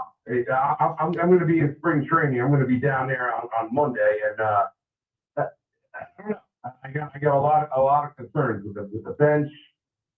Third base, we're going in. I love Cabrera and what he brings to the table, energy-wise and all that, but I think he's best served as, a utility guy. I agree with you, but I think they're going to give him the nod. Enjoy spring training, Mike. Thanks for the call. 888-808-1019. You're supposed to go to spring training and get a good look and get a good feel. And I've been to spring trainings in years where I was down on the Yankees, and then I go see the guys in person. And I'm like, they got a lot of guys. They got, it's different when you actually go there and, you're around the fans and you see the team and you see some guys do some things. And, we're Yankee fans. I think most of us are going to be excited for the season, be positive about the team, but it's okay to be skeptical as well. And like what I'll also say about other fan bases are skeptical too. Right here, our Mets fans that excited about their rotation, right? I mean, you can look at Kodai Senga, Clay Holmes, even some of your young guys having good outings in spring. It's just spring. What does it count for? But when you look at your rotation and you're going to be seeing Paul Blackburn start games, you're going to be seeing Griffin Canning start games, that's got to be a little worrisome. But that's where you are. That's where your president of baseball operations puts you, and you got to just trust him. They didn't want to go get Jose Quintana. They didn't want to bring back Jose Iglesias. This is a new team in a lot of different parts, a lot of different places. I think if you're a Mets fan, you should be, most solid with the lineup, but like also confident with the bullpen. Like the bullpen's been such an issue. I think this is one of the stronger bullpens the Mets have had going into a season in a long time. But they still have question marks. I'm sure the Red Sox have some question marks. But they look good when you see Garrett Crochet out there just mowing people down. When you see Walker Buehler in midseason form, it's like, well, damn, they added those guys. Then they also added Bregman. Bregman with Devers, and you just know. That's why I keep mentioning Alex Cora, their manager, because he's got a hard on for the Yankees. This guy, like, he wants to beat the Yankees. He plays into that. Like, it's a thing there. They swept the Yankees a couple years back and they weren't going anywhere, but they're popping champagne in the visiting clubhouse because they swept the Yankees in the Bronx. So you think they're not going to be ready to go? They are. You can't underestimate them. You can't sleep on them. Like, everything you're seeing out of, the Red Sox camp, even like guys like Trevor Story, Jarren Duran, they have guys, Masataka Yoshida, they have guys, and they have some young guys that are coming up and making some noise. They don't have enough spots for some of these guys, but they're going to be a decent team. They're not going to be a pushover.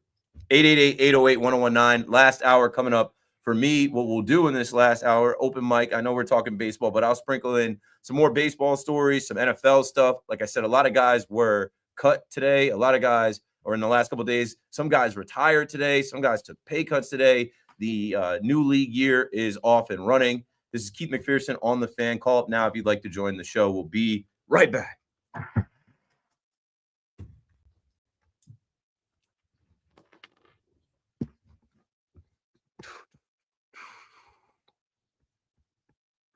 Yo, Carlos, when I was talking about this stuff, you must have known what I was talking about, because this pack did come with a jump rope.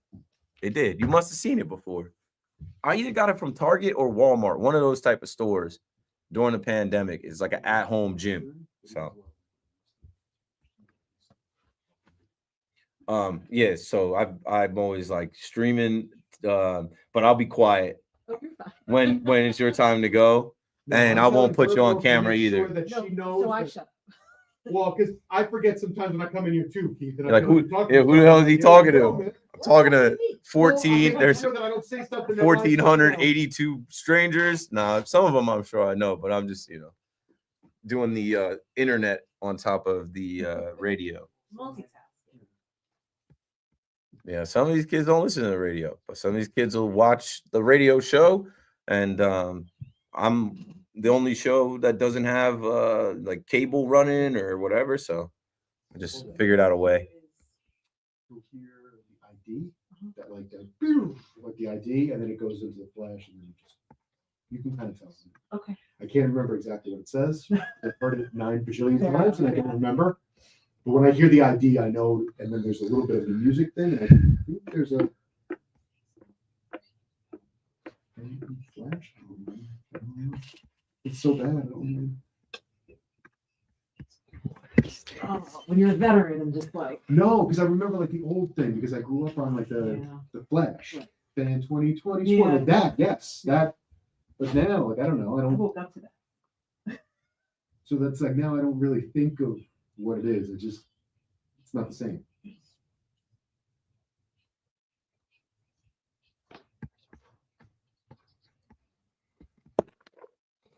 Oh my God, I need to see it. I'm so need to see it.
Good evening. At 11 o'clock, I'm Kavitha Davidson, Brutal loss for the Rangers, who fell to the Caps 3-2 in overtime, despite leading nearly halfway through the third period.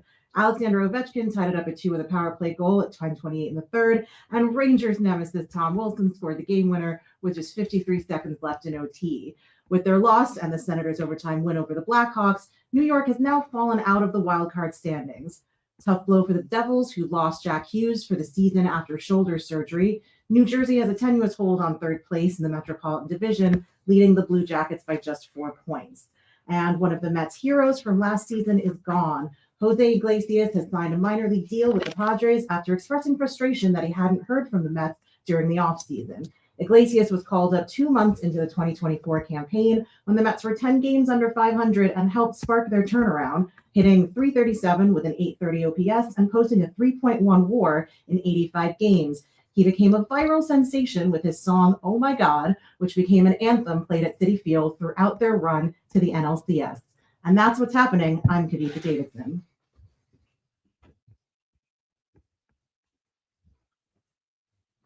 Good job, good job, good job.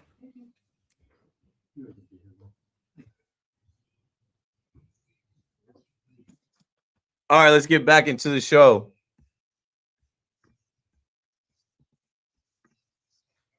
Perhaps. This goes out to you and you.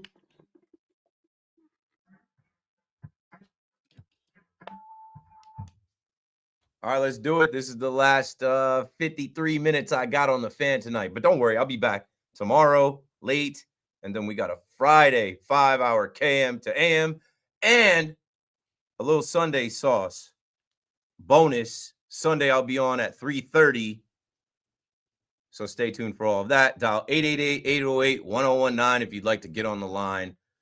Here we go. Open mic time. And as I was talking before about last year being over, and, in my notes, I have the quote, Derek Jeter, the captain, said the worst phrase in professional sports to me is get them next year. And he said that because he believes that 12 months is a long time and that you don't get many next years. It is hard to get back to the World Series. It is hard to get back to the World Series and win it. Now, some people are just Yankee haters, understandably so. The Yankees run multiple runs, the Yankees being the Yankees, Yankee fans, like they make people hate on the Yankees. But I came across an article today, doing my little digging and prep. New York Yankees boldly predicted to miss playoffs after hectic offseason. Was it a hectic offseason? Anyway, I didn't think it was hectic. I like some of the moves. I like some of the changes. I wouldn't describe it as hectic, but the dramatization of Juan Soto going to the highest bidder is going to always fall on the Yankees or whatever. So it was Will Leach of MLB.com predicted that the Yankees will miss the playoffs. The quote that he hit everybody with says, "That's the sort of sentence you type and then feel like you should duck afterward. But it's not that crazy of a notion. First of all, it's possible that every other team in this division will be improved from 2024. The Red Sox may have had one of the best off seasons in the sport. The Orioles youngsters, the Blue Jays are all in for Vladimir Guerrero Jr.'s final season of club control, and the Rays have Shane McClanahan back and all sorts of young talent emerging as usual." He goes on to note that there are question marks in the lineup with Giancarlo Stanton and DJ LeMahieu already being out. If Judge were to miss any time at all, the lineup would resemble one struggling to make the wild card and, goes back to the vibes of 2023 and not so much of one contending for a World Series. It's still an unlikely doomsday scenario, but there's a lot of people rooting for doomsday for the Yankees every single day. 888-808-1019. Val is in the Bronx, back on the fan. Kids, what's good, kid? What's going on? Bringing it home. That's all right. You doing it as you always do, son. Killing it. And for the haters out there who talking about what can happen, you know what? That's all right. They gonna hate on us all times. You know what I mean? We fight with that all the time. Yep. It's okay. It's all good.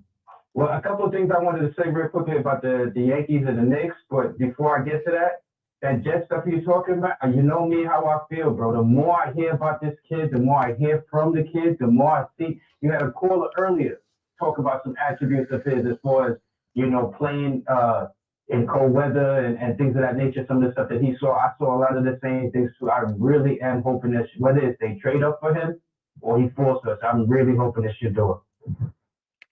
I think it'd be cool. I think he'd be ready for it. It'd be a flip because everybody's pointing Giants. If he actually comes to New York and he's the Jets quarterback, he might be able to beat Tyrod out. Who knows? And even for those who would say that the kid's a little bit too brash, for a guy like me watching my team and everybody talking about the culture change that we need, and you hear in the comments from like even that dude, the future Hall of Famer, who was talking about what it would be to take the jet shot. That kind of attitude that Shador was talking when he did speak in the combine, not for nothing, that's the kind of attitude I need from somebody who's coming here.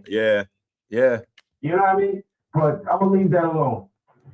You had some great guests on tonight. The guy that came out, Eric Bowler with the Yankees. Yo, I'm not trying to rush anybody along, and I'm not trying to overhype what happens in the spring, but I'm just getting a good feel for a lot of the young talent that we started seeing. In a weird way, I think we spoke about it before, and it sounded kind of odd to say it, but I kept saying Stan going down might be a little bit of a blessing in disguise, only because it's giving a lot of these young kids some time to kind of show themselves. And like it or not, I feel like a lot of them are really forcing the conversation, whether it's right now, whether it's some point in the future, but they're showing you what they got. And I think that alludes to a lot of what Hal was talking about the last time he spoke to the media, when he was saying about trusting the front office, trusting his management team to develop these young guys, because you got to have a certain amount of those dudes on your roster and actually producing a performance. So I'm actually pleased with what I'm seeing from them. I'm hoping that they just keep pressing the issue and keep applying pressure and hopefully force that conversation to be a little bit more of a conversation. Right now, what's in the future? Let that rock. And the last point I'm going to give you with my Knicks, and I agree with you, but I think this is one of them things where, my favorite word was nuance. Everybody keeps talking about the lack of toughness with my Knicks defensively.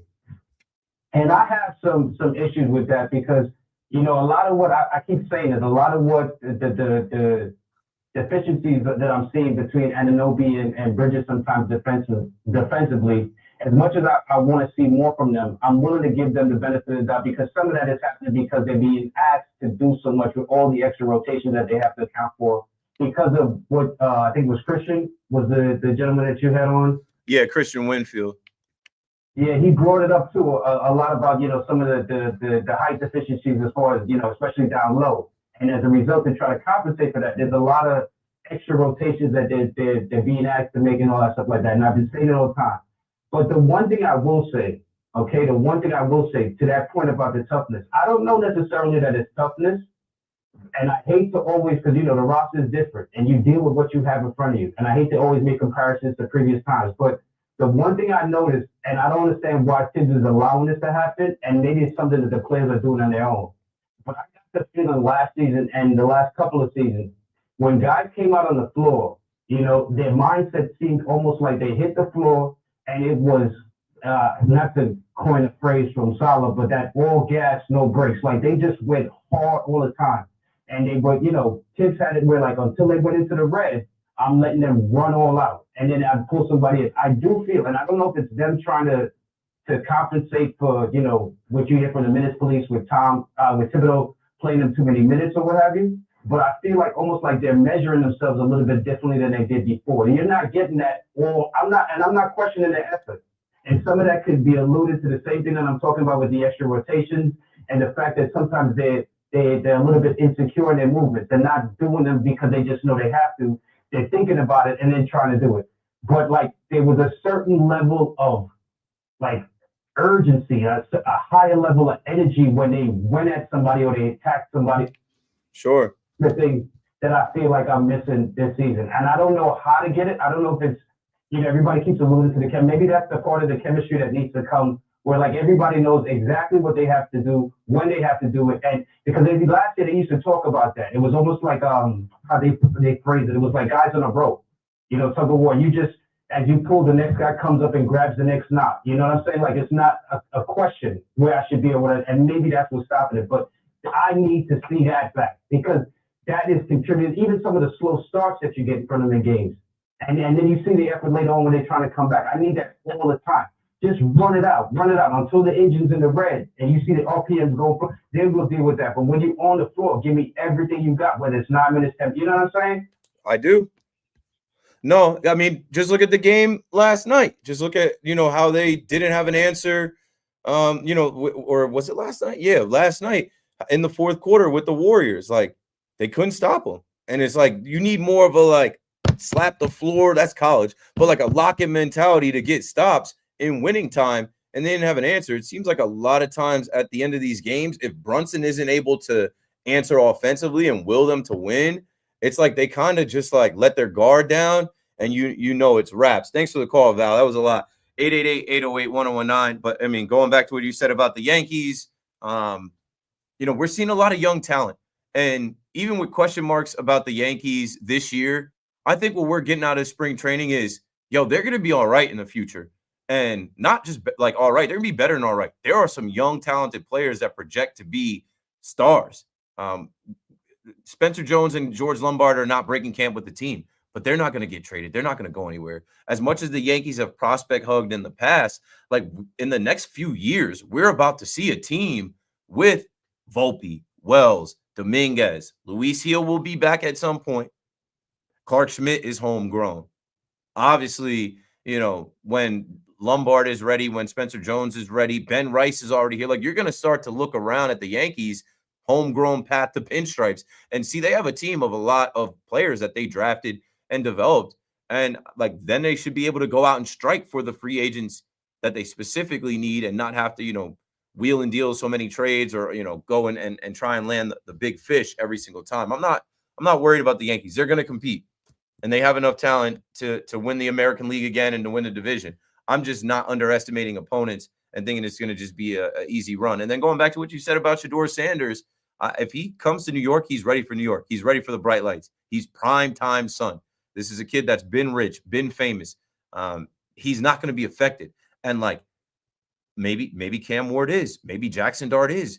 We've seen New York eat a lot of athletes alive. We've seen New York crush a lot of guys. I don't think that's going to happen with Shedeur Sanders. I look at him as well in his accuracy. Like, if he's got protection and he's got a lane, he's putting that ball where it needs to be. And I mean, when you look at Zach Wilson, what was one of the main things with Zach Wilson and Aaron Rodgers? They couldn't make the throws that were right there. They couldn't complete the simple throws that were 5-yard, 10-yard, 15-yard throws. Accuracy, completion percentage. I think that's something that Shedeur Sanders brings on top of already being rich, already being famous, and not being, wowed by New York and not being overwhelmed by what comes with it. 888-808-1019. Nick is in the Bronx on the Fan. Go for it, Nick. Hey, how are you? Thanks for taking my call. I'm long. Thanks. I used to call into a Mr. Steve Stoner, the Smooth, on the Fan here tonight in New York City. The best. I mean, I'm a firm believer, and I'll just continue to stand by this, that I think quarterbacks that get drafted high need to sit behind either a veteran quarterback or someone for a few years. It's football. It's not basketball where you could get a top 3 player and throw him right on the court and expect him to start making plays. It depends on the situation because we're seeing both now, right? We're seeing Jaden Daniels play all of the preseason games, but then become the starting quarterback captain of the team week 1 and get him to an NFC championship. We're seeing Caleb Williams, the number 1 overall pick, be handed the job right away, so much so that they move on from Justin Fields to draft him and hand him the job, and it didn't go so great. Drake May sat a little bit. Absolutely, but like you just mentioned, Bo Nix was the starter right away. It was a slow start, but ultimately they're a playoff team. And it is all about the head coach and the team around these guys. A lot of these guys get drafted into the wrong situation and thrown in right away, like Bryce Young. Like he. All right, now I'm a 75-year-old guy living in a 33-year-old body. Do the Giants? I mean, do either of these quarterbacks, Cam Ward, Shedeur Sanders really pop to you? Where maybe the Giants at 3, I mean, they got it. The defense is okay. There's some weapons there. There's some hope from the kid, the running back Tracy. You obviously have a superstar in Malik Neighbors. I know you need someone to throw him the ball, but do you buckle down and just take some pass protection, start to build the O-line? Maybe you sign a veteran. I think Jameis Winston is still a free agent. I'm not saying he's the answer by any means, but do you? I'm traumatized from Daniel Jones. I just don't want to see this. It's almost like with the Giants. It's the same cycle repeated every 3, 4, 5 years. Do you buckle down and maybe take an O-lineman? No. Thanks for the call, Nick. No, this regime needs to draft their quarterback. They've already drafted Evan Neal. They've already drafted John Michael Schmitz. You know, like they need to use this. You don't want to be picking in the top 10. You don't want to be picking in the top 5. And if you're there, get a difference maker, get a franchise changer. There aren't many offensive linemen that you can take that change the franchise. Not right away. You know, they can be good players. Zach Martin hung it up today. Zach Martin is a great player. Father Time is undefeated. Zach Martin came into a ready-made situation with a ready-made team. There's some ridiculous numbers and stats around Zach Martin, like never getting a holding penalty and like, not never, but like, you know, he was a monster at his position. It was time, right? They had to stop Jerry Jones from drafting the quarterback then, Johnny Manziel. Jerry Jones wanted Manziel. Instead, they said, no, take Zach Martin. He's a lock. He's a lock. He's a lock. And he was a great player, but he's hanging it up at 34. You know, I saw Sam Hubbard retiring today. Sam Hubbard from the Cincinnati Bengals, captain, he gets released and then he hangs it up. I saw Hunter Renfrow, not from baseball, Hunter Renfrow from Clemson, played with the Raiders. I think he retired, but then I saw something on that actually made me want to go back earlier. He shaded the retirement rumor. It came out that he retired, and then he came out on Twitter and he said, just when I thought about making a comeback, I get hit with this bombshell. Guess I shouldn't have started working out again 2 months ago. So maybe he's not going to retire, but maybe he should. I think he should call up the New England Patriots and try to be their next Wes Welker, Julian Edelman type. Who else retired today? There's someone else. Let me go back to my New York Giants legend, number 21, Mason Crosby, calling it a career. He's done. The new league year is upon us, and there are guys that are hanging it up, guys that are taking pay cuts. Like I saw CeeDee Lamb adjusted his contract that he just got because he's like, hey, I want to win, and it's not going to take only me. DK Metcalf's name is being floated around a lot because he's going to seek a trade partner. They're saying that the Chargers are going to be in on him. They're saying that the Chargers might be in on Devontae Adams. The NFL is not for long. And, there's a ton of more NFL news. I think that's what I'm going to do. I'm going to hit you guys with some more NFL news before I get out of here tonight. Joey Bosa released from the Chargers. I know Bosa's mom was lobbying for him to get picked up by the Niners so he could play with his brother. Tyler Lockett got released from the Seattle Seahawks, and Jackson Smith and Jigba's like, hey, what's going on? There's a lot of movement. The Bears are making moves. The Bears are shoring up their offensive line under Ben Johnson. They're making trades. They got Joe Thuney. There's another guy that I saw the Bears went after. I'm like, look at the Bears being proactive, getting this offensive line right in front of Caleb Williams. Yeah, a lot more NFL news that I haven't really got to that I'll unpack as we continue on. 888-808-1019. The biggest news of the day in New York sports. Jose Iglesias, Candelita. He held out. He had lunch with John Heyman. He lobbied. He tried to get the attention of David Stern, Steve Cohen, and the New York Mets to bring him back for a second act, and they passed. They said, we're good. We don't think you can do it again. And we got Juan Soto right now. We don't need any more gimmicks. We're good. Jose Iglesias signs with the San Diego Padres. And let me take a call and check this Mets schedule. and schedule my appearance at Citi Field because I think I got to be there for the big screen and the tribute video for Candelita. I got to be there in the building. Actually, we got a break. Let me find out, when do the Padres come to Citi Field for the first time to face the Mets? And you know Candelita will be with the team. You know he's going to be ready to go. I guess it's not for a little while as I'm clicking through. They go to San Diego before San Diego comes this way. San Diego, wow, September 16th. Yeah, by then he'll definitely be here. September 16th, the return of Candelita, 7:10 p.m. at Citi Field. Stay after the game for a performance from Candelita, OMG remix featuring Pitbull. Keith McPherson on the Fan. I'll be right back.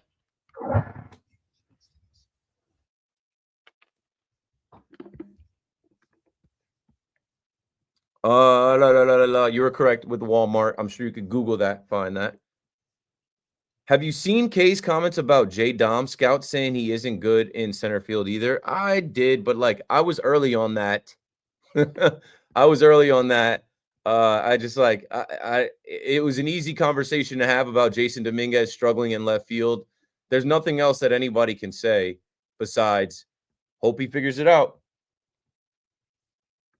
Hope he does his thing. Hope he, doesn't make too many mistakes.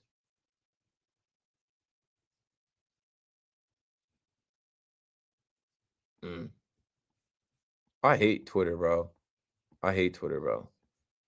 Like, why do they force those two thoughts, those OnlyFans thoughts that have had sex with like 1,000 guys in one night? Why do I have to see them, yo? Why do I have to see them every day? Why do I have to know who these people are? Why do I have to know that they exist? Why do I have to see them? Why do I have to see these two weirdos? They're going straight to hell. I don't know how to get them off my timeline, bro. You know what it is? I got to always click following on the timeline, because if you let that for you page get you, bro, they're going to send you some nonsense every day, every damn day. I'm like, what is this? Why? What is this, yo? Anyway, let me see. We'll talk Mets a little bit when we get back here. Where do we want to go? Eeny, meeny, miny, mo. Juan Soto. Pete Alonso. Ronnie Mauricio.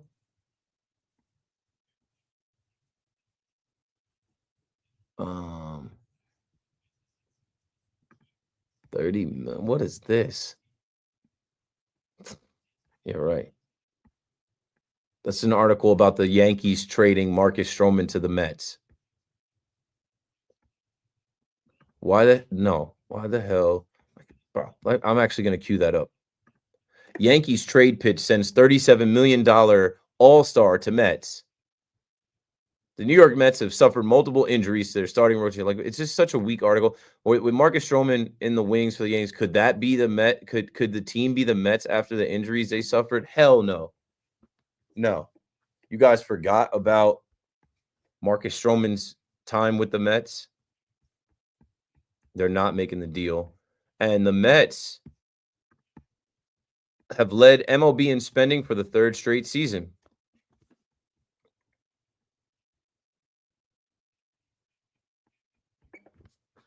Their payroll is at $333.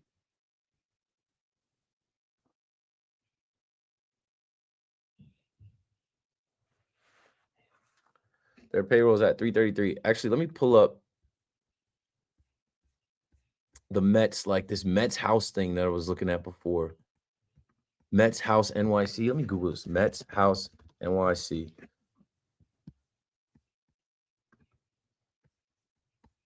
Union Square. I'm gonna have to go. I'm gonna start popping up places where Mets fans are, because I know I'm a Met fan favorite. Like I know that, like, I got a lot of motion in the Mets community. So much so, I tried to go on Twitter and join the Mets community, and they blocked me. And there's so many Mets fans that have me blocked. Do I know why? I don't know why. I wish I had that answer for you guys. I don't know. As I go to communities and I search Mets, let's see if I can screenshot it. You want to talk about rent free? New York Mets. If I try to join the New York Mets community, bro, let me show y'all.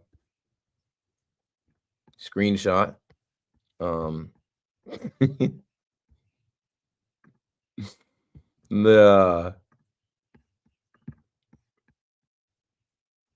Yeah, I can't join. If I try to join the New York Mets community,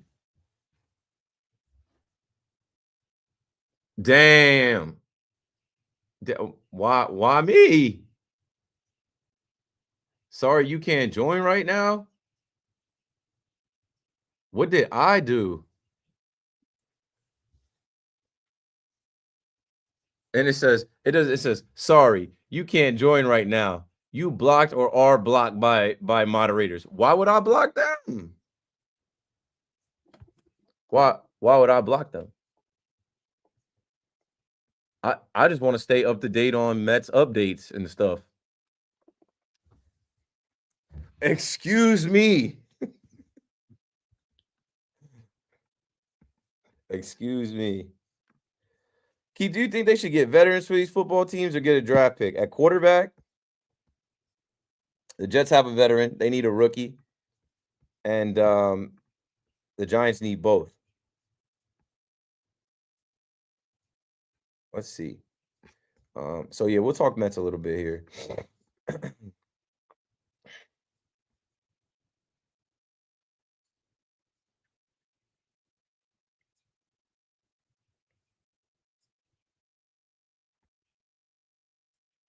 Yankees urged to trade $5.95 million infielder to save injury hit lineup. Ooh.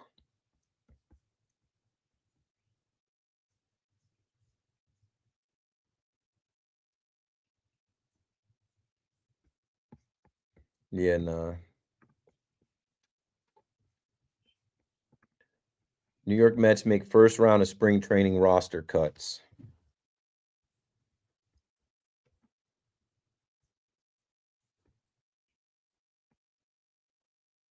I got to get one more set of push-ups in.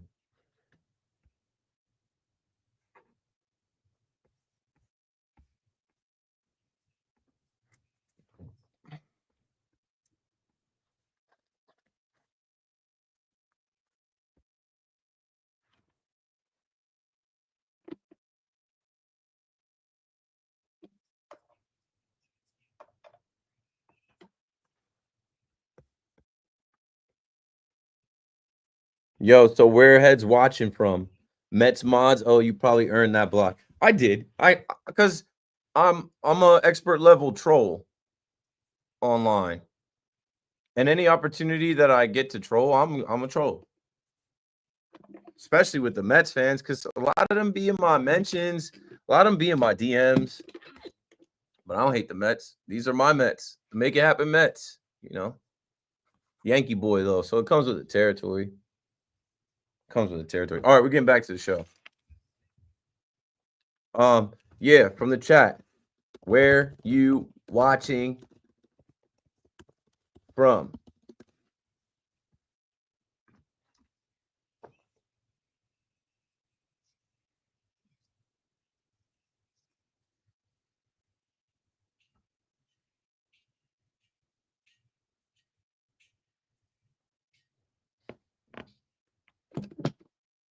And we're back. It's all about the Benjamins, baby. Not enough Benjamins to get Diddy out of jail. 888-808-1019. Speaking of the Benjamins, your New York Metropolitans are the top spenders. Again, hey, big spender. The Mets led MLB in spending for the third straight season. 3 is the magic number. They're coming in at $333.3 million. $333.3 million in player salaries. So you better buy tickets. You better show up. There's hella promotions, giveaways. You can get a Clay Holmes jersey, $5 Tuesdays, Family Sundays, firework night, bobblehead giveaways, you name it. They're doing a whole party on the pavilion with Mookie Wilson. I'm going. I'm telling all my friends that are Mets fans, I'm pulling up. But you won't even notice me when you see me. I won't have a Yankee hat on. I won't be wearing pinstripes. I'm just going to blend in. I don't own any orange and blue. I'm just going to wear neutral colors. I'm just going to get dressed like I'm going somewhere. It's not even a sporting event. And someone's going to say, is that Keith McPherson? I'm going to say, nope. It's Sal Licata. Shout out to Sal. I just saw Sal on SNY in here. The Mets have this Mets House NYC. I actually might go to this. It's a pop-up experience. And, you know, the Mets got all these type of things going in their marketing department. I tip my cap to these guys. These guys brought Hawk Tua Girl in. Now they got a pop-up house in Union Square. Let's see. 1 Union Square West, open Tuesdays to Sundays, closed Mondays, 11 a.m. to 6 p.m., Sunday, Tuesday, and Wednesday, 11 a.m. to 7 p.m., Thursday and Friday, 11 a.m. to 8 p.m. on Saturday. Opening weekend is this weekend, Friday, March 7th. I might have to go from 3 to 5 p.m. Maybe before I come here to do a 5-hour KM to AM. I might have to go. Sunday, March 8th, Sunday, March 9th. Register here to get the latest news, ticket information, special offers, and more. I don't think I'm going to put my name and email address and phone number in, but I might just go. Robbie is in Hoboken on the Fan. Go for it, Robbie. A little bit. It's Mr. Benji Bobby Tupop from Weehawken, now in Hoboken. Hoboken. No joking. I feel you. I feel you. I wanted to hear simple thing. You know, why didn't Stevie, me and my buddy JJ were talking tonight, why didn't Mr. Stevie Tupop give Jose Iglesias that contract? What I mean, I just said that they led Major League Baseball again in payroll at $333.3 million.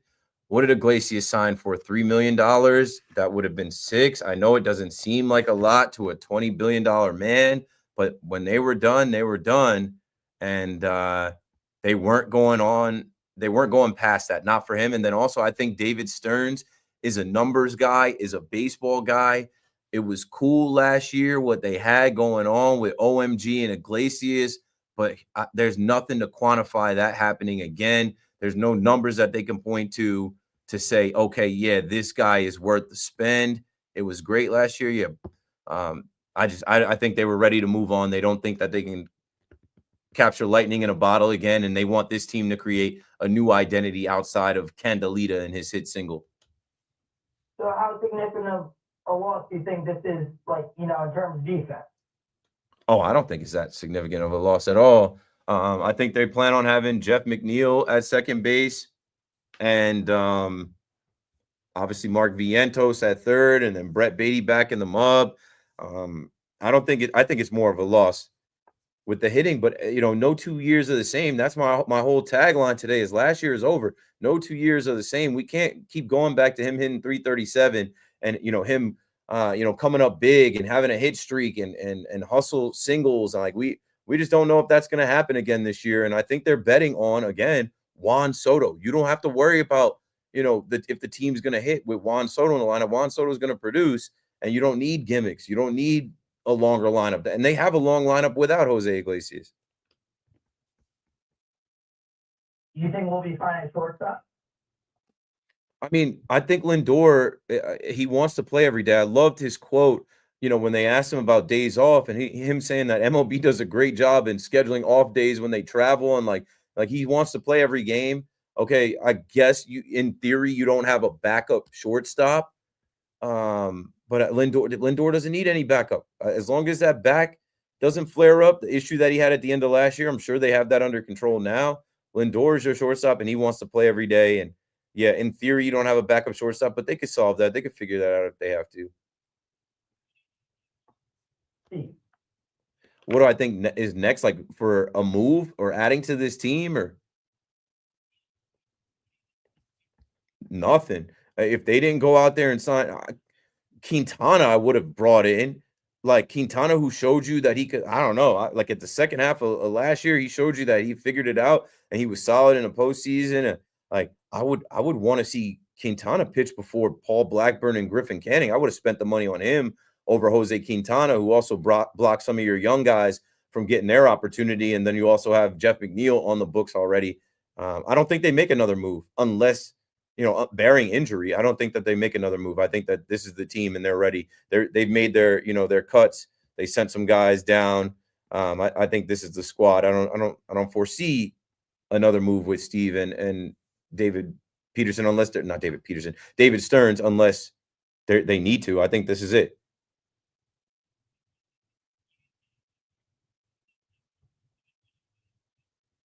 Nah, hell no. That's the thing too. It was just the timing of all of it, man. The Mets getting hot when he came up and him having the song and then the video of them like they had an off day and they did some type of banquet or something and all the players vibe to it. It was just a special time. It was a special run. You can't recreate those things. I hope he doesn't try. I heard his new slow song. I think I heard Evan and Tiki play it, but I hope he doesn't try to make another like pop single for the Padres. It's just like I don't expect it to work the same. Everything worked for him. He had the best year of his life last year. I hope he succeeds. I hope he does well, but I don't know if it's going to be in tandem with his music career and his baseball career.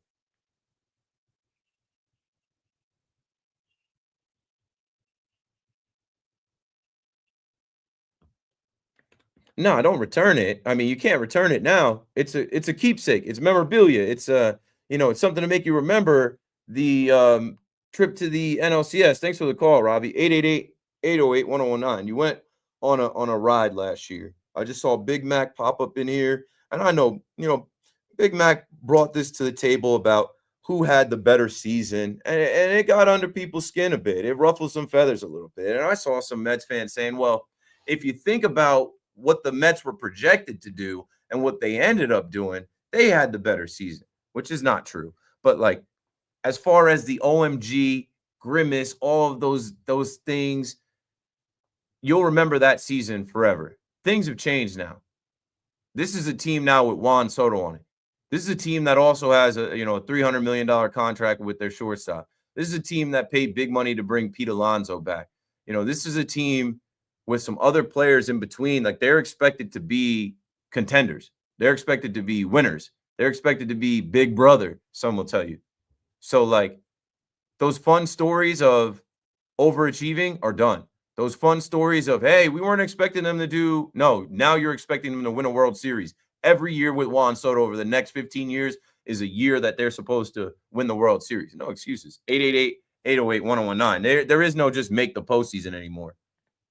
Step into the dark side. Come over here to the other side of New York. You can't just make the postseason and say, yeah, that's a good year. No, you got a high payroll. Again, just said, reading that article, $333 million again up there. You got to win. You got to win. You just put out the highest paying contract in history, in sports history. That player is supposed to lead you to the World Series. That you put out that money for a generational player, a once in a lifetime opportunity to get a guy that enters free agency at 26 in his prime, that's already a World Series champion, a batting title champion, has already been to 2 World Series, who's been an all-star, won the home run derby, all of that. Now you're expected to win. And like right away. You're supposed to have a winning record after the first series. 888-808-1019. I did mention the 13 Mets that were sent to minor league camp and some of the top prospects and names that you've heard. There were 57 players still in big league camp. I saw Tim Healy put out a tweet that I have in my notes. Guys like Brandon Sproat, Blade Tidwell had good showings. Guys like Ryan Clifford, Drew Gilbert, Rafael Ortega, Kevin Parada, Jet Williams. These are guys that Mets fans will be hearing a lot from in the next few years. Guys that you traded for and you acquired a couple years back. The baby Mets. If these Mets can't make it happen, these young Mets are expected to come up and win and lower that payroll. 888-808-1019. Last call for calls. This is my last break. I'm going to hit some push-ups. I'm going to talk to the 1,554 people in the live chat, and then I'm going to come back and wrap this thing up. This is Keith McPherson on The Fan. We'll be right back after this. Oh, man. Yo, push-ups. Push-ups, yo. Let's see if I can still get a clean 25. Let's see if I can get a clean 25. Now that I didn't let the lactic acid hit, now that I've been sitting for a while, let's see if I can hit the clean 25, bros. Oh. I'll do it in frame for y'all as well, yo. All right, we out here. 25. Hey.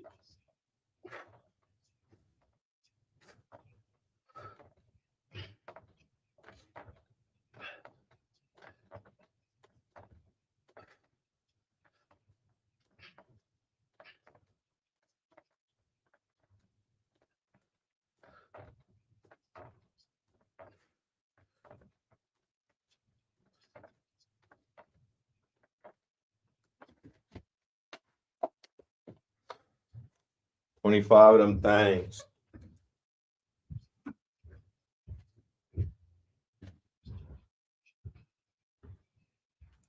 All right. Ab rolls. Ab rolls. Just 15 is good. 15 will do.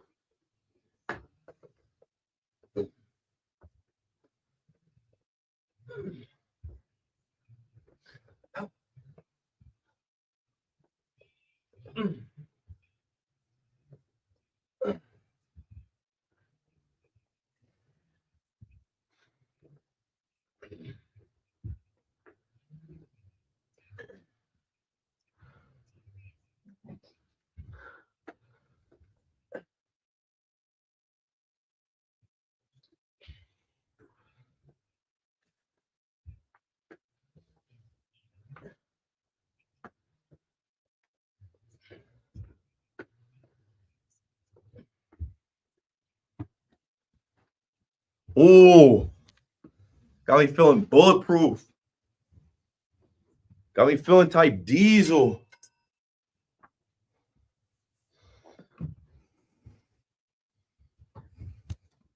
Got me feeling type swole. I'm on one, bro. I'm telling you. Yeah, hell yeah.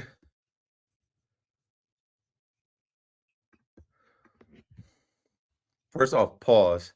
Second off, I am a little stiff. I'm not even gonna hold you. I need to drink some water. I just felt my pec. I felt my pec cramp. Ow. Oh, can you do that? Can you guys at home do that? Thought Nets had a shot. When? 4 years ago?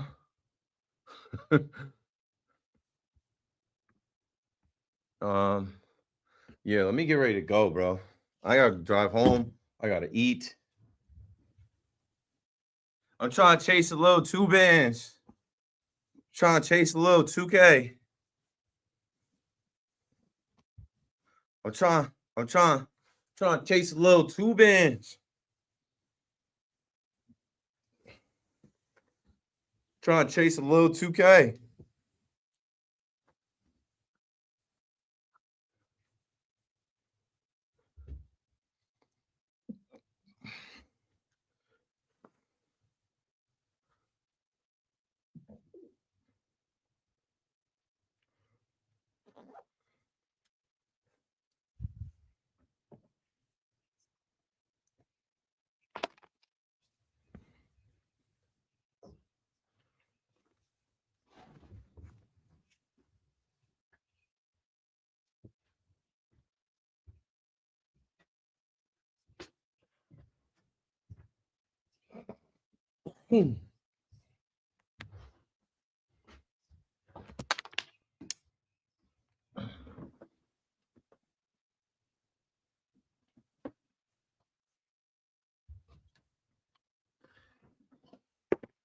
All right, yo. It's the final countdown. Na-na-na-na. Bam, bam, bam, bam. Rockland in the building. We get a lot of calls from Rockland.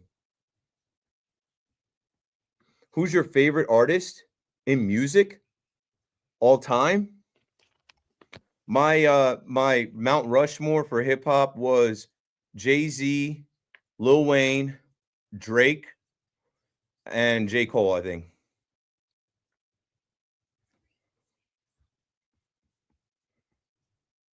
You thought the Nets had a shot for the play-in?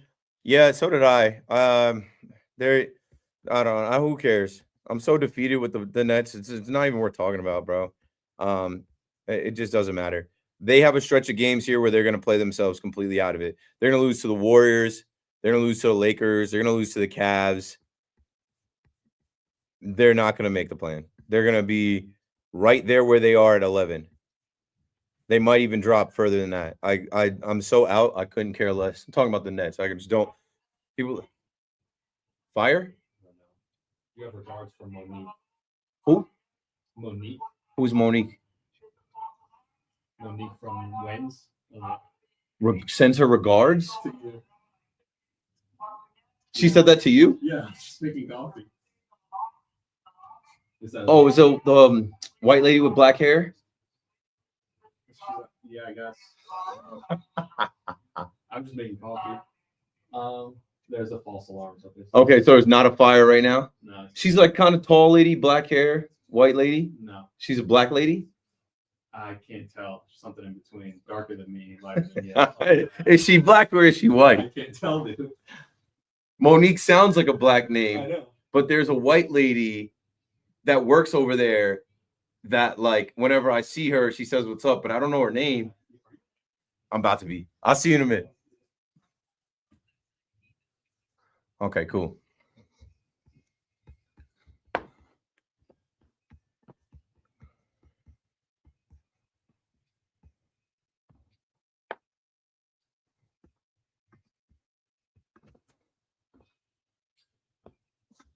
Okay.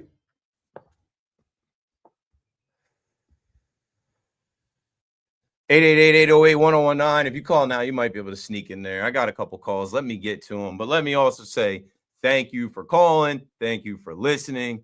Thank you for watching. I think we almost hit 1,600 in the chat. We got 1,567 now. I've been live streaming. For some reason, it doesn't let Instagram doesn't let you live stream the whole 5 hours. I don't know. Zuckerberg's got something against that. Maybe his bots or his metaverse. You can do it on Facebook. So I'm streaming live on Facebook, YouTube, Twitch, and Twitter all 5 hours. I've been doing that. And I just think it's a good way for people that can't get on the line to react in real time in the chat. And I'm not the best looking guy, but you can see me.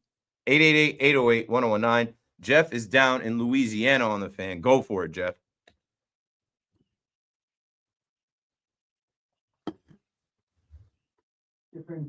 I've read and heard different opinions about him. I've heard that he could be drafted, I think, by the Steelers with the 11th pick of the first round. And on the other end of the spectrum, I've read, I heard a guest on a host on a different program say something like he stinks. But he had, really good statistics at Ohio. Ole Miss. So let me just finish. So what if the Giants? He said, "Let me just finish." He said Jackson Dart played at Ohio State. Titans, and let's say, for hypothetically, the quarterbacks go 1-2 in the first two picks. Would it be foolish for the Giants to draft Jackson Dart with the third pick, knowing that you could get Travis Hunter? Yeah, it would be foolish. I'll let you finish, Jeff. But all I was saying was, you said Ohio State. Jackson Dart didn't play at Ohio State. He played at Ole Miss, and he broke records at Ole Miss. And I was extremely hard on him because I watched that Florida game. I think I might have even had some bread on it. And the interceptions that he threw in that Florida game were egregious. It was like he was throwing the game. It's like he had money on the Gators. But I knew. If you listen to me on the fan all these nights, I was on the night that he played against Duke.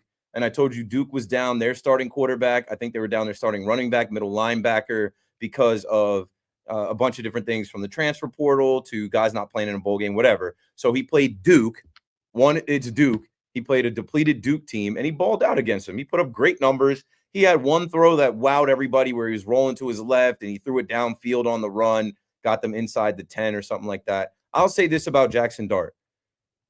In a draft where they're telling you the top 2 quarterbacks wouldn't be drafted higher than J.J. McCarthy was drafted last year, in a draft class where they're saying that these top 2 quarterbacks aren't that great of prospects, it would be a reach to take Jackson Dart at 3 and leave guys on the board. Like you just mentioned, if Shedeur Sanders and Cam Ward come off the board, 1 or 2, 2 or 1, however it goes, if you take Jackson Dart and you pass on an Abdul Carter or a Travis Hunter, that would be insane. It would literally be insane for a guy that, like, I've been comparing to Will Levis, played in the SEC, right?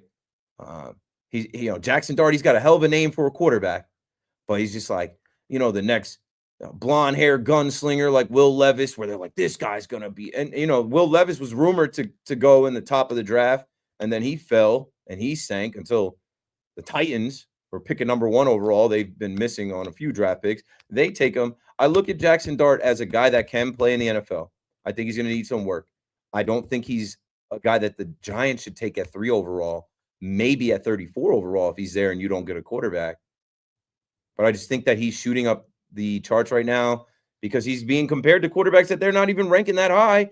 And he had a good bowl game, and he actually did perform at the combine. I just think that, like, this is what happens. He is a product of what happens here. There's not generational quarterbacks in this draft, but all of a sudden now Jackson Dart is better than who? Jalen Milroe, Quinn Ewers. I wouldn't use a number 3 overall pick in this draft. He is not a top 3 player in the draft. He's not top. Like, there's so many better players that you can pick that high that are less of a risk. Josh is in Passaic on the Fan. Go for it, Josh. I'm good.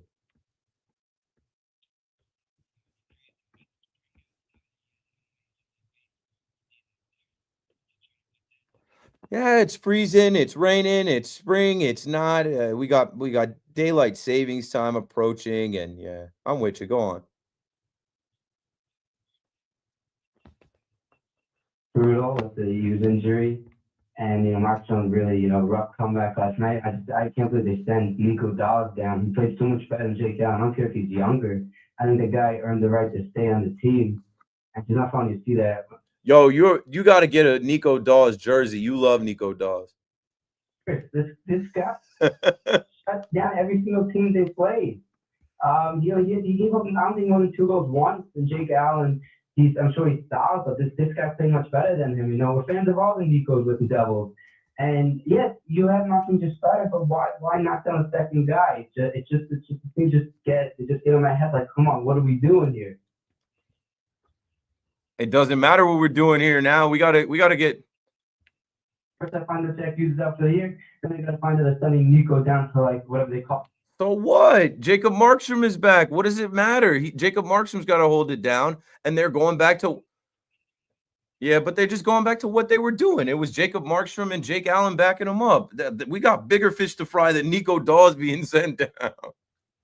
Oh, of course, that was just a little clip, and just the last thing, Keith, those Soto OMG stuff, those are going to be so cringe now. I don't want to see another sign of that. Like, I don't know why people are trying to start that. The player's gone, and then there's good vibes, but if they moved on, it's time for veterans to move on to Keith. But, like, does Candelita Jose Iglesias have a trademark on the OMG where they can't make Soto MG shirts and signs and stuff? I don't know. It's already out there. It's already on the internet. It was already done the first game. So, it's hard to say goodbye to yesterday. It's also time for me to say goodbye. Thanks for listening. I'll be back tomorrow. Don't trip. Don't trip. I was off last night. I had some stuff to handle.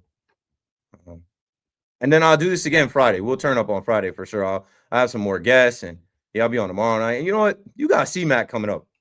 5-hour midnight ride. So I keep it locked right here. Keep McPherson on the Fan. I'm out of here. But C-Mac is next. Good night.